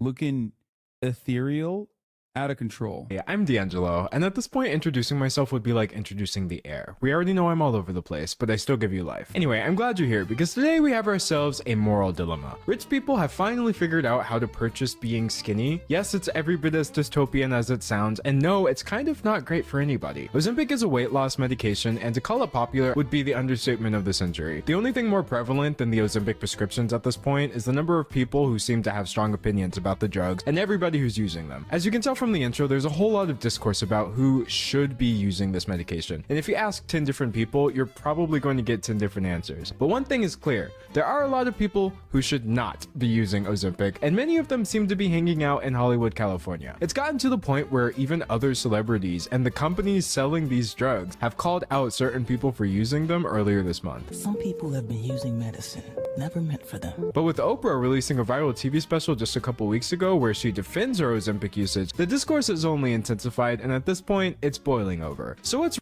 my controversial opinion is that America has a much larger issue with obesity, so we should put fucking Ozempic in the water.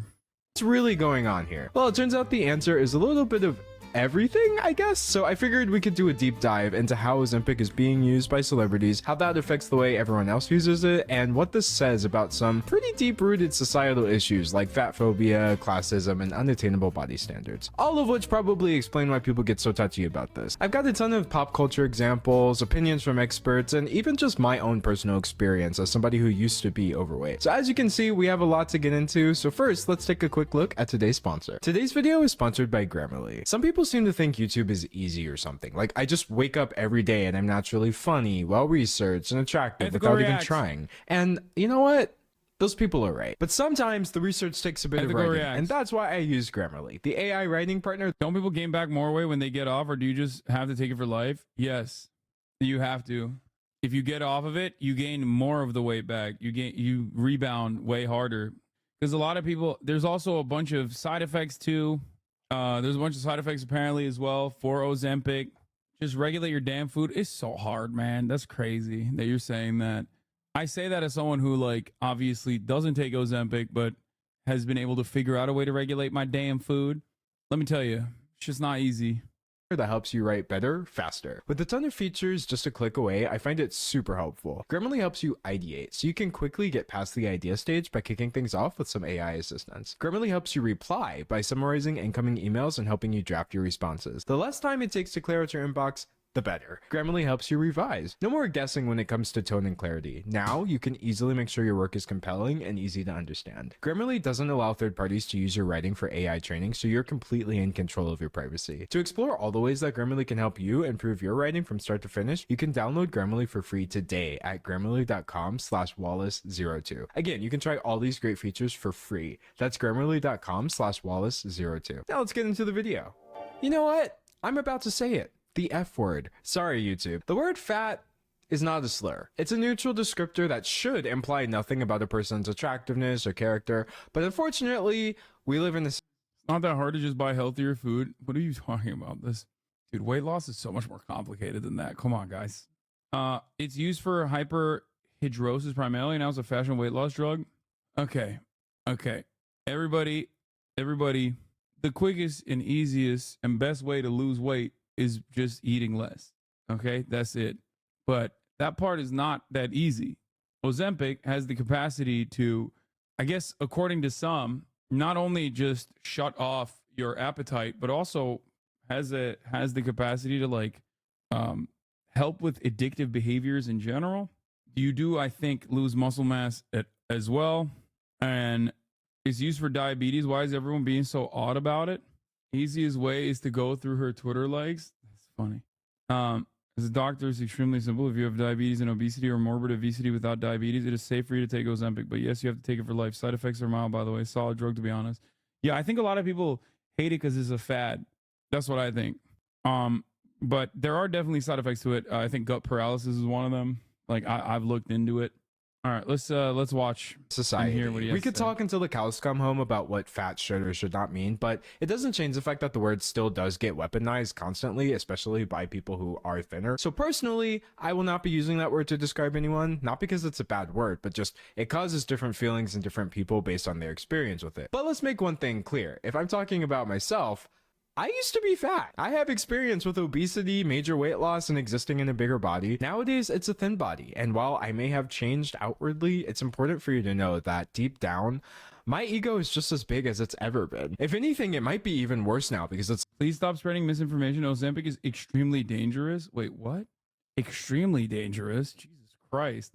Okay, before people say that's not fat, no, dude, what the fuck? Stop fat gatekeeping. He was overweight. The fuck are you guys talking about? It's like concentrated. But anyway, Jesus when I talk about Christ. weight loss, obesity, and bigger people in this video, I don't see any of this as being other. As far as I'm concerned, we're all in this together. So in part one, I want to look at what Ozempic is and how it took both Hollywood and the internet by storm. At this point, this isn't my first weird internet trend rodeo, but of all the weird things I've seen go viral, literal medication is definitely a first. So what is it about Ozempic specifically that's causing all this obsession? Well, as it turns out, there's a lot of reasons, and it goes a lot deeper than just being the latest celebrity fixation. Have you noticed that recently a lot of people in Hollywood have gotten skinnier, seemingly out of nowhere? You might not have even noticed this trend because at first the cases seemed somewhat disconnected, but as more and more stunning celebrity transformation narratives started being spun back to back, people couldn't help but notice a couple common threads. These cases all seem to coincide with the rise in popularity of the drug Ozempic. Also, before we get into it, I just want to make it clear that I'm not here to promote or recommend any medication or health advice whatsoever. Like, yes, I'm literally God's gift to the world, but no, I don't have a medical degree. It's not like I took the Hippocratical Oath or whatever. So just enjoy this video for what it is, entertainment, and an opportunity to stare into my eyes for the next hour. Anyway, to get started, I thought it would be helpful to nail down what Ozempic actually is. We all know it's weight loss medication, but the specifics behind it are a little more convoluted because technically, Ozempic is actually not a weight loss medication. except for when it is. So like, here's how it works. Ozempic is a name brand for a drug called semaglutide. This drug is manufactured by the company Novo Nordisk, and it's used to treat type 2 diabetes. When it was discovered that it also had the... By the way, the thing about Ozempic is that my dad, I think, was taking it for his diabetes, and he was still eating. Okay, the thing that actually caused him to no longer be like incredibly morbidly obese, like literally almost died multiple times obese, was a major surgery. It wasn't just a gastric bypass. He also, on top of the gastric bypass, got like literally his intestines shortened too. So that was the only way that he was able to lose weight and keep the weight off. It was major surgical procedure. So I think people still can out-eat Ozempic.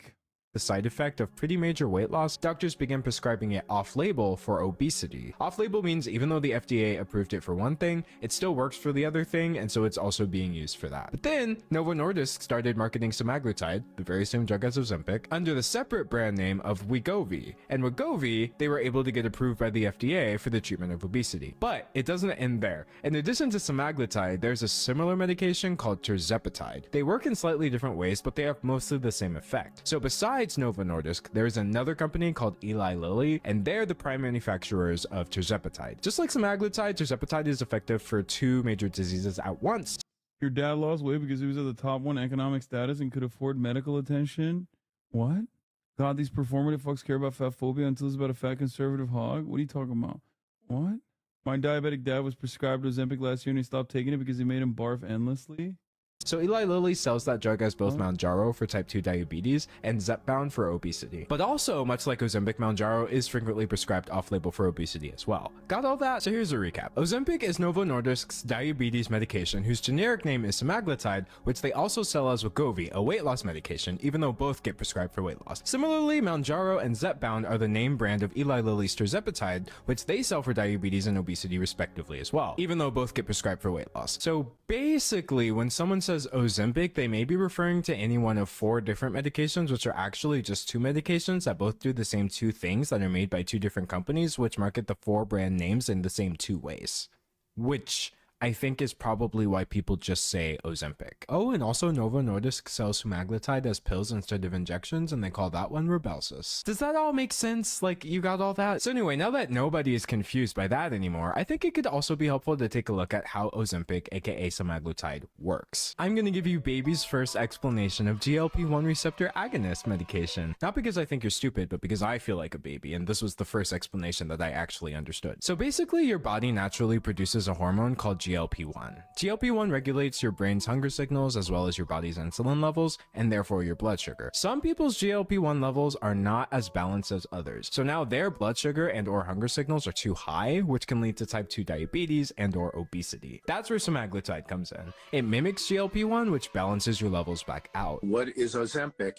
It's mimicking hormones that are a hormone that's released into your intestine when you eat food. So the resulting lower blood sugar is how type 2 diabetes is treated. It also slows down the process of food moving through your body, making you feel fuller longer. So both the slow digestion and the regulated hunger signals serve to reduce your appetite, which in turn leads to weight loss over time. And that's how the obesity is treated. The Ozempic doesn't burn any calories.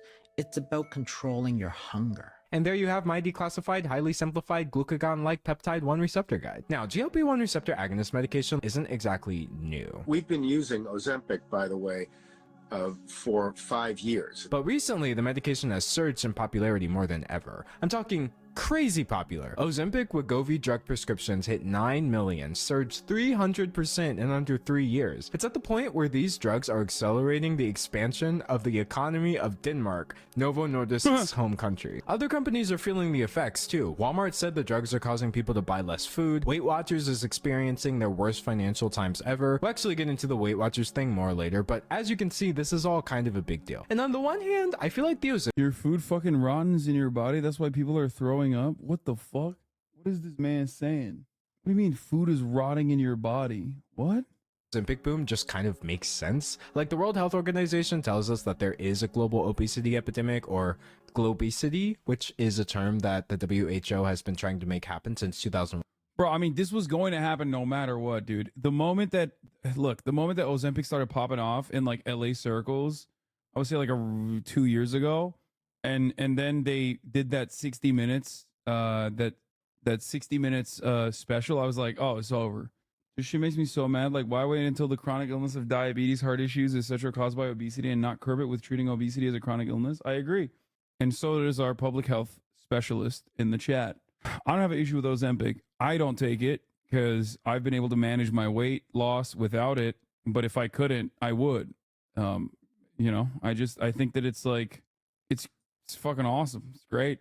One, apparently. I understand the vision, but also no. But also kudos for saying that. For spilling. Anyways, it stands to reason that a new effective medicine that treats one of the biggest medical issues facing literally all of humanity would catch on pretty quickly. But the strangest thing about Ozempic was that it wasn't just rising in usage, it started rising in status. And if you're wondering who is backwards enough to turn a medication injection pin into some sort of messed up status symbol, look no further than Hollywood. It's at the point where you can't even have a discussion about these medications without famous people coming up in the process. If you want to learn more about the exact specifics of how Ozempic works, there's this great Vox video that dives into the science behind it. But even on this video, which is just a straightforward explanation, there are comments like this. Vox, I'm disappointed that the abuse of this drug by Hollywood and influencers for a quick fix to weight loss. It literally feels like people think it's like a cheat code or something.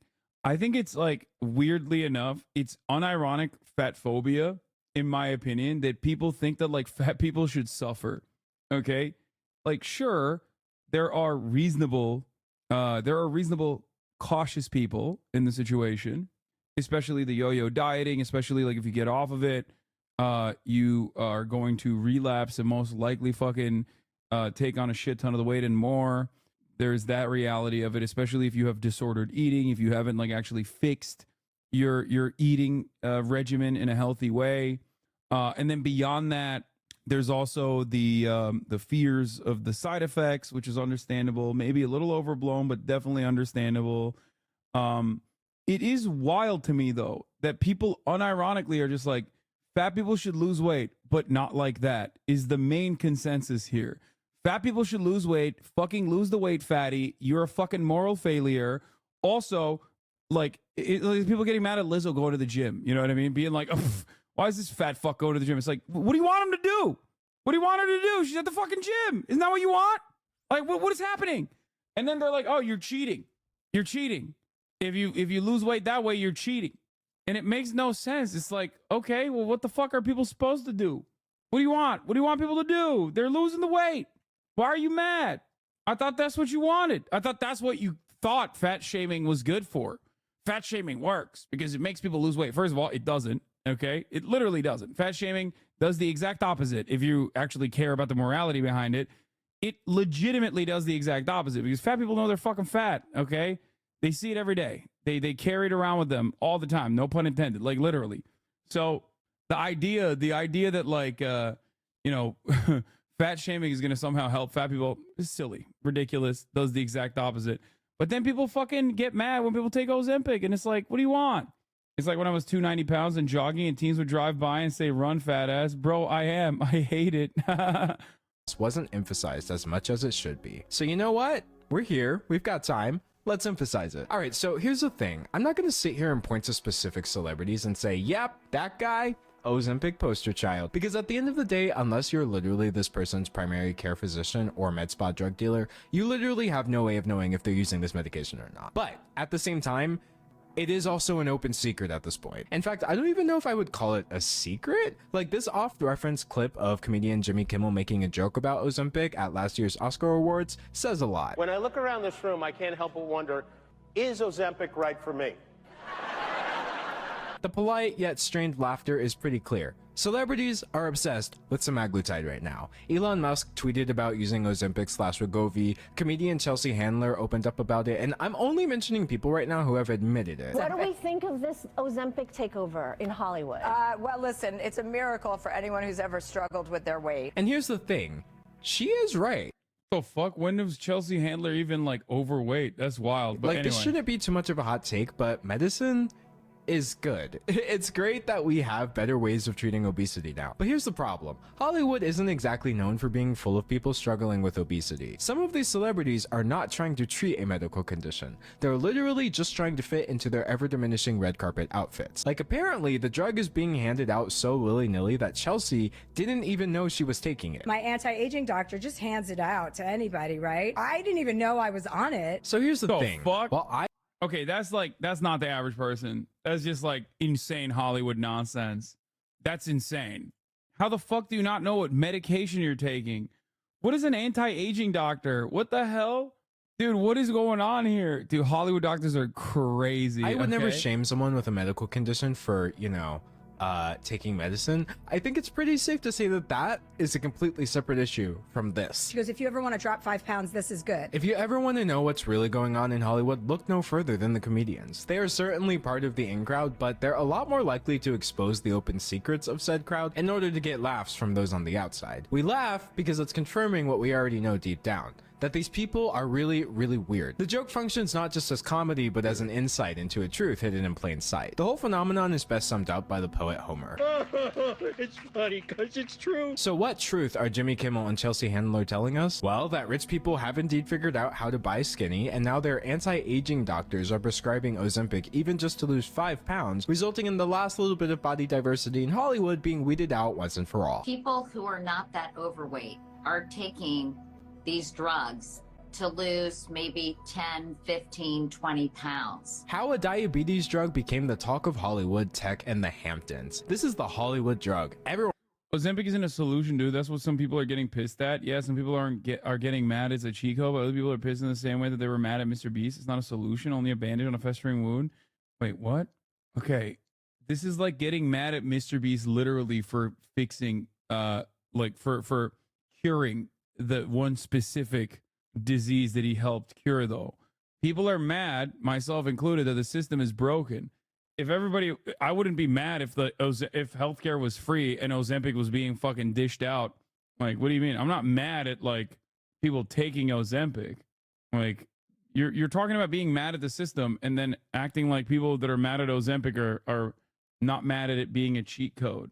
Everyone I know is on it, says Patty Stanger of Bravo TV's The Millionaire Matchmaker. These weren't developed for cosmetic uses, but they're being used cosmetically because they're so amazing in their effect. It's like the new Botox, says Terry Dubrow, the plastic surgeon from the TV show Botched. I love it. It's so good. Everyone is suddenly showing up 25 pounds lighter, says Andy Cohen of Real Housewives fame. What happens when they stop taking Ozempic? And he's not exaggerating either. I got on the bandwagon, says Real Housewives of New Jersey star Dolores Catania. What housewife isn't on Ozempic? Asks Cohen. Not one. I wasn't going to come to this reunion looking bigger than anyone else. Monjuro, it's another part of it. Oh, that's the amped up version. Yeah. Oh, is it? Oh, yeah. Yeah, that's the fast forward to Skinnyville. Like, if fast forward to Skinnyville doesn't tell you how casually these celebs are treating these drugs, I don't know what does. I really want to try it when I give birth. No, some people are mad their loved ones can't get diabetes medication because everyone else is taking it. This is the part I don't understand. Like, if there's a drug shortage problem, especially on Ozempic, it's not the fault of people taking Ozempic. It's the fault of the fucking FDA for not properly regulating it, and it's the fault of the suppliers for limiting the supply. Plus, I don't even think that that's a real issue. I feel like that's already been solved. It's like one of those, because it's not one of those like drugs that is like a super hardcore controlled substance that you genuinely lean on a lot of FDA regulation on.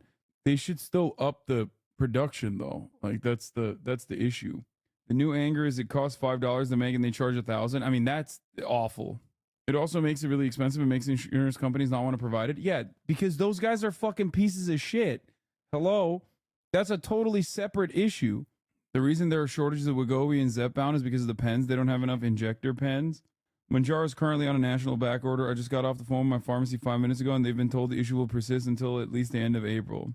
What a garbage take, bro. The issue is that it's overprescribed. Bro, I'm sorry. We're talking about like maximum 40,000 Hollywood celebrities and people that live in like Los Angeles, California that are taking it that shouldn't really be taking it. You're ridiculous if you think that it's like overprescribed in a country where 60% of the nation is obese. it is not overprescribed for a country like the United States of America. Okay, that's actually kind of wild. Like, I don't think that it's overprescribed. I think that you're seeing like rich people, and you're thinking it's just like rich people taking it, and you're not thinking that like your Aunt Deborah in fucking Arkansas has been prescribed one. You're over your skis on this one, bud. What does that even mean? No, dude. I don't understand. I think that if you are obese and your doctor prescribes you Ozempic, that's not a bad thing. That's a valid reason to get it. Okay? Was that like Canadian take? You know, Canadians still see the top of the hour ad break, right? Just letting you know. Unless you're subscribed for $5 or for free. At the top of the hour, I mean. Yes, it is. You don't need it if you're obese. Diabetics need it. Major difference. No, that's not a... What are you talking about? Yo, this, again, comes from the reality that we do not fucking see obesity as a medical problem, but a moral failure. That's the issue. You're literally looking at it like, no, obese people are just like moral failures. They should just eat less, lol. Like, you don't think about it as a medical issue at all. You just described two different medical issues. One, ironically, that causes the other, by the way, half the fucking time. And you're just like, yeah, dude, it's just a fucking, just eat less, lol. Obesity is an illness, okay? It is a disease. Obesity is also likely to cause all of the other illnesses, including diabetes. Not at all. Oh my God, that's taking what I said way out of proportion. I'm someone who literally needs it but cannot get it. Yes, it is. You don't need it if you're obese. Yes, you do. You do need it if you're obese. What statistics do you have on that, and what qualifies you to read those stats? What should disqualify people from getting their medication? Are you mad at people with lupus taking anti-malaria drugs too? Wait, what? Oh, you're talking to the other chatter. But you just watched someone saying doctors are handing out to lose 5 and 10 pounds? Yes, because I'm talking about you're watching the most extreme version of that. Do you think doctors are fucking handing it out to like a person that's 10 pounds overweight in the rest of the country, and that's why there's a massive shortage? It's just people who are on the verge. Like, it's people who are just a little bit overweight that are just taking up all the supply. Are you kidding me? In a country where there's 60% obesity? No, there's a fuck ton of obese people. You're only seeing Hollywood. Obviously, these people are the people that don't need it and are taking it. And you're thinking every single person is doing this all around the fucking country. And it's like ridiculous. No, you're looking at the edge cases of people that don't fucking need it that are taking it. Ugh. Anyway. This is going to be such an annoying debate forever. Like, it's anyone's business what medicine someone else is taking. Wash your ass. Confirmation biased here. Would you like to hear what I have to say? Yeah.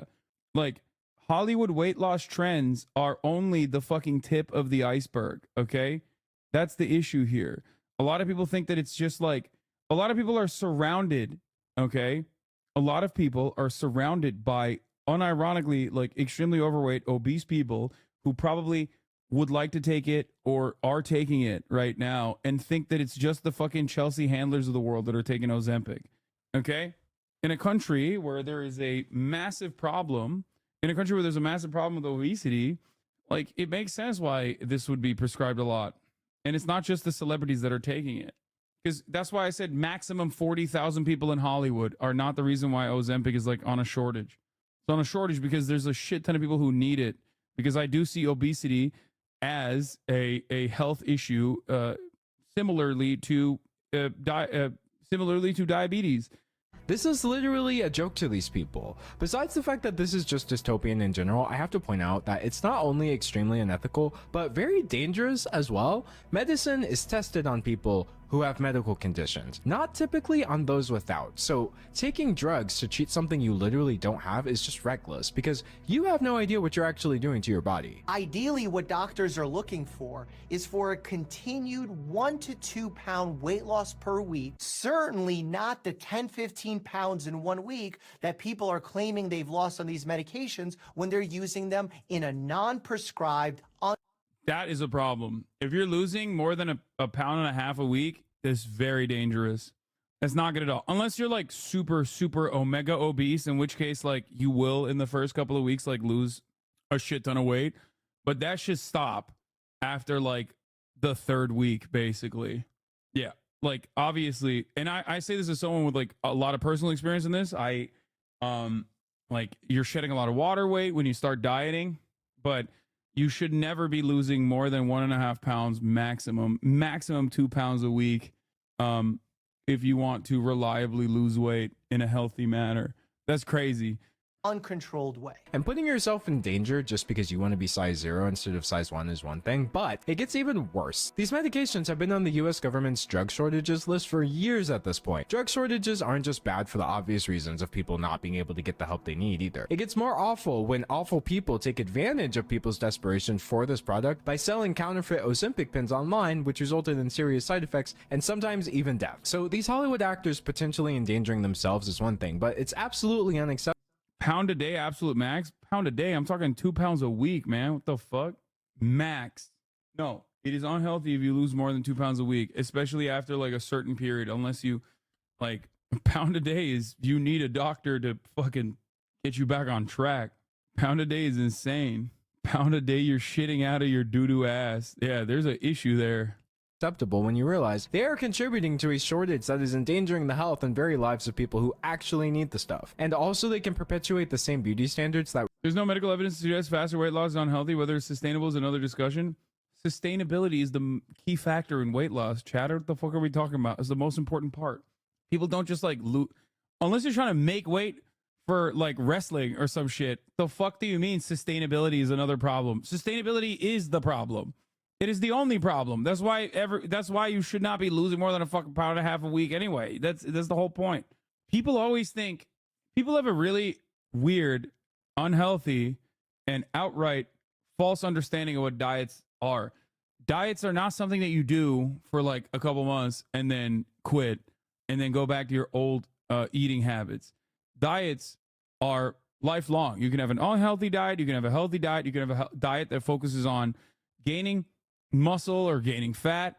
You can have a diet that focuses on losing fat, but a diet is for life. There is no going back on a diet. It is what it is. So the whole point is that you need to find something that works for you, that you can actually continue and enjoy and do for the rest of your life. That result in the discrimination against people with obesity in the first place. Even though this has been going on for a couple years now, it's only getting more rampant over time. It's gotten to the point where just a few weeks ago, Eli Lilly, remember them? They released an entire commercial about this. Eli Lilly slams Hollywood's Ozempic obsession ahead of Oscars. People whose health is affected by obesity are the reason. Be for real, not everyone's the same as you. Some people lose weight way quicker. Stop being ignorant. Stop spreading false info about weight loss is weird as fuck, by the way. I've lost more than 5 pounds a week and I was fine. Wait, what? I just said, depending on where you're at and how fat you are, for example, like how morbidly obese you are, you could definitely lose more than even 5 pounds, especially in the beginning. A lot of that is basically still shedding water weight. You're over here fucking, I don't know, flexing your like eating disorder or something. I don't know what the fuck's happening. Lol, I'm lying. We work on these medications. It matters who gets them. I do have to say though, this ad is kind of annoying because it's literally Eli Lilly and Novo Nordisk's responsibility to keep up with the demands for these drugs in the first place. Like, yes, the Hollywood usage thing is bad, but they're not single-handedly causing this problem. And by the way, if it's so important to Eli Lilly that people get the medication they need, maybe they could take some steps to ensure that more people have access to this medication, even if they can't get it through their insurance. Like, I can't help but think that the fact that these meds can cost around $1,000 a month out of pocket, if not more, is probably part of the reason this turned into a class issue where only wealthy people have a 100% chance of acquiring it in the first place. But no, why work on any of that when you can just make a commercial about it, am I right? A commercial that, frankly, is just going to get even more people thinking, wait, you can use Mounjaro for cosmetic weight loss? And seeing as how big pharma companies are, at the end of the day, still companies, one has to imagine that this was a consideration or even a factor behind making this ad campaign in the first place. But you know, while many people still do deserve to be called out over this, there is a major caveat here. Just because someone is a rich celebrity does not mean that they're exempt from health issues. There are actual people in Hollywood with obesity or even type 2 diabetes, and clearly this drug has helped them. Actor Anthony Tony Anderson has diabetes and was one of the most prominent voices calling for this trend to stop. And while you can certainly acknowledge how wealth, class, privilege, and all of this play a huge role in making it way easier for a celebrity to obtain this medicine as opposed to the average person, you can't just point your finger at any celebrity who has lost weight in the last couple of years and blame them for a national drug shortage. Again, we don't know if they used Ozempic, and even if they did, some people really do need the medicine, even if said people have offshore bank accounts. And this finger pointing trickles down too. Some people seem to think that anyone at all who takes Ozempic for weight loss is just some kind of bad person. And while I primarily blame the celebrities' frivolous usage for this misconception, it's really just rooted in misinformation. Yes, Ozempic may have started off as diabetes medication, but off-label drug prescription by doctors is not like against the rules. The FDA literally has a whole article about how this is a thing that happens. It's not abnormal. You can't say yeah, I mean, I literally take an off-label drug for my hair loss, which is like now sold basically or virtually over the counter at this point. And you can get it very cheap. It's literally for I mean, Propecia. It's for prostate cancer. It's prostate cancer medication. But it is also a DHT blocker, which stops your hair follicles from closing up at the top of your dome. There's a ton of drugs that people take off label. Yeah, be careful with it. I got really sad from DHT blockers. It's funny you say that because I've been taking it for years and years now. But when I first started taking it, I took 1 milligram a day, and it wasn't good. So I started taking 0.5 milligram a day, and it was fine. Some medical conditions deserve treatment more than others, and these diseases have a lot of overlap anyway. Really, your ire should be directed towards the right direction. People in Hollywood who do not you have said that drug is not on back order? Yeah, except the problem is, or the reason why it's not on back order, for the record, here it is, by the way, the effects of said medication. The reason why it's not on back order is because there's a shit ton of generics, and it is like made, I mean, it's made with the understanding that, like, you know, a lot of people can take it. Obesity who do not need this medicine and who are using their immense wealth and privilege to access it anyway for vanity reasons, resulting in shortages that affect people who actually do need it. And also Big Pharma. Big Pharma is literally always the problem. And while you can't decide from looking whether or not someone needs Ozempic, it's safe to say that Hollywood is handing it out so recklessly and for such small amounts of weight that there is some serious misappropriation going on. Besides the obvious harm caused by these celebrities who choose to use this medicine unnecessarily, it's also reinforcing dangerous beauty standards by focusing on rapid weight loss and encouraging everyday people to use it unnecessarily as well by turning it into a trend, further contributing to the shortages that are endangering people who do need it. We'll explore the beauty standard side of things in part 3, but as for the effects of turning Ozempic into a trend, one has to look no further than everybody's favorite clock app. Oh, TikTok, how do I love thee? Let me count the ways. With over 84,000 different videos under the Ozempic hashtag and over 1.5 billion views between them, it's safe to say that TikTok has had an outsized influence on the way people are talking about Ozempic. This hit TikTok and became like a sensation. But the attitudes that float around in the entertainment industry inevitably float down towards the internet, meaning Hollywood's nonchalance and borderline jocular stance on Ozempic found an even wider audience on an app where people have a nonchalant and borderline jocular stance on pretty much everything. People started doing the Ozempic hand challenge. This one has about 10 million views, where basically people show the before and after results of the weight loss on their hands. This of course turned into a joke where people started posting other people's hands as their after picture. People often talk about Ozempic face, even though medically speaking it's literally not a thing. It's just a misnomer for something that a lot of people experience with or without weight loss medication. But anyways, this of course turns into Ozempic face makeup with a cool 2.8 million views. As you can imagine, Ozempic often results in its users eating This is crazy. Yo, dude, we are so fucked. smaller portion sizes, and of course this turns into a joke as well. 2.4 million views, because of course it does. And if it turns into a joke seems to be a common theme here, then you're understanding exactly how TikTok works. Not even the Ozempic theme song is safe at this point.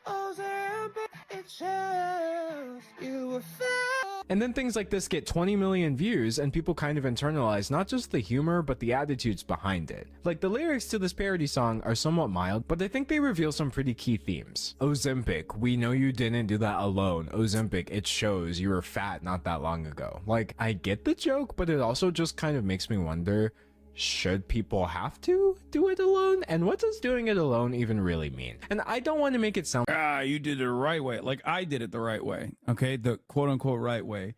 It's fucking bullshit. It's ridiculous. There are plenty of people who can't. Okay, part of the reason why I did it the right way, especially the second time around, was because this time around, although I was older, I was much richer. Okay? First time I did it, I wasn't. But it was a lot of fucking hard. It was insanely hard. It was incredibly, incredibly hard. And many people still can't accomplish that. There's nothing wrong with medical intervention, especially when it's literally about like avoiding so many medical complications down the fucking line. It blows my mind. I think it's great. Like mockery is the only thing happening on the platform. Beyond people making fun of everything from users of the Americans are so obsessed with Calvinist predetermination that they think fatness is an innate trait. Yeah, it's a moral failure. You're fat because you're, you know, a failure morally. That's why you're fat.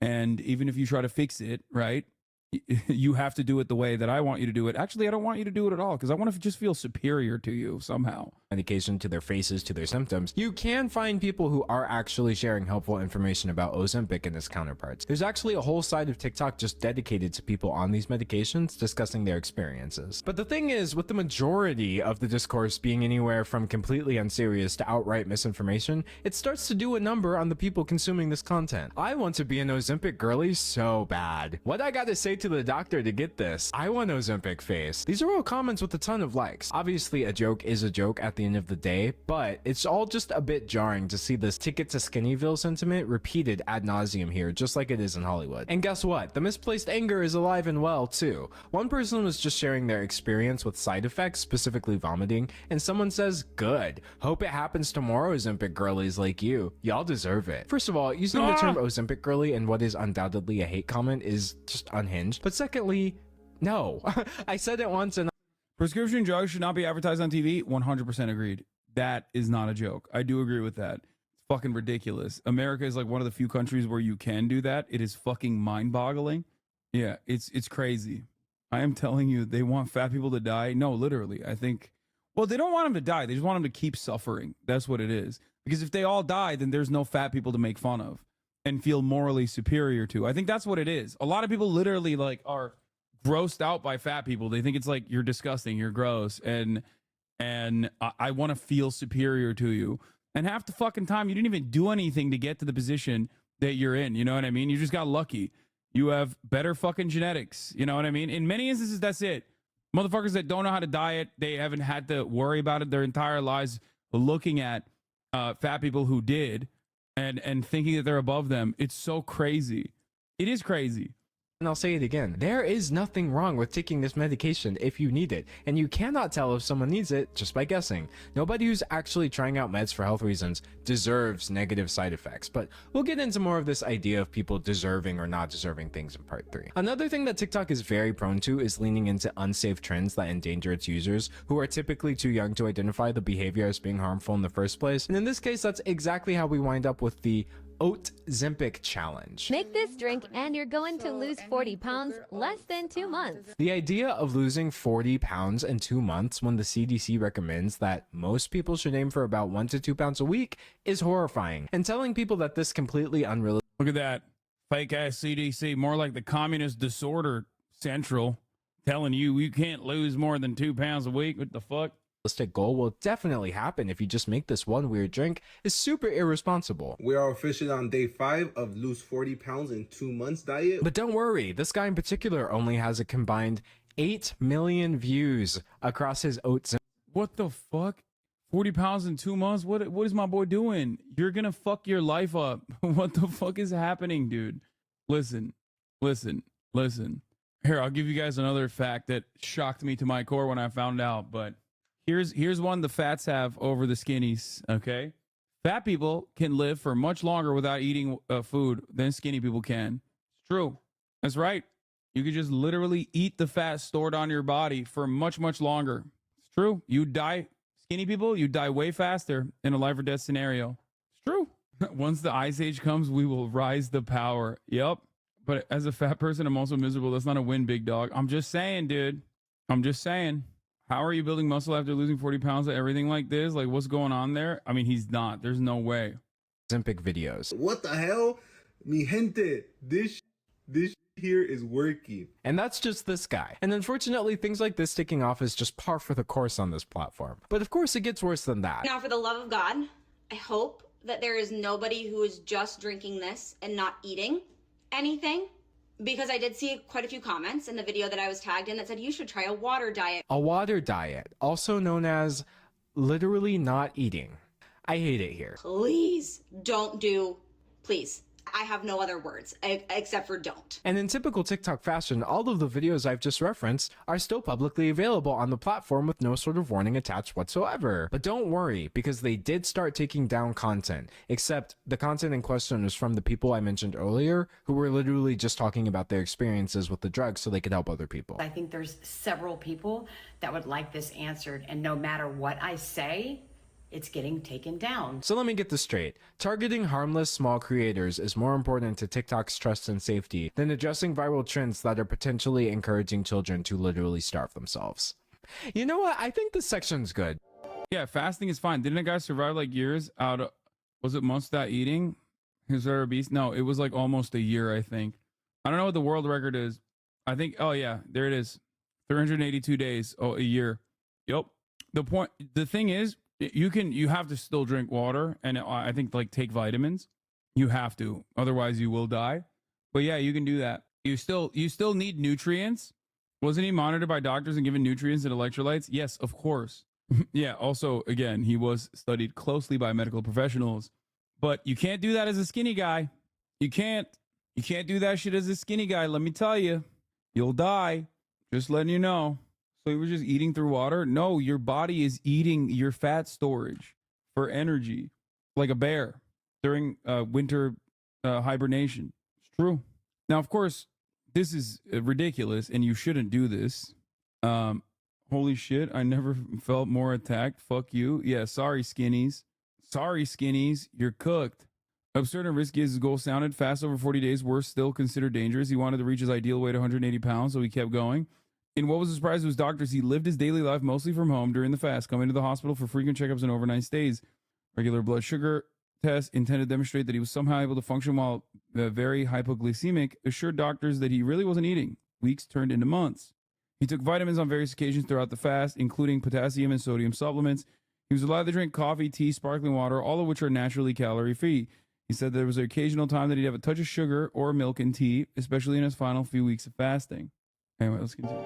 In part 2 of this video, I want to take a look at television and media and the impact it's had on driving this whole Ozempic trend. It's safe to say that traditional media like TV doesn't have quite the same relevance that it used to, but at the same time, that doesn't mean it's still not impacting public opinion in a major way. Whether it's influencing for better or worse, though, remains to be seen. I can think of no better person to focus on for part 2 than Oprah Winfrey. She's not just the most prominent person to align herself with the weight loss meds. She's a powerful media mogul herself, a billionaire in fact, who has contributed massively towards shaping public opinion through her television show turned media empire. And a lot of said public opinion involves weight loss. It's not just something she's talked about a lot over the years. At one point, she actually owned a 10% stake in the company Weight Watchers, which you can probably guess from the name is a diet and lifestyle services company. There are big bucks here, and it's safe to say that Oprah Winfrey has profited massively from society's weight loss obsession. And while I'm not in the habit of sitting around feeling sorry for billionaires, literally nobody can deny that she was also a victim of the very same thing. Like all forms of discrimination, there are layers to this. The fat phobia directed towards Oprah was rooted in not just misogyny, but misogynoir. That is a particular convoluted viciousness due to the fact that she was a black woman who held immense social power ever since the mid-80s. Best believe that people were going to find something to drag her for, and it's no surprise that it was her weight. I was ridiculed on every late night talk show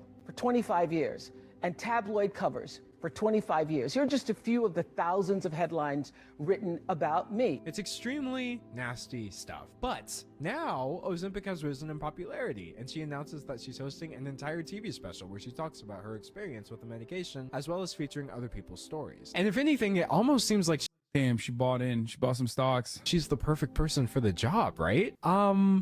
No, like she is still a billionaire media mogul, and that doesn't happen without some level of unethical behavior. Like wealth hoarding and its inherent exploitation aside, Oprah has historically done very reckless things with her platform, specifically when it comes to health. She's actually responsible for platforming and popularizing Dr. Oz, who has done so much damage due to his pseudoscience that it would take a whole other video just to unpack that. She's also responsible for platforming Dr. Phil, another fraud who, again, literally do not have time for this, and she herself has actually televised some pretty harmful behavior behavior when it comes to how the media treats people The in worst their bodies. Turk. Like, here are the Olsen twins opening up in 2004 about their experience with body shaming, and listen to how Oprah responds. Either you're too fat, you're too skinny, and people are just gonna write what they What size are you, by the way?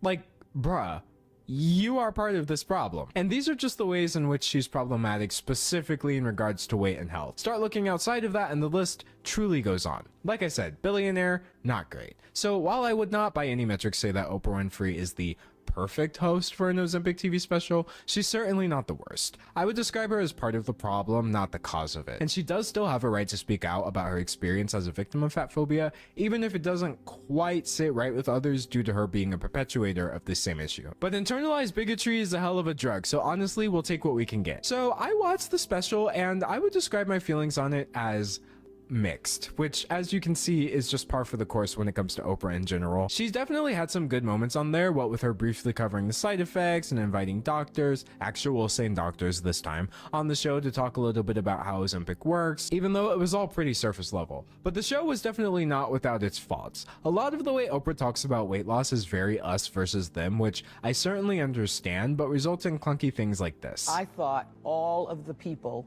who never had to diet were just using their willpower. And now I realize y'all wasn't even thinking about the food. It's like she's almost there. Like, no, obesity is not a willpower issue by any means. We're actually going to go over that a bit in part 3. But at the same time, saying people who never have to diet, i.e. thin people, never have to think about food isn't really a helpful framing either. Like, food noise is pretty catastrophic, as I know from personal experience, but making sweeping generalizations about other people's relationship with food or what they may or may not experience is kind of the exact thing we're supposed to be avoiding in the first place here. She also keeps repeating the fact that obesity is a disease, which, yes, it is defined by the World Health Organization as, quote, a chronic complex disease defined by excessive fat deposits that can impair health. But Oprah's definition more so seems to be obesity is a disease where if you have it, you're destined to remain obese forever, until Ozempic came along. If you have the disease of obesity, you're always going to go back to that set point. Definitely super not true at all. Like, obesity itself is not a life sentence that's dooming you to a life of having excessive body fat. The condition just refers to the excessive body fat. If you don't have it, then you can diet, lose weight, exercise, all of the things that we've heard over the years. Now here's the thing, it is a multifactorial disease, meaning it can be caused by so many different things. And a lot of those factors routinely do drive your weight up over time despite your best efforts, even if you are conscious about your diet and exercise. But that's certainly not the case for everyone. And so I think saying point blank, if you have obesity, you're always going to go back to that set point is a bit misinformed. Like, she keeps almost getting there, but then also super missing the point at the same time. And you know, this would all be well and good if she was just like shooting the breeze with a friend or whatever, but it's maybe less well and good seeing as she's Oprah Winfrey spreading misinformation on a TV special. When I tell you how many times I have blamed myself. This is obviously helpful for her, and I can only imagine that this is fairly important to anyone who may not have realized the complex nature of obesity, and that it's not something you should blame yourself for, nor should anyone be blaming you for it. But instead of tackling the fat phobia that was leading people to ostracize others struggling with this, the message of the special is more so, take that, media, I'm thin now, and it was never my fault in the first place. And it's like, Oprah, kudos for saying that, for spilling, but this doesn't really do anything to hold anyone accountable, including herself, for perpetuating the idea that it was okay to make people feel bad, even if they didn't lose the weight. For all the people who believe diet and exercise is the best and only way to lose excess weight, bless you too. Overall, it's a bit of a tough watch, but I understand the vision. I will say though, before I move on, there is this one super weird aspect of the special that I just could not ignore no matter how hard I tried. So remember how I said that Oprah used to own a 10% stock in Weight Watchers? Yeah, that company is not doing so hot right now. They've been kind of going through it in general, actually, as attitudes towards weight loss have evolved over the years. Like in 2018, they tried to rebrand to WW since the concept of weight watching doesn't really have the best connotations in the first place. But Ozempic has pretty much been the nail in the coffin here, with just last month being Weight Watchers' worst financial month of all time. I think they realized that no matter what, they are not going to win this war here, so they tried the old if you can't beat them, join them approach, and they started offering people prescriptions for Ozempic online. But unfortunately for them, this boom was quickly undercut as soon after Eli Lilly announced that they would start offering weight loss meds directly to consumers online. So needless to say, WW has been more of an LL lately, and they don't seem to know what to do about it, but Oprah certainly did. WW International International Inc. announces upcoming Oprah Winfrey board transition. I recently made the decision to not continue serving on the board of Weight Watchers. Not just that, but according to WW's press release, she actually sold her stake in the company as well and donated the money. And I also donated all of my shares in Weight Watchers to the Smithsonian National Museum of African American History and Culture. Her reasoning for this... What? Why? Why there? Anyway. This was not because WW is crashing and burning, of course, no, but because... I wanted... It's just so crazy. Weight Watchers and every other fucking fad diet literally is trying to gamify the basic principles of calories in, calories out. Very silly stuff overall. I have a lot of smoke for that. If it worked for you, then great. But the reality is because diets, like I've said before, is a lifelong thing, you're basically locking yourself into this like one specific type of diet. Stop drinking soda, both this BDS movement, and to not get kidney stones. I love my kidney stones. I carry them everywhere. No perceived conflict of interest for this special. So I guess the conflict that she's referring to would arise from the fact that she invited the CEO of Weight Watchers, Sima Sistani, onto her special. She invited her here to tell us what, you may ask? We are the most clinically tested, evidence-based, science-backed behavior change program, but we were missing the third prong, which was biology. I kid you not, this literally turns into a borderline undisclosed ad for how Weight Watchers is prescribing people Ozempic now. Why do we need Weight Watchers if we've got Zepbound and Wegovy? I hate this so much. This is like doing a disservice overall, I think. Weight Watchers is not just about weight loss. And you know, setting WW it's about watching the weight up to extol their own virtues in this post-Ozempic landscape might not seem like it's directly benefiting Oprah, seeing as how she sold her shares and all. But when you look a little closer at that press release and see that she said, I look forward to continuing to advise and collaborate with Weight Watchers, I can't help but feel like this is less of an end and more of a beginning. Even the press release is promo for yet a different upcoming special. In May, Oprah Winfrey and Weight Watchers will be hosting an event on weight health. Between all of that and the fact that she also had representatives from both Eli Lilly and Novo Nordisk here as well, and a show dedicated to hyping up their medication, I think at the end of the day, you can probably sum all of this energy up in one word. Billionaire. Based off of some of the valid criticisms that Oprah brought up in her special, I think we should take a look at how the media has historically talked about celebrities' weight and how that's contributed to this mess we're in right now. While she was a very prominent example of this issue, it's even sadder to say that she wasn't the only person who experienced it. Before more socially conscious attitudes started to creep into mainstream media, it was just seen as par for the course to pick apart every aspect of a celebrity's body. It's why Oprah asked the Olsen twins what size they were on national television. This was obviously much worse for women, but it was pretty universal across the board, like snapping paparazzi photos of action stars and saying, look, their bodies are different now. It's like an age-old Hollywood special at this point. And clearly those socially conscious attitudes are not creeping quickly enough because this is still happening. I remember just a couple years ago, Jason Momoa was in the news cycle for not looking like Aquaman 24/7. Is locking yourself into a diet for life not better than locking yourself into a drug like Ozempic your whole life? Well, one is like across the board shutting off one part of your brain that is causing you to want to fucking eat more when you're already like full. The other is purchasing snacks and stuff that you could do for free, literally. Like it's not the same as saying, well, you could just like stop eating for free. You very clearly can't. Which is literally absurd. I'm actually going to talk more about Jason Momoa in part 3, but the point is, people are obsessed with Hollywood's bodies. Now here's the thing. Part of this is cyclical. Hollywood is obsessed with specific body types, which in turn fuels everyone's fixation. Yeah, here, Dr. Paxmore is correct. 100%. Weight Watchers just obfuscates the principles of a healthy diet, making it harder to maintain long-term because you're made to rely on the point system they created instead of actually understanding the calories and macros. Instead of doing Weight Watchers, you should literally just track calories if you're going to do that. Like, because that's what it is. It's like the dumbest fucking thing on the planet, in my opinion. Whereas like one is like biologically doing something that stops you from eating more. Gym bros really have the best take here. I'm sorry. Yeah, 100%. I was shocked. Dude, I tried all the fucking diets, man. I did when I was younger. I was really fat. I was really insecure. I tried all the fucking diets. And when I realized that like every single diet is created off the basis of calories in, calories out. Like that is just the principle. It was freeing. I've tried keto too. Well, okay, but weight loss is way more complicated than calories in, calories out. Okay, Yes, obviously it is more complicated than calories in, calories out. I'm talking about the basis of it.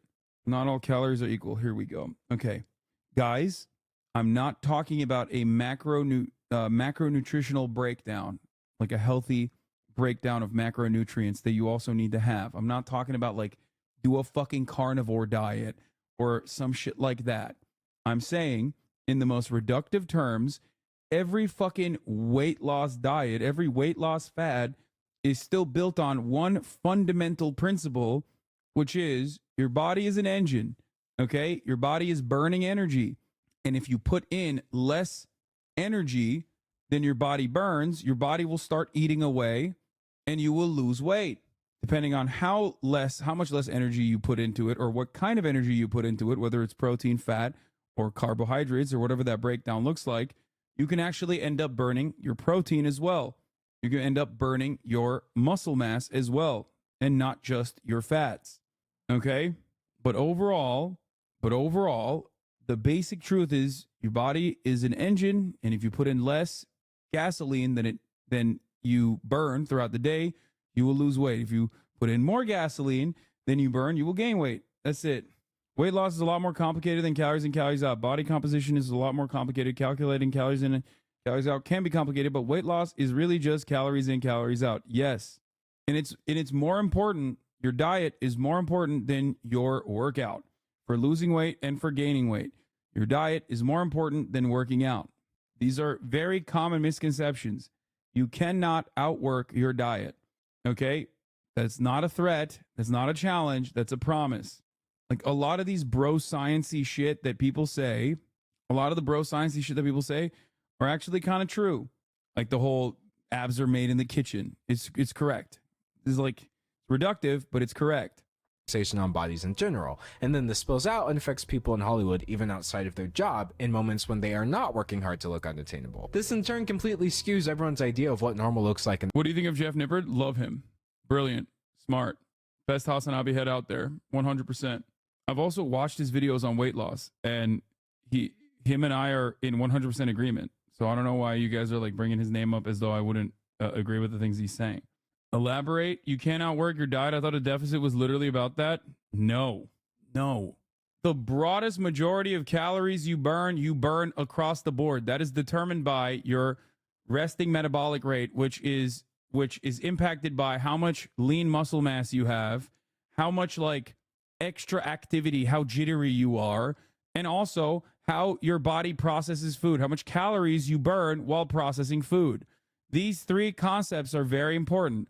There's obviously marginal differences between people, but overall, that plus how sedentary your lifestyle is, how active you are, okay, determines how much energy you need. This is not bro science. This is just science, by the way. I'm explaining it in a broy way, but what I'm explaining is just science, okay? I don't know the actual scientific terms for what I'm describing, but what I'm describing is literally science and not bro science, okay? When people say you cannot outwork your diet, it means because the massive number of calories that you are burning every single day are determined by those three things. Before we talk about extracurricular activity, like physical activity, that's what we mean. The largest chunk of calories are burned in that area. And then on top of that, doing extra activities like running, cardio, shit like that can, of course, move you in the direction of weight loss if you want to. But if you're overeating all the time, it doesn't fucking matter, no matter how hard you work. Because if you've ever stepped foot on top of a treadmill and you looked at how many calories you're burning, you will recognize that in order to burn a goddamn Big Mac worth of calories, you have to run for like an hour, because a Big Mac is like 550 calories. Then there's also the other problem. When you do a lot of cardio, you get famished quicker. Now, it's not the same for everyone, but the reality is, for me at least, and for many people that I know, when they do a lot of cardio, they get hungrier. They get more hungry. That's why people will say like walking is the best form of cardio that you can do, some kind of cardiovascular activity that you can do that like won't make you super hungry. Damn, off the dome. That's right. I thought it'd be more. It's 556. Yeah. I used to eat Big Macs every day when I didn't have a lot of money. They had a two Big Macs for $5 special at McDonald's, and I would take the fucking Bread out. In the first place, and it's just like a big catch-22 where everyone's a victim. But I think it goes even deeper than that though. Like, yes, body standards explain some of this, but I think the heart of the issue is just that, not to mention your body gets very efficient at repetitive cardio, so now you're burning less calories every time you do cardio again. Yeah, that's the other, yeah.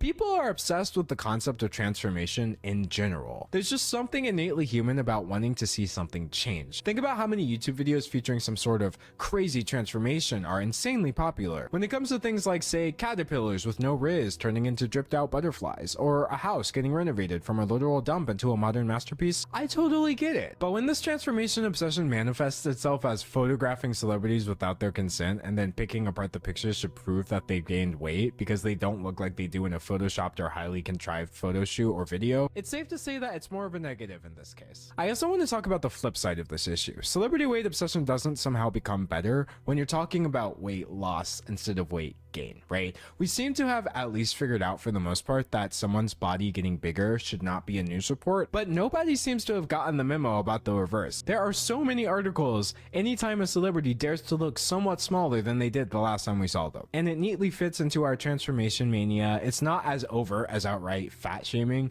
and then people start doing a bunch of annoying speculation into how they did it and what they're eating, and it's just a lot. It is actually crazy to think how accepted it is for people to write entire articles dedicated to celebrity weight loss. Like, you're still commenting on people's bodies. You do get that, right? Often when the people in question are not doing so themselves. I saw like a crazy TikTok of a dude who eats like an entire cheesecake and then tries to burn it off. I should have just brought that up. And this guy will eat a whole cheesecake and then will run until he burns all the calories of the entire cheesecake, and it's like 13,000 calories or some shit. And it took him like fucking 15, 16 days of just like running nonstop. Like, obviously he took breaks and went to sleep in between, but it's like, and I think it's probably still fake, but the calories are correct. It takes a shit ton of running at a reasonable pace for you to be able to burn like 13,000 calories. This one, I think this might be. Yep, this is the guy. 16,000 calorie birthday cheesecake, then burning 16,000 calories. I doubt this guy actually did this, by the way. What's up? I'm streaming. You're streaming? Yeah. Really? What do you mean, really? Yeah, bro, I'm fucking streaming. Damn. I thought you weren't streaming today. I saw your Instagram. What? Yeah, it was a lie. I'm in LA. You got fucking April Fools. Yeah. Are you fucking serious? Yeah, I'm literally live right now. They can hear you. Oh, really? Oh, shit. I literally thought that was an April Fool's. Yo, I have fallen out, bro. Austin doesn't even know I'm live. That's crazy. Well, because you said you're not Mile live. Yeah, one, bro, it's 140 calories burned. It's because That you were fucking cheesecake watching got my Mischief, stomach weren't messed you? up Be so honest. bad. No, I'm not Mile watching 4, anybody. 534 Son of a calories bitch. burned. I No, emptied I my was guts watching. Okay, I'm right turning it. before I came out here.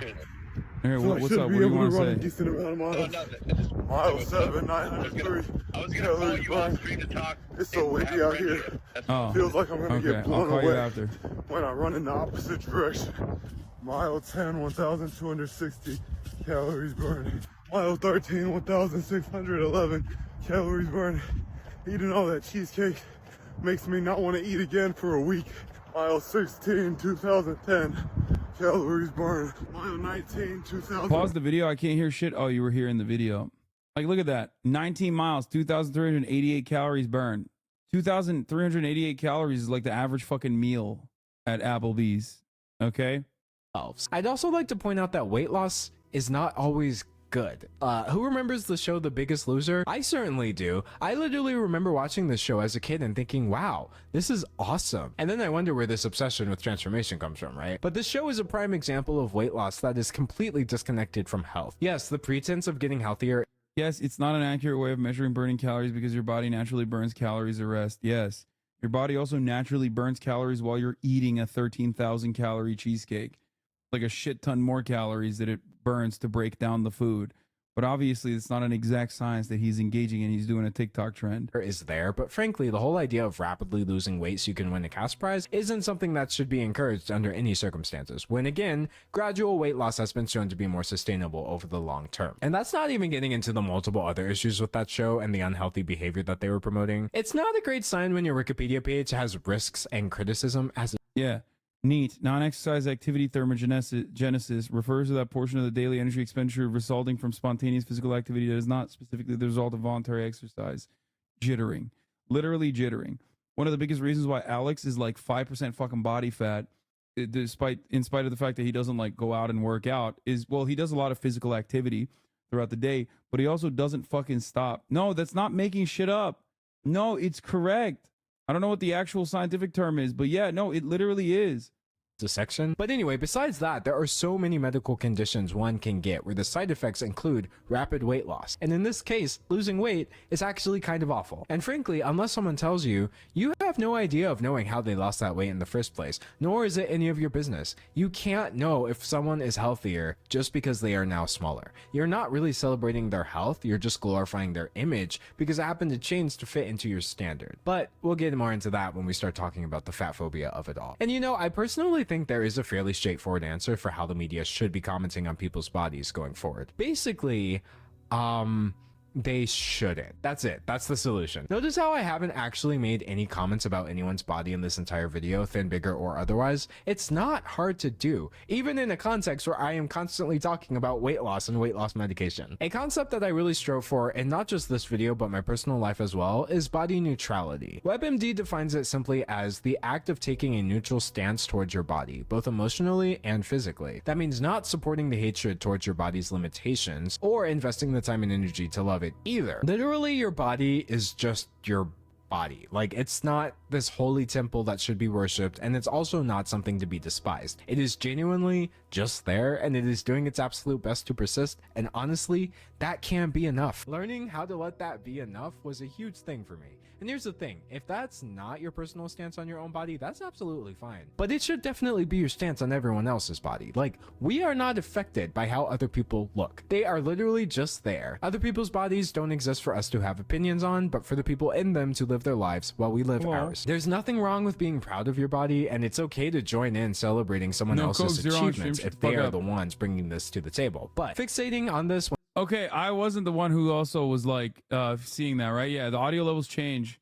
Hold on, I gotta take when that person didn't mention it, it's just weird. It doesn't matter what you're saying. Anyway, there are a lot more resources if you want to go more in depth about body neutrality and how to apply it, but I really think it's going to be the wave going forward when it comes to media coverage. Lizzo has recently come forward as a proponent of the idea, and Jonah Hill made waves a couple years ago after he lost weight and then asked fans not to comment on his body, even if it's positive, because it's, quote, not helpful and doesn't feel good. Though I like how in this very same screenshot, we see actress Sharon Stone chiming in with, "Can I say you look good? Because you do." Like, clearly it's going to take a hot minute before people figure out what body neutrality is all about, but honestly, whether the media catches up or not, maybe it's something we can implement in our own lives so we can break free from this vicious cycle of celebrity weight loss obsession for ourselves. I think one of the most annoying things I've seen in a lot of traditional media when it comes to Ozempic is either overselling the drug as some sort of unparalleled miracle cure, or fearmongering to the point of absurdity.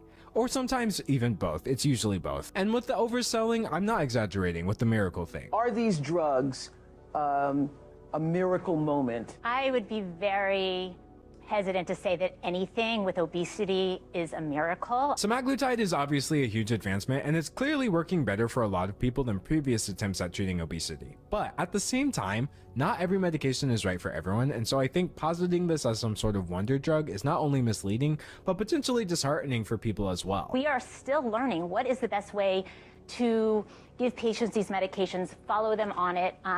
We're learning so much, but nothing's a miracle. Besides outright overhype, I noticed a lot of media referring to it as a trend as well, which I did in this video too, and I have mixed feelings about this. On the one hand, it is literally a trend. We saw that in the video, especially among people who didn't need it in the first place. But we've also seen the negative impact that this unnecessary trend has had. And so I think just breezily generating media copy about the phenomenon without explaining why this should never have been a trend in the first place tends to rub me the wrong way. But by far, the worst angle I've seen media outlets take is definitely the blatant fearmongering. I've seen some stuff that makes Oprah Special look downright Emmy-worthy by comparison. The allure is life-changing weight loss, but does it come with life-ending risk? Ozempic risk. Could weight loss injections be fatal? Productions like this always follow the same format. They hype up the drug, again, seriously overselling it, and then they try to make it sound like the medicine is secretly super dangerous, and this whole phenomenon is a threat to humanity as we know it. They focus on cases of extreme side effects, or sometimes even unrelated things that just happen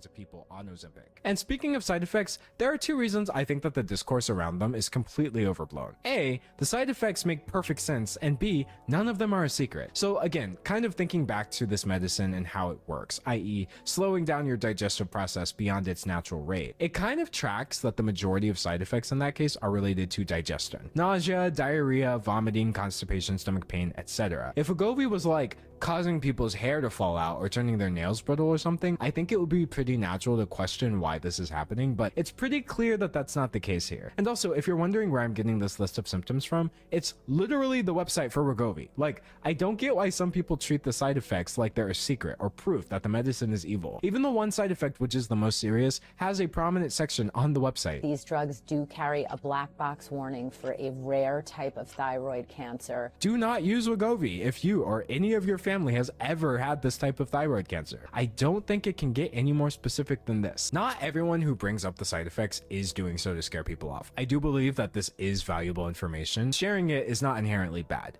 But I also think you're more likely to get a balanced perspective when it's coming from a medical professional, like the doctor I just showed. These medications are generally well tolerated, but one of the ways in which they work is by slowing the emptying of the stomach. Saying, hey, this is how it works and these are the effects it may have is one thing, but saying these people literally died. We don't know if it was because of Ozempic, but they were on Ozempic, so it could have been. Like, that is just super gross, and it seriously makes me question the intent behind the reporting. A coroner ruled Tim's cause of death was undetermined. Sue says that doesn't make sense. Obviously, it is tragic, and I feel nothing but sorry for the people in this special who have lost their loved ones. But to the 60 Minutes execs that have spun this into a "Does Ozempic kill people?" TV special, that is just unhinged behavior, and nobody responsible for this is seeing heaven. And speaking of feeling sorry, I don't want this to sound like I'm blaming people for their side effects, by the way. Actually, you know what? Quick caveat. If you're taking this stuff and you know you don't need it, but it's just because you can afford to and you're trying to keep up with your rich friends, I'm going to be honest, I'm absolutely blaming you for your side effects, and you deserve every one that you get. You are the Ozempic girly who deserves the vomiting. I went to lunch with like a girlfriend a few days later, and she's like, I'm not really eating anything. I'm so nauseous. I'm on Ozempic. And I was like, I'm kind of nauseous too. The idea of a bunch of rich people going out for lunch but feeling too bad to eat it because of choices they made that are disadvantaging poorer people is like some sort of strange poetic justice. But for the average person who is using this medication for, you know, medicinal purposes, I don't want it to sound like I'm blaming them for their side effects or like I don't care that they happened. Everyone's body is different, and for some people, this stuff actually does get pretty serious. There are options for managing the side effects, but in the end, as I've said, not every medication works for everyone, and genuinely my heart goes out to anyone who gets overwhelmed by these side effects. However, the side effects in question are still literally on the box, and it's bizarre that so much of the protest here is coming from people who don't even plan on taking this stuff in the first place. Or after that Sky News Australia shit, my opinion of Australian news could not be lower, honestly. I feel like all matter of Australian news is just unhinged. From people who did take it but don't need it, and they're the main ones not following the instructions. There are people out there who are not using these properly, but in using them properly, we find that the vast majority of people tolerate them. Sky News Australia is usually pretty based. Oh, you guys missed it. I covered it in the morning. They did a news hit on my fucking LSF clip. It made it to Australian news. Can Hassan at least post the name of the video when he watches it? That's so funny. It's literally pinned. Once again, yet another glaringly obvious example of a chatter who does not care. It's quite literally pinned. It's pinned. You can see it up here when I pause. It's just like 90% of grievances in this community stem from people just not, like, personally not paying attention and then just getting mad. Doesn't show up on mobile with the keyboard up, big dog. Yeah, okay. Well, then don't fucking have the keyboard up, big dog. The fuck do you mean? Like, that's not my fault. I'm not mad. I'm eating dinner and talking to my girlfriend. Nah, dude, you don't get it. I have a girlfriend. We're having sex right now. But also, why the fuck don't you have the video? Maybe you should pin it. Well, instead of losing weight at a gradual pace, celebrities want it to happen as quickly as possible, and then they get blindsided when there are actual consequences. Who would have thought? It takes 5 months to go from the lowest dose to the highest dose. I've heard of stories of people starting with doses that are in the middle. or higher, and that is guaranteed to give someone side effects. People even say, did you know you have to take the medication forever, otherwise the weight comes back, as if that's some sort of gotcha. But like Wegovy, Zepbound, etc., these are long-term medications. The very first sentence on the Wikipedia page for semaglutide says, quote, it's used for long-term weight management. The average person is not just going to be able to click a couple pins and then never worry about their weight ever again. That would be kind of amazing, but like we're not there yet. It's not a conspiracy, it's just science that anybody's doctor would explain to them. Yes, you have to keep taking the medication. And speaking of conspiracies, another reason I really don't like this fear-mongering is it leans into some pretty wacky fringe groups. I've noticed that Ozempic is very much the latest target of that paranoid group of people who believe that literally all science and medicine is dangerous and full of malintent. Like vaccines are all just the work of the deep state or whatever, and Ozempic is just the latest firmware update in this clandestine agenda. Like, these are the kinds of people who will accuse me of promoting weight loss meds just because of this video when I'm literally just talking about them. If you're not against the Ozempic, you're against them. Conspiracy theorists like this genuinely cannot be reasoned with, but that doesn't stop them from trying to reason with everyone else. Even with videos like the 60 Minutes segment we just watched, it's like you click into a couple videos in the recommendations, and next thing you know, you're miles deep into a rabbit hole about how Joe Biden is secretly a robot created by ancient Mayans. Pandering to these people by playing dumb and hyperfixating on side effects and usage instructions of a medication that is, again, not a secret, is just really an irresponsible way of approaching your coverage. At the end of the day, if you have questions about this medication, talk to your doctor, not to a dramatic TV special or a conspiracy theorist YouTube comment section. Spoiler alert, medicine has side effects. A sentence I never thought would be shocking to anyone ever. Alright, so in this part, I want to look at some of the social attitudes and dynamics that are driving this discourse. As we've seen, Ozempic is definitely a big deal, but like, why is it a big deal? I have a few observations that explain things, but they all show that once again, it starts at the top and finds its way down to each and every one of us. No discussion about Ozempic. Okay, I'm gonna skip the rest of this because it's about the ideal male body and body dysmorphia and stuff like that. But I think it's overall a great video, and I highly recommend you guys watch it. Another banger from D'Angelo Wallace. My doctor doesn't have TikTok. Why the hell would I talk to him? I agree. Will you play the new Lethal Company like game content warning? What is that? Yeah, you already know what the ideal male physique looks like is me. I don't know what content warning is. Do you know anything about why you can't wean off Ozempic? I don't know anything about that. I don't know much about Ozempic because I just know a little bit, but I haven't taken it. I haven't done more research beyond like some of the side effects that I know exist, but it seems dope. Doctors and FBI are about to promote corporate interests. It's just opioid 2.0. History will absolve me. I'm raising awareness for the people who are in doubt and need someone to give them different perspective. Everyone else who isn't diabetics is free to use shady drugs as much as you can, and not my problem. So wait, I don't get it. So why are you fine with like FDA's bought, dogs are bought, celebrities are bought? This is opioid 2.0 dink donk. Yeah. So question for you is, it doesn't make you feel good. It doesn't make you feel good. I don't think you can overdose on it. And I just don't get it. Like I don't like, why are you fine with diabetics taking it then? It's not a habit forming drug. Why are diabetics allowed to take it in your mind then, but not people who are predisposed to become diabetic, like pre-diabetic obese people? Like, what is it? So I can't use it recreationally? No, I don't think you can. Would you / are you going to take it? No, I don't think I need to take it. So no, I will not be taking it. I also I'm just raising awareness for non-diabetic people. What do you mean? Wait, I don't understand. You're okay, so you want diabetic people to get gastroparesis? It's kind of fucked up. Because if you're saying like don't take Ozempic, it fucks you up, but while simultaneously saying take Ozempic if you have diabetes, then what the fuck?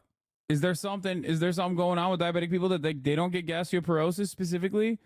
Because it seems like you just said you get gastroparesis, like, which is a rare side effect for sure. Can't you not stop taking it after you start the Hassan? I don't think you can, only because, I mean, you can. You'll just gain the weight back. Now, of course, you don't have to gain the weight back if you have also changed your lifestyle. Many people can't, so they do. What I've heard about not gaining back, use Ozempic to form healthy habits and then taper off the drug. Yeah.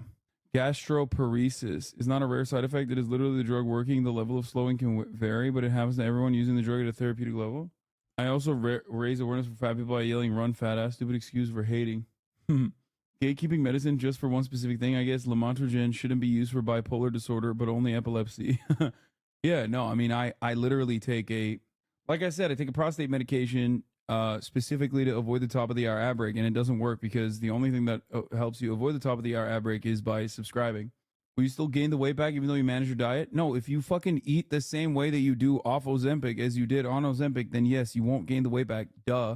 Ozempic is not like some secret recipe that like causes you to burn fat. It's not magic, guys. The point of Ozempic is that it stops you from fucking eating. And no, I didn't say that there aren't dude, the link you fucking literally mentioned says it's rare. I just said the exact same thing that you said in the link that you linked. I already said this. I said that, yes, you get stomach paralysis. I know. What is going on? I also said it is rare. And the link that you linked to Own Me says the exact same thing. It might as well be just exactly what I said. Anyway, you can ease off of it slowly. Think of it as a coffee withdrawal. When you stop, it mimics a hormone already you have in your body. My epilepsy medicines are also used for autism. Maybe I just have autism. I'm not sure. Look, all drugs have side effects. You know what I mean? It is the case. Pretty much all fucking drugs. It's about whether you think it's worth it or not. The Wired autocomplete interview. You know, my favorite thing is when they say, you know, he has offbeat good looks. That means if you weren't famous, you'd be ugly. All right, let's see what we got here. Oh, what is Bill Burr's best special? This is like saying, which child do you like the most? Sophie's Choice. I loved Paper Tiger because I was in England, and I loved the challenge of that. And I loved Red Rocks because it wasn't even what I did, it was the crowd. And what I loved was how it was mic'd. You could hear the crowd. And if you can get through my jokes on the special, just listen to the audience. I would just say every once in a while I would say something really random and stupid. And people would laugh at the ridiculousness of it. But you always hear like one guy just go like, yeah! It wasn't a joke. It's just like, yeah, that's what I think that too. That makes sense to me. What episodes Bill Burr Breaking Bad? I did the car wash one first. Then I did the one with Lavelle Crawford, where the guy drops the oranges and bangs his head. And I got to be in Saul Goodman's office, which was crazy, because I was such an insane fan of that show. I probably got in, I think, 2-3 seasons in, and I remember going in to Saul Goodman's office where he had the Injustice for All, whatever he had, We the People of the Constitution thing above his desk. I felt like I got sucked into my TV. It was incredible. And I did the train robbery, and I got to drive that big dump truck. I remember the stunt guy was like nervous, going like, well, you don't know what you're doing. I go, well, I'm only going half a mile an hour. I just let the clutch out and give it gas. I was young. I didn't know what I was doing. I don't know if I answered your question. I mean, I'm sure it's on IMDb. Like, am I your secretary? What made Bill Burr... What made Bill Burr famous? What made me famous? 30 years on the road, 7 specials. I mean, I was definitely a Breaking Bad. ham and egger. I was not... So you can see, blessed in the looks department. You know what's funny? I did a movie one time. He's very handsome. I think he's so hot. It's bullshit that he says that. And we were shooting outside. And on like 3 different occasions on that shoot, someone would drive by and be like, hey, Bill Burr, go fuck yourself. And I'd be like, hey, how you doing? What helicopter does Bill Burr fly? Like most people. This is his worst take. His obsession with like flying helicopters is his most consistent and worst take. Other than that, everything is good. I learned to fly helicopters. I started off with Robinsons, and then I wanted to move up, and I was just like, these things are expensive as hell. And I learned, like, I literally watched. I used to be a Monday morning podcast head, like obsessively used to listen to his podcast way back in the fucking day, and I like remember him going through his like licensing and the examination and like describing it step by step. This was like fucking 5-6 years ago, basically.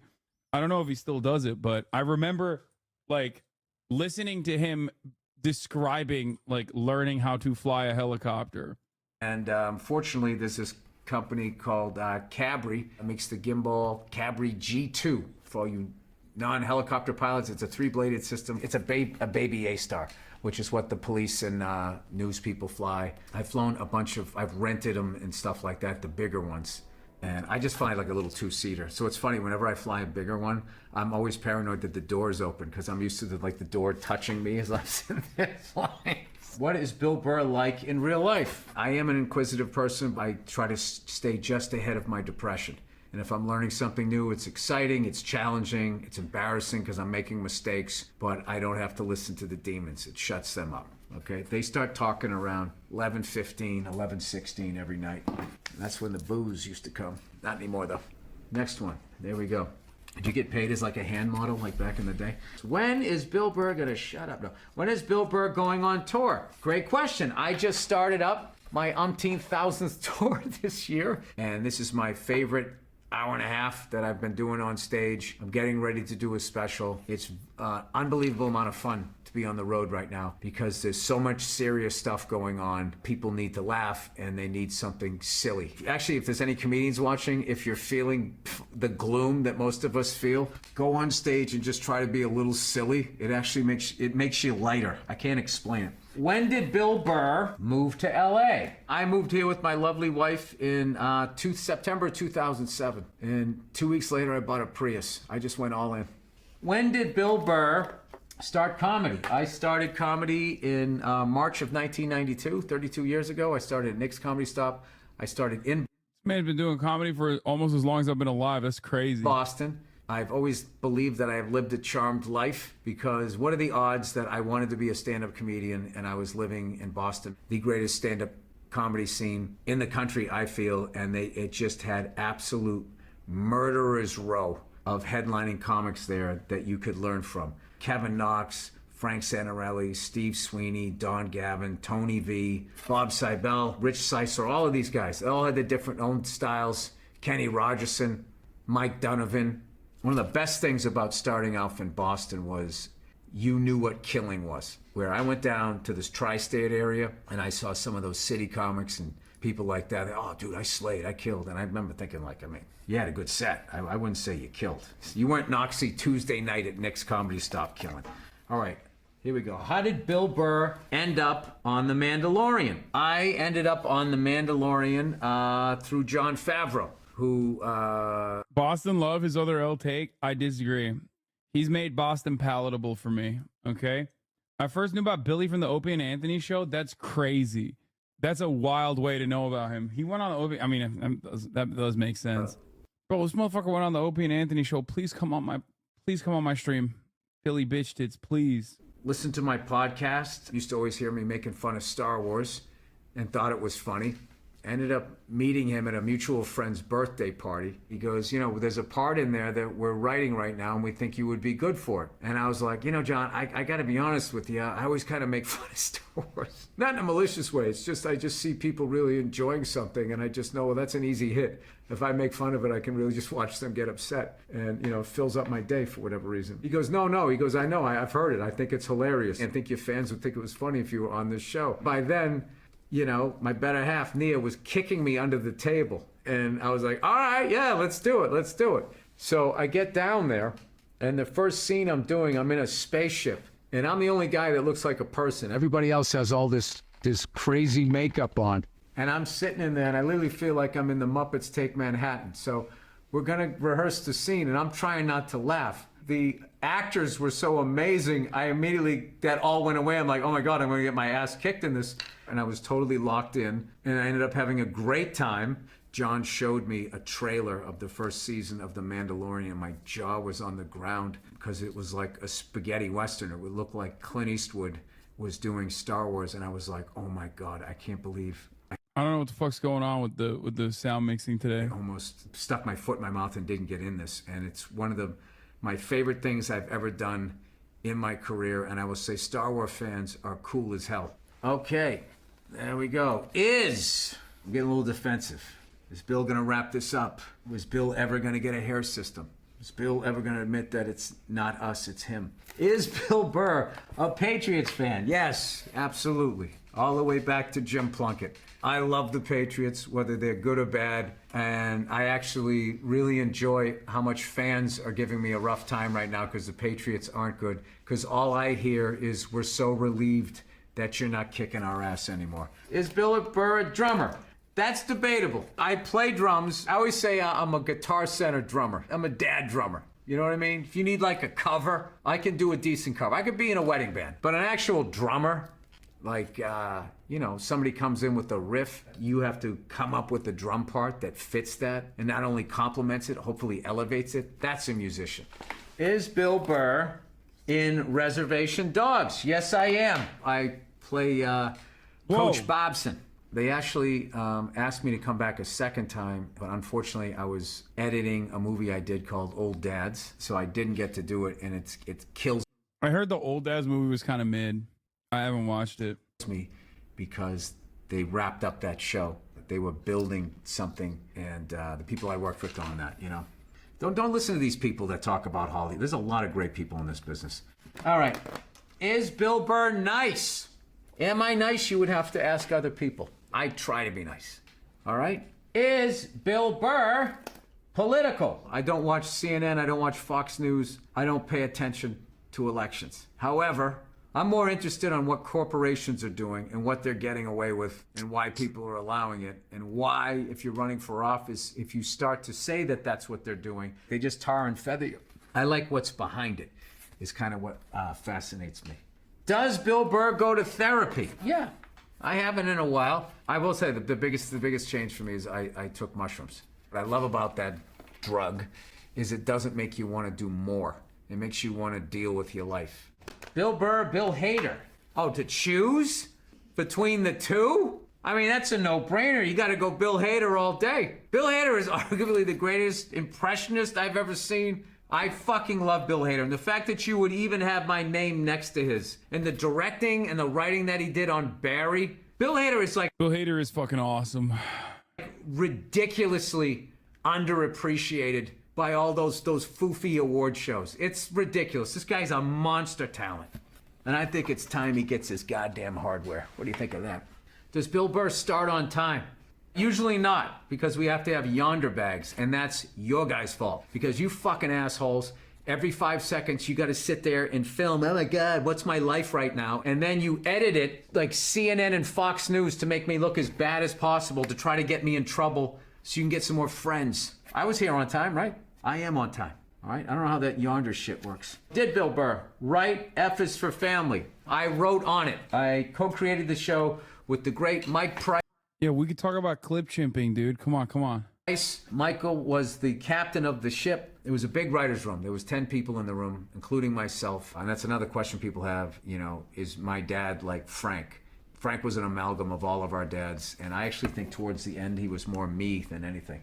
Bill Burr, Adam Sandler. This is about that movie, Leo. I am blown away by, first of all, how great the writing was on it, how cool Adam was to work with. I did get in the booth with him a couple of times. He's widely regarded out here as just the nicest guy. And he literally is that guy. Shows up, basketball shorts, big hoodie. Oh, what's going on? You know, he's just awesome. I made him laugh a couple times, which was like the biggest thrill in my life. But the big thing about that movie that I love is the amount of kids of all ages and parents that have come up to me and said how much they related to it, which I really think is a testament to everyone that wrote. The writing on it was just next level. No, I heard how he big time that kid. I mean, I'm sure he's a fucking nice guy other than that. That was like a one-off, okay? I don't know. Look, I've never been like a big Adam Sandler fan. I haven't been a big Adam Sandler fan of his movies or at all, but like, I mean, he kind of banged in Uncut Gems. Let's be real. Let's be for fucking real. He banged in that. Burr. Next one. Best stand-up. I have ones that I like for a personal reason, and somebody brought this one up. I did this bit on... Motherfucker has one good movie. It's just not for me. Like, his stuff is just not for me at all. Some benefit. Steve Jobs has died, and I did a bit making fun of him. It was something about how they said he changed the world. It was basically making fun of how he took credit for everything. And it's not on any of my specials. It's not on any albums or CDs. And I remember doing... Uncut Gems was literally the worst movie I've ever seen. Oh my God. Are you serious? It's a phenomenal movie. It's so fucking good. Drop your Letterboxd top 4 right now, chatter. I mean, listen, I'm not gonna... I don't want to be that guy who's like, it's Kino. You know what I mean? Especially after I forgot to run the top of the hour ad break after claiming that I was going to run it. And now it's 7:30 and I'm running a middle of the hour ad break instead. But yeah, absolute cinema. Is it film? I think Uncut Gems is a little bit like film. Yeah, for sure. Good Time's the better Safdie movie. I think Good Time was also great, but I think Uncut Gem is better. Here's a poll. Did you like Uncut Gems? Yes, it was okay. No, it's horrible. Didn't watch. I feel like you watch 2 movies a year. No, I watch a shit ton of movies. What do you mean? I probably watch a lot more TV than I do movies, though. It and knowing that it was only going to be there, didn't save it for a special, and that it would be this cool thing. And then I also loved it because it was a really rich crowd. They were like auctioning off guitars and people paying like 6 figures for them. So I felt like their reaction, the way I was making fun of them, was like they actually knew the guy, which made it even more enjoyable to do the bit. Who is Bill Burr's opener? When you go to see me live, I don't bring cupcakes on the road. I'm not looking for a career opener. Everybody that's opened for me has gone on to headline and crush it. Paul Verzi, who just shot a special, he used to open for me. He hasn't opened for me now in like 6 years. We still work a couple of times a year together. Joe Bartnick's another guy that moved on. Joey B. And right now I've been working with Dean Del Rey, Bianca Cristobal, and Nate Craig. There's an energy you put out as a comedian when you're doing new stuff. There's an excitement, you're present and all of that, and it's contagious. And when I watch them trying out new stuff, you know, I don't want to be the dud, you know, on the show. I want to do something too. So like, God damn, I think didn't watch one. It's really important to bring somebody that you believe can make it. All right, Bill Burr. Let's see here.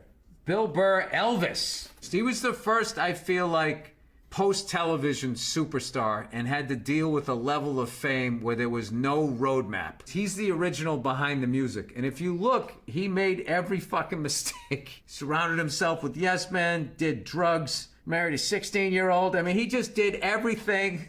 I don't want to get into this too much, but you know what I mean. Died alone on a toilet. Bill Burr. Fenway. That was something that was so big, I think I only recently thought about it. I'll never forget just being on stage and seeing Fenway Park, because we were out in center field. My family, we used to always sit out in right field. It was a great time. And to be able to come back all of those years later, to get that kind of love from my home city was incredible. And it's not something that I will ever forget. Those questions all seem like they were from fans. I'm surprised it wasn't meaner. He's such a boomer. He's the best boomer, dude. He's just the best in general. He's the best, period. Criterion Channel added Running Scared, best New Jersey movie ever, maybe.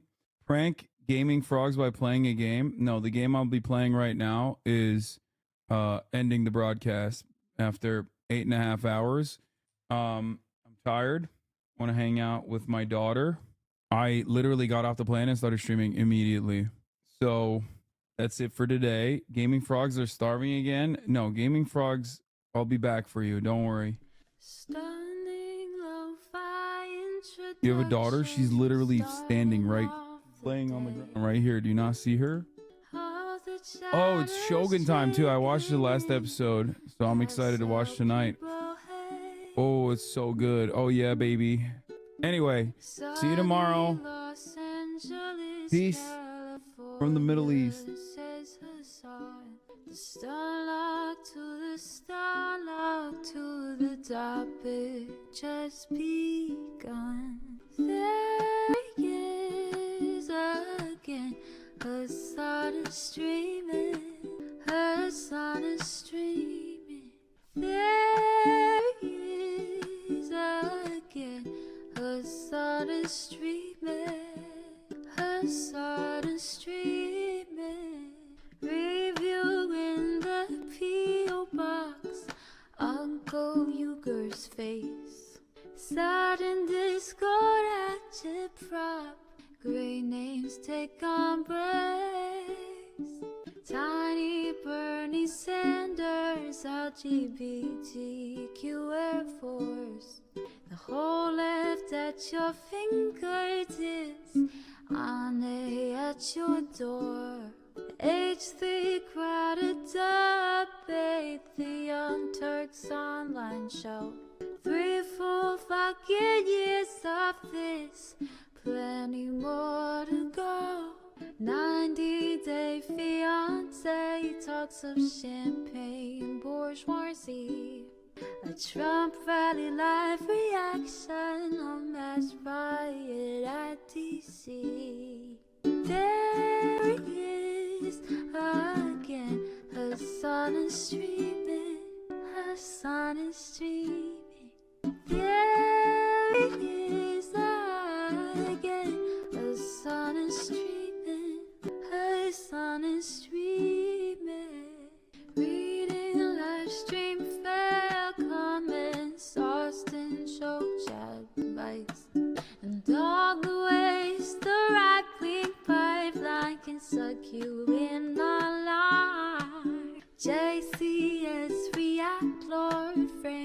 is broken, cover blown.